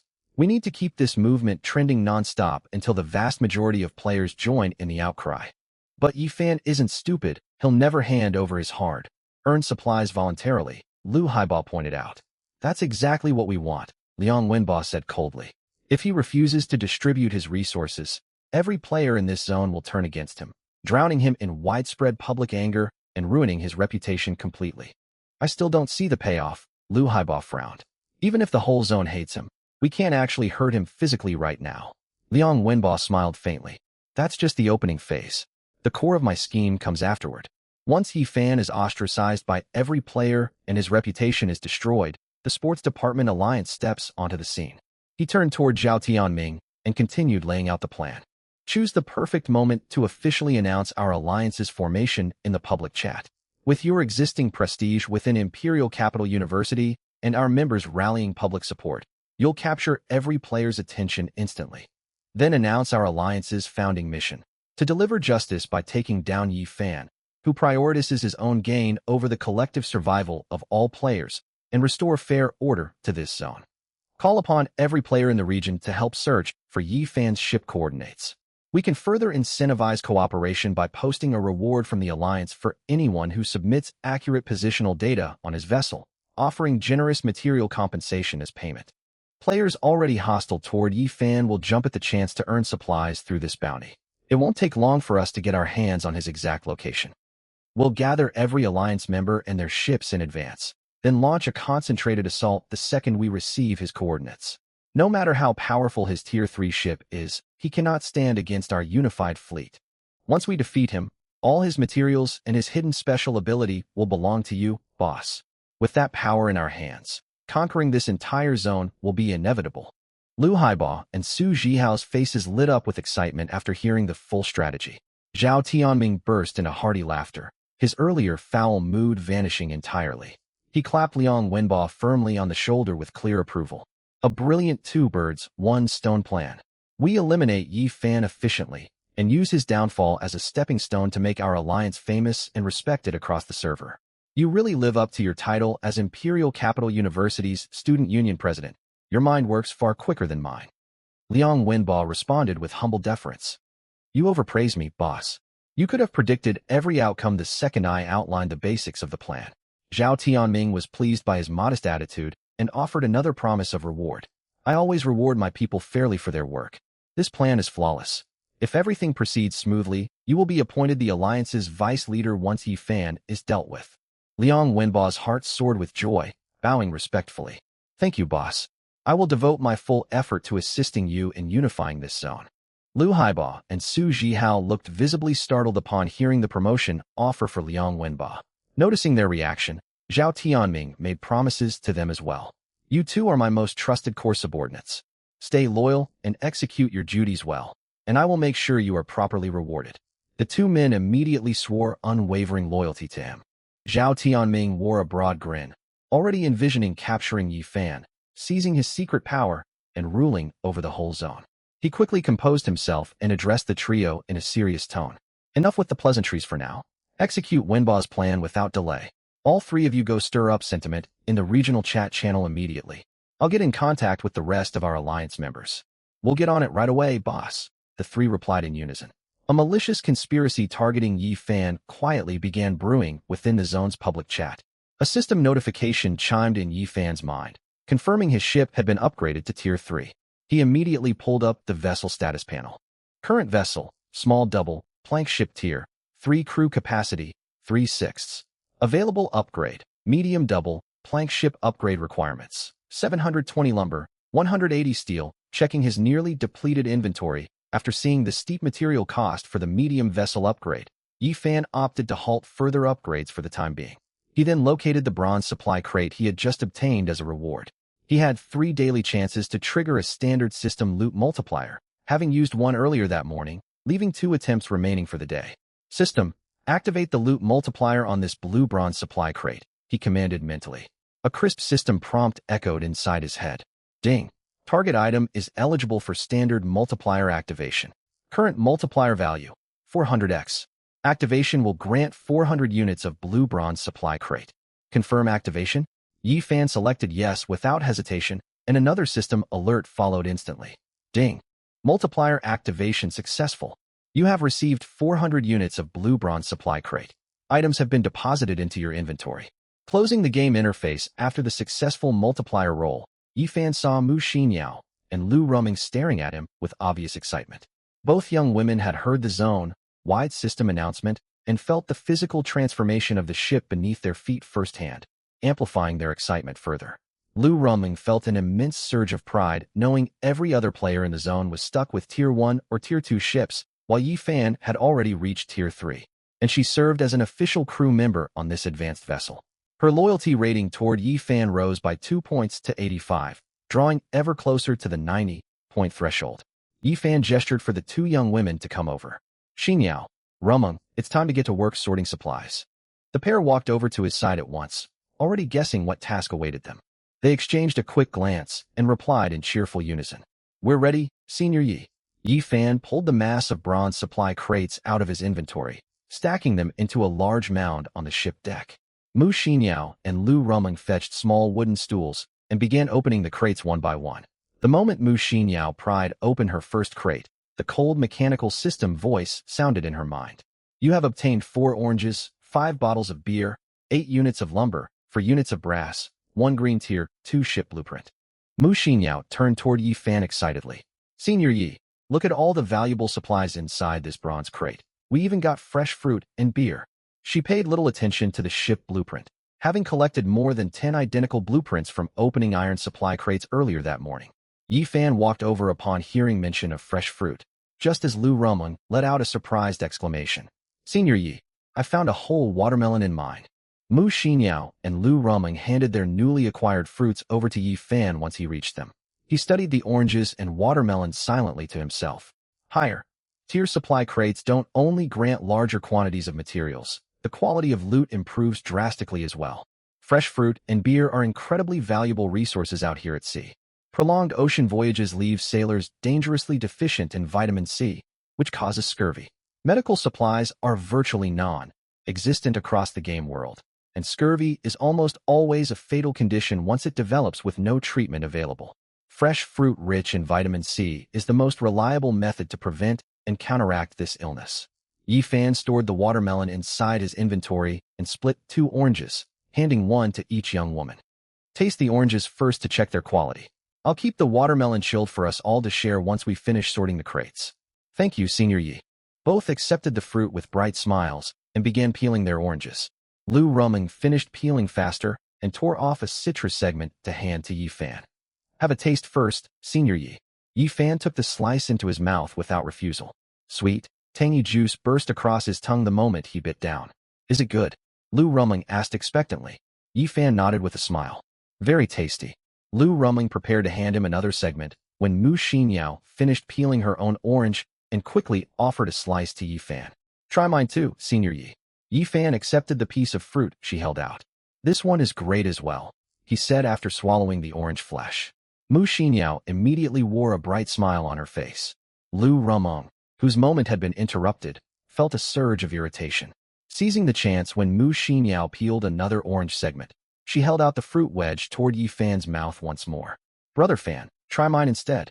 At that exact moment, Mu Xinyao also held out her newly peeled orange piece. Brother Fan, have mine first. Watching the two most popular schoolgirls vying for his attention, Yifan felt a quiet sense of gratification. He took both orange wedges into his mouth and swallowed them whole before speaking. I told you earlier, these oranges are for the two of you. Don't let me finish them all by myself. He then walked over to stand beside the two young women, patting each gently on the shoulder in a gesture of acknowledgement. Go ahead and eat. I'm heading over to fish for a while. Mu Xinyao and Lu Ruming each gave him a warm smile in response. All right, Brother Fan, take your time. The pair stepped back to their seats, and unbeknownst to each other, they shot a subtle competitive glance across the deck. Meanwhile, Yifan returned to his fishing spot from that morning and settled down to cast his line again. Time slipped by quickly, and dusk was drawing near. After an entire afternoon of angling, Yifan had yet to hook any rare aquatic life, though he reeled in several common sea fish and seafood. Just then, Mu Xinyao's voice called out from behind him. Brother Fan, I've opened every bronze supply crate on my side. Could you come take a look? Right after her words faded, Lu Ruming's voice followed closely, unwilling to fall behind. Brother Fan, I've also emptied all my bronze crates. Please come inspect the loot. Yifan twisted around and saw piles of various supplies spread across the wooden deck. Seeing how late it had grown, he prepared to reel in his fishing rod, store all the newly acquired goods into his game inventory, and get dinner ready afterward. But just as he reached for the rod, the float on the water plunged sharply downward. Yifan gripped the fishing pole tightly at once. He attempted to haul the catch out of the water using his usual method, only to feel a far stronger pull than any fish he had caught that day. Whoa, did I hook something even bigger than the fish I caught this morning? Regaining his focus, he gathered his strength, let out a low shout at the perfect moment, and heaved the rod upward with full force. A fish was yanked out of the seawater and landed heavily onto the deck with a loud splash. Yifan set down his rod and hurried over for a closer look, stunned by what he saw. He had expected a hefty catch weighing 30 to 40 jin, yet the fish appeared to weigh only roughly 5 jin. Its appearance was distinctly odd, covered in vivid, striking hues unlike any marine creature he had reeled in before. Worse still, it thrashed violently the second it hit the deck, leaping nearly a meter into the air each time and pounding against the wooden planks with dull thuds. A thought flashed through Yifan's mind instantly. No way, I actually caught a rare fish? Mu Xinyao and Lu Rumeng were drawn to this strange, extraordinary creature. They stepped forward to examine it, but the fish's wild, frantic flailing froze them in their tracks. Yifan strode forward, waited for the fish to jump upward, and caught it firmly in his hands. Right away, the cold mechanical tone of the game echoed inside his head. Ding! Congratulations to the player for obtaining a rare fish. Players may use the game decomposition interface to automatically process the fish into edible fish flesh. Remarks. 1. Rare fish contain mystical energy. Consuming their flesh grants players permanent free attribute points. 2. A player can absorb nutrients from a maximum of 200 grams of rare fish flesh per day. Excess portions provide no benefits. 3. The entire body of this rare fish is non-toxic and safe for raw consumption. A look of pure excitement spread across Yifan's face once he finished listening to the system prompt. He never imagined he would land a rare fish on his very first day, despite the mere 4% success rate granted by his level 4 fishing rod. Now that Yifan had secured the fish safely, Mu Xinyao and Lu Rumeng both relaxed and walked over to his side. They grew confused seeing how thrilled Yifan was. Earlier, their ship had upgraded to level 3 with a system-wide server announcement. Yet Yifan had not reacted with such elation. It seemed strange for him to be this worked up over a single fish. Mu Xinyao voiced the question first. Brother Fan, what kind of fish is this? Its colors are absolutely gorgeous, but it looks quite fierce. Lu Rumeng nodded in agreement, equally puzzled. That's right, Brother Fan. What happened to make you so excited? Yifan calmed his racing thoughts and shared the fish's system information panel with the two girls. Moments later, both stared with mouths agape, completely shocked by what they read. A rare fish. Eating it gives free attribute points. Good heavens, Brother Fan. How did you manage to catch this? They finally understood why the normally composed Yifan was so overjoyed. Either of them would be over the moon if they had caught such a valuable specimen themselves.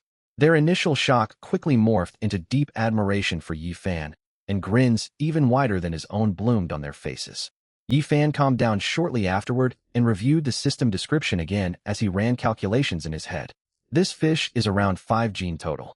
The typical meat yield for fish sits between 50 and 60%.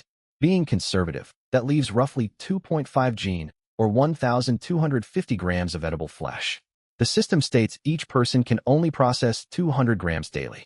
There are 3 of us on this vessel, me, Xinyao, and Rumeng, meaning our combined daily consumption hits 600 grams. This single fish will last our group for 2 full days.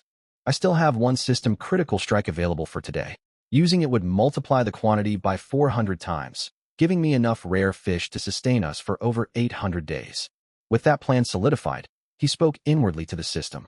System, activate a critical strike on this rare fish. The crisp system notification sounded immediately. Ding. Detected the item is eligible for a standard critical strike. Current multiplier is 400x. Striking will reward rare fish times 400.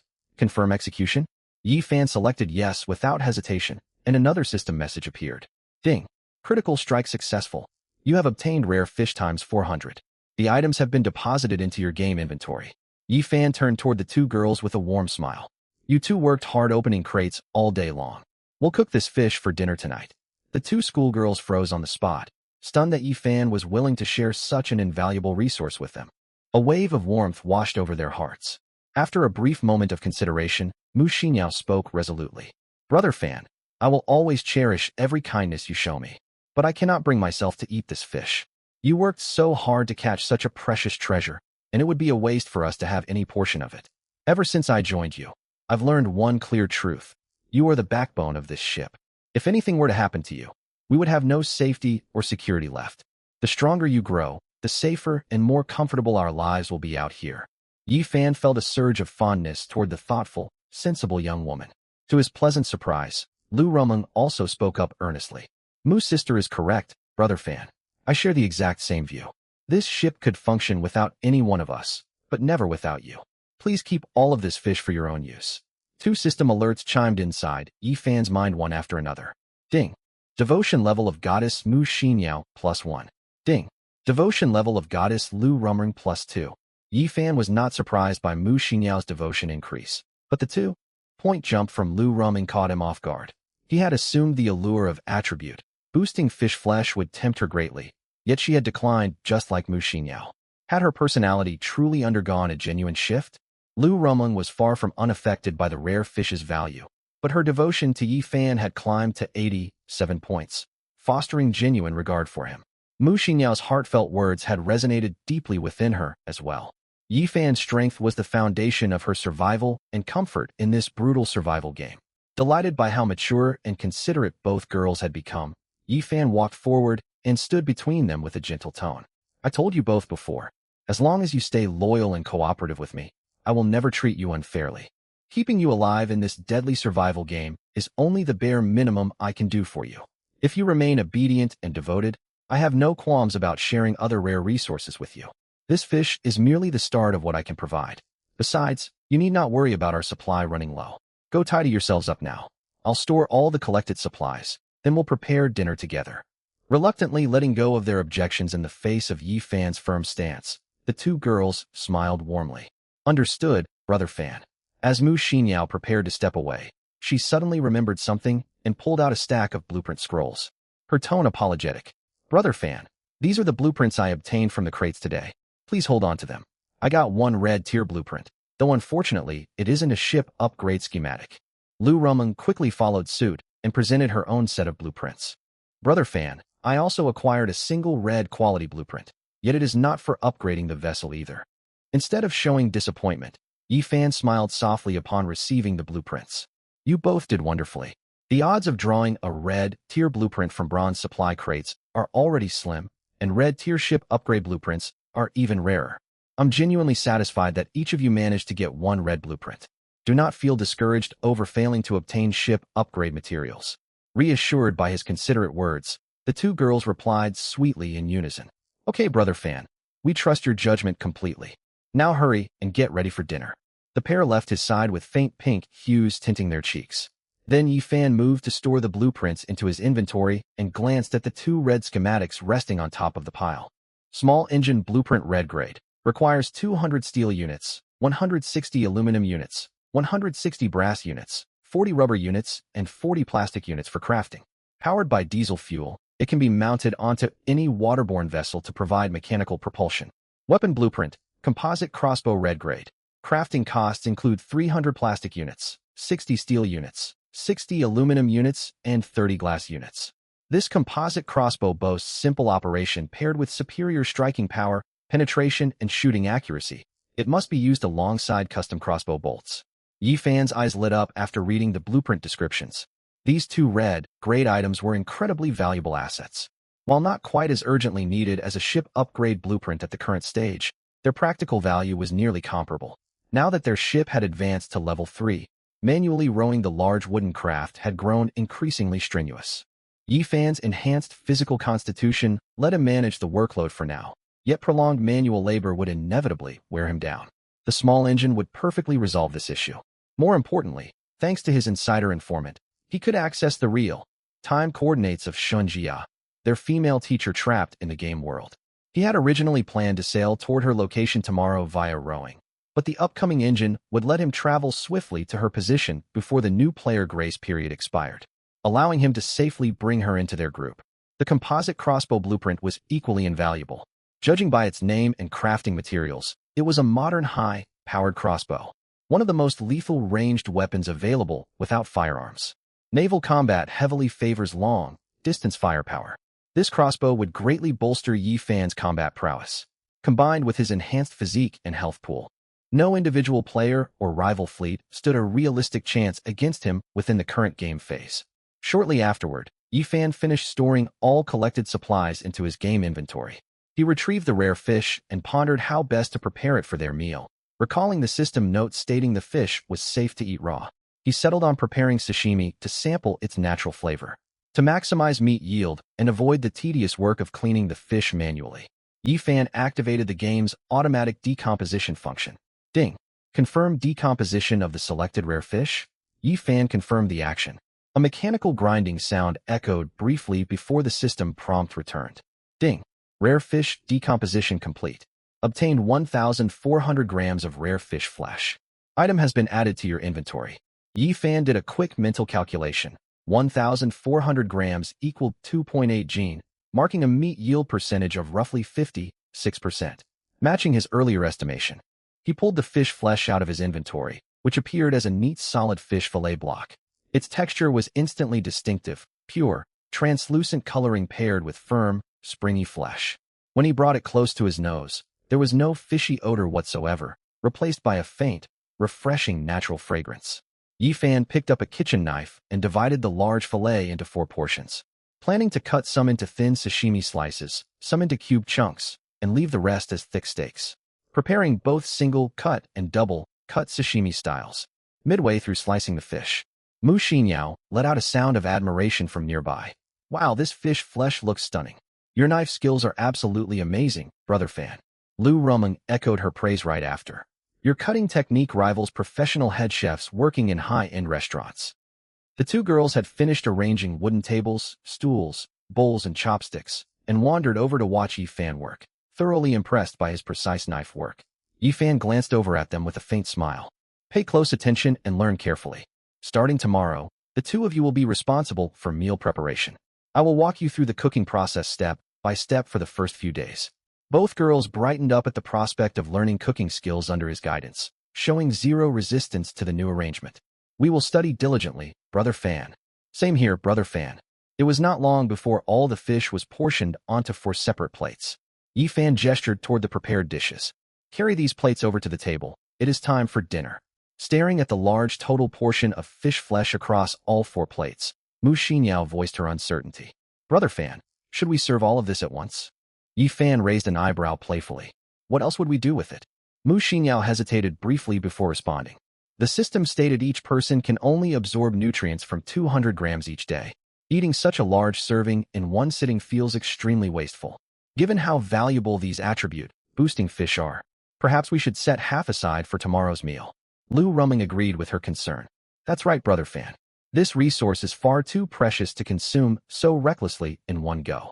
Yi Fan waved off their worries with a relaxed expression. There is no need to fret over waste. Since it is our first time tasting this fish, we ought to enjoy it to the fullest. Bring the plates over and let us eat. Seeing they could not dissuade him, the two girls fell silent and carried the plates to the wooden dining table, still privately uneasy about the seemingly extravagant serving size. Their concerns faded quickly once they tasted the fish themselves. Yi Fan mixed up a simple dipping sauce, retrieved several bottles of beer and other supplementary food items from his inventory, then seated himself at the table. The two girls took their seats afterward. Yi Fan picked up his chopsticks and smiled toward them. Let us begin eating. He lifted a thin slice of translucent sashimi and placed it into his mouth. An irresistibly firm, bouncy texture filled his mouth immediately, followed by an unparalleled burst of rich, fresh flavor spreading across his tongue. Upon gentle chewing, the tender fish melted effortlessly, flooding every corner of his mouth with exquisite umami. It was absolutely divine, beyond anything he had ever tasted before. This was unquestionably the most delicious food Yi Fan had ever tasted. He chewed gently twice before swallowing the fish meat in his mouth. Immediately afterward, a warm current slid down his esophagus. Could this be the mysterious power contained within this rare fish? Over on the other side, Mu Xinyao and Lu Rumeng each picked up a slice of fish and ate it. Merely 3 seconds later, 2 exclamations echoed beside Yi Fan. Good heavens! Is this really fish flesh? How can it possibly taste this incredible? No way. It is 100 times tastier than the finest pufferfish sashimi I have ever had. As top campus beauties at Imperial Capital University, the two girls had dined on countless high-end cuisines and premium ingredients. Yet this single slice of fish completely won them over. All the luxury delicacies they had sampled before paled in comparison to this fish meat. The two girls moved their chopsticks rapidly, continuously picking fish from the plate to eat, completely forgetting their earlier plan to save half for the next day. Before long, the three of them polished off every bit of the rare fish on the plate.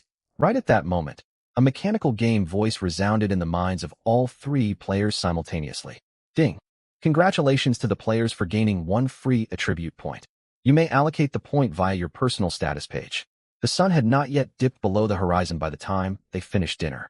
Mu Xinyao and Lu Rumei tidied the tableware, cut a watermelon into pieces, and carried the fruit over to Yi Fan, who was watching the sunset. Each took a slice of watermelon and sat down on either side of him. They carefully picked out all the watermelon seeds from the pulp before holding the fruit up to his mouth. Brother Fan, have some watermelon. Yi Fan took big bites from the watermelon slices offered to him, resting his hands lightly on the two young women's waists. Neither Mu Xinyao nor Lu Rumei resisted the gesture. Instead, they leaned their heads against his shoulders, and the fresh, natural fragrance of the young women drifted toward him. Once Yi Fan finished the watermelon in their hands, the girls set down the rinds and held out fresh slices for him. Yi Fan patted their waists gently and smiled. This watermelon is really sweet. You two should have some too. A faint blush had already tinted their cheeks from the beer they drank earlier, and their faces flushed even deeper at his touch. Mu Xinyao suddenly remembered something and broke the silence. Brother Fan, about the free attribute points we just obtained, where should we invest them? Lu Rumei looked over at Yi Fan with the same question in her eyes. After a brief moment of thought, Yi Fan replied, prioritize Constitution first. Your current Constitution stats lag far behind those of average male players. Raising Constitution will grant you basic self-protection capabilities. Once your Constitution catches up, start investing points into health points. We can hold off on raising spirit for now. Having heard his logical analysis, the two girls nodded in agreement. Understood, Brother Fan. We will follow your advice entirely. Yi Fan went on to add, there is no need to worry if you allocate the points incorrectly. If consuming 200 grams of this rare fish daily grants one free attribute point, I can make sure you two gain a steady supply of attribute points every single day. The two girls grew instantly elated at his words. Not only would they get free attribute points daily, but they would also get to enjoy this unparalleled delicacy regularly. A system prompt then appeared solely in Yi Fan's mind. Ding. Favorability of Goddess Mu Xinyao, +1. Ding. Favorability of Goddess Lu Rumei, +2. Lu Rumei immediately opened her game interface to assign the newly acquired attribute point to Constitution per Yi Fan's instructions, only to notice someone had tagged her in the regional chat channel. Curious, she switched over to check the message, and her expression darkened drastically the instant she read its contents. She quickly closed the game panel and turned to Yi Fan in a panic. Brother Fan, something terrible has happened. Seeing how flustered Lu Rumei was, Yi Fan looked confused. Rumei, what is going on? Overwhelmed by the flood of information she had just seen, Lu Rumei struggled to explain everything clearly. Quick, open the regional chat channel right away. Yi Fan pulled up the game interface at once and was met with dozens upon dozens of messages tagging his account. He opened the notifications and read through them one by one, soon piecing together the full story of what had transpired. Earlier that noon, right after Yi Fan upgraded his vessel to level 3 and was featured on the regional server announcement for this zone, a small group of players began demanding in the regional chat that Yi Fan hand over his food and fresh water to the rest of the player base. Most people initially brushed these remarks off. When Yi Fan had leveled his boat to level 2 and appeared on the server bulletin previously, a tiny minority had voiced identical demands, which died out quickly after Yi Fan ignored them entirely.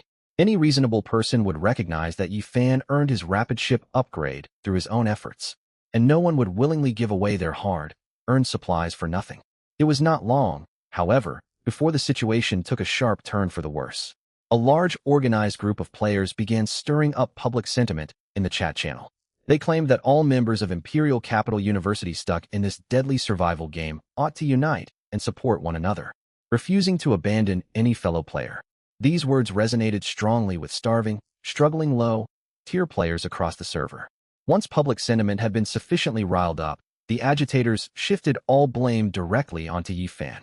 They accused him of being a powerful, yet heartless player driven purely by selfish desire, indifferent to the suffering of his peers, and lacking any collective sense of responsibility.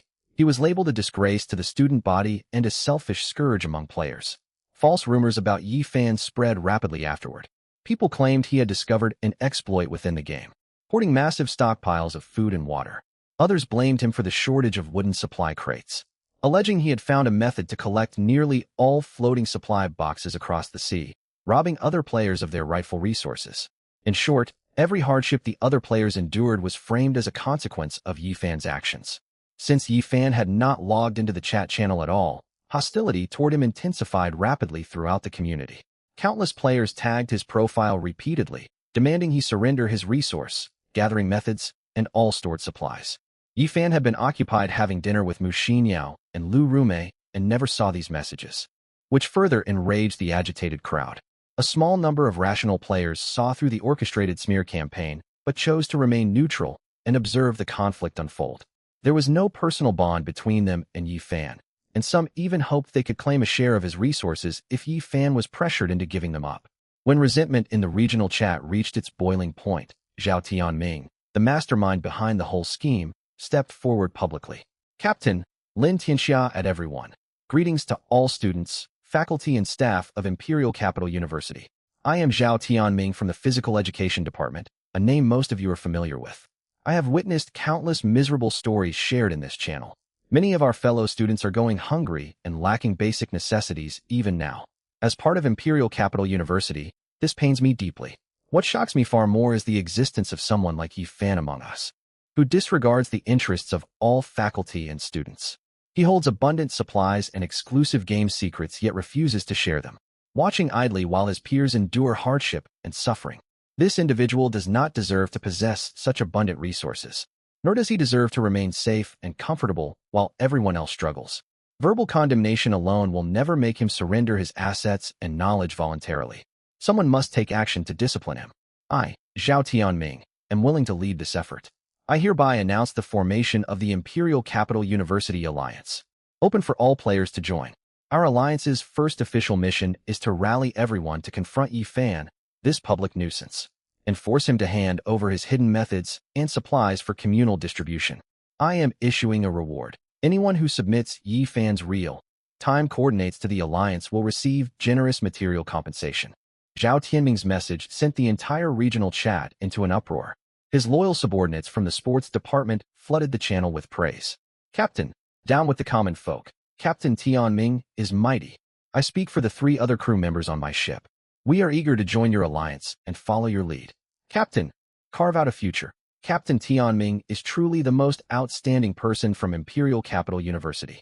Bold and responsible. My entire 4-person crew unanimously votes to join the alliance and nominates you as our leader to lead us against Yi Fan. Bolstered by the constant flattery from his followers, Zhao Tianming was deified by the crowd as a savior who would lift all players out of hardship. Numerous desperate players immediately applied to join his alliance, hoping to benefit from his leadership. Nevertheless, plenty of level-headed players saw straight through his scheme. It was clear that Zhao Tianming had manufactured this public outrage solely to build his own alliance and seize power for himself. These players opted to stay on the sidelines and wait for Yi Fan's response before picking a side. Mu Xinyao and Lu Rumei were furious upon reading the slander and abuse directed at Yi Fan in the chat. Yi Fan was their anchor in this brutal survival world. Staying by his side guaranteed them stable meals and constant pleasant surprises each day. Lu Rumei still vividly remembered the terrifying experience she endured before meeting Yi Fan and had no wish to return to that state of helplessness. The 2 campus beauties immediately fired back at the trolls in the chat channel, yet their counterarguments were quickly buried under an avalanche of hostile comments from the overwhelming majority of players attacking them. Even Lu Rumei, who possessed decent combat capability, grew infuriated by the harassment, and the 2 eventually exited the chat channel out of exasperation. That scoundrel Zhao Tianming. I knew he had a terrible character back when we were on campus. Mu Xinyao swore sharply, her usual calm demeanor gone. Lu Rumei was equally livid. Zhao Tianming has never had a shred of integrity. He abused his family's wealth and influence to act recklessly across campus, bullying people in the PE department to the point where even teachers and administrators walked on eggshells around him. He has long harassed many female students with good looks around our school. You know Chu Xiaoxiao, the well-known gentle campus beauty? Word spread that Zhao Tianming manipulated her into a relationship, pressured her into terminating an unwanted pregnancy afterward, leaving her with severe emotional trauma. He once tried to pursue me as well, but I managed to keep my distance from him. After venting their frustration toward Zhao Tianming, the pair calmed slightly, then turned to Yi Fan with worried expressions. Brother Fan, what should we do now? Are we truly supposed to submit to that terrible person Zhao Tianming? Yi Fan's face hardened with suppressed anger. Part of his rage stemmed from Zhao Tianming using him as a scapegoat to build his alliance and seize his resources and hidden knowledge. The other half of his anger came from Lu Rumei's story about Chu Xiaoxiao. He recalled receiving a private message from a user claiming to be the campus beauty Chu Xiaoxiao, which had failed official system verification at the time. He had lamented the stark difference between the various campus beauties he had encountered, never guessing the real reason for the failed verification was the harm Zhao Tianming had inflicted on her. He had effectively lost out on an ally through Zhao Tianming's malicious actions, a loss he considered extremely costly. At that moment, Zhao Tianming was a marked target in Yi Fan's eyes. Once the new player grace period ended and he obtained Zhao Tianming's coordinates, he would seek out the man personally to settle scores long before Zhao Tianming could launch any attack against him. Yi Fan restrained his boiling anger, reopened the regional chat channel, and typed out a public message for everyone to see. Captain, Yi Fan at everyone. Fancy seeing the channel this lively after I stepped away for half a day. This single line dropped like a thunderclap across the regional server, freezing the flood of rapidly scrolling messages entirely. On another stretch of open sea, Zhao Tianming grinned widely as he read the flood of compliments and alliance applications filling his chat feed. Everything was unfolding perfectly according to his plan. He had begun executing his scheme at noon, and every detail had gone seamlessly without a single rebuttal from Yi Fan up to this point. Just as Zhao Tianming believed victory was all but assured, Yi Fan finally made his appearance.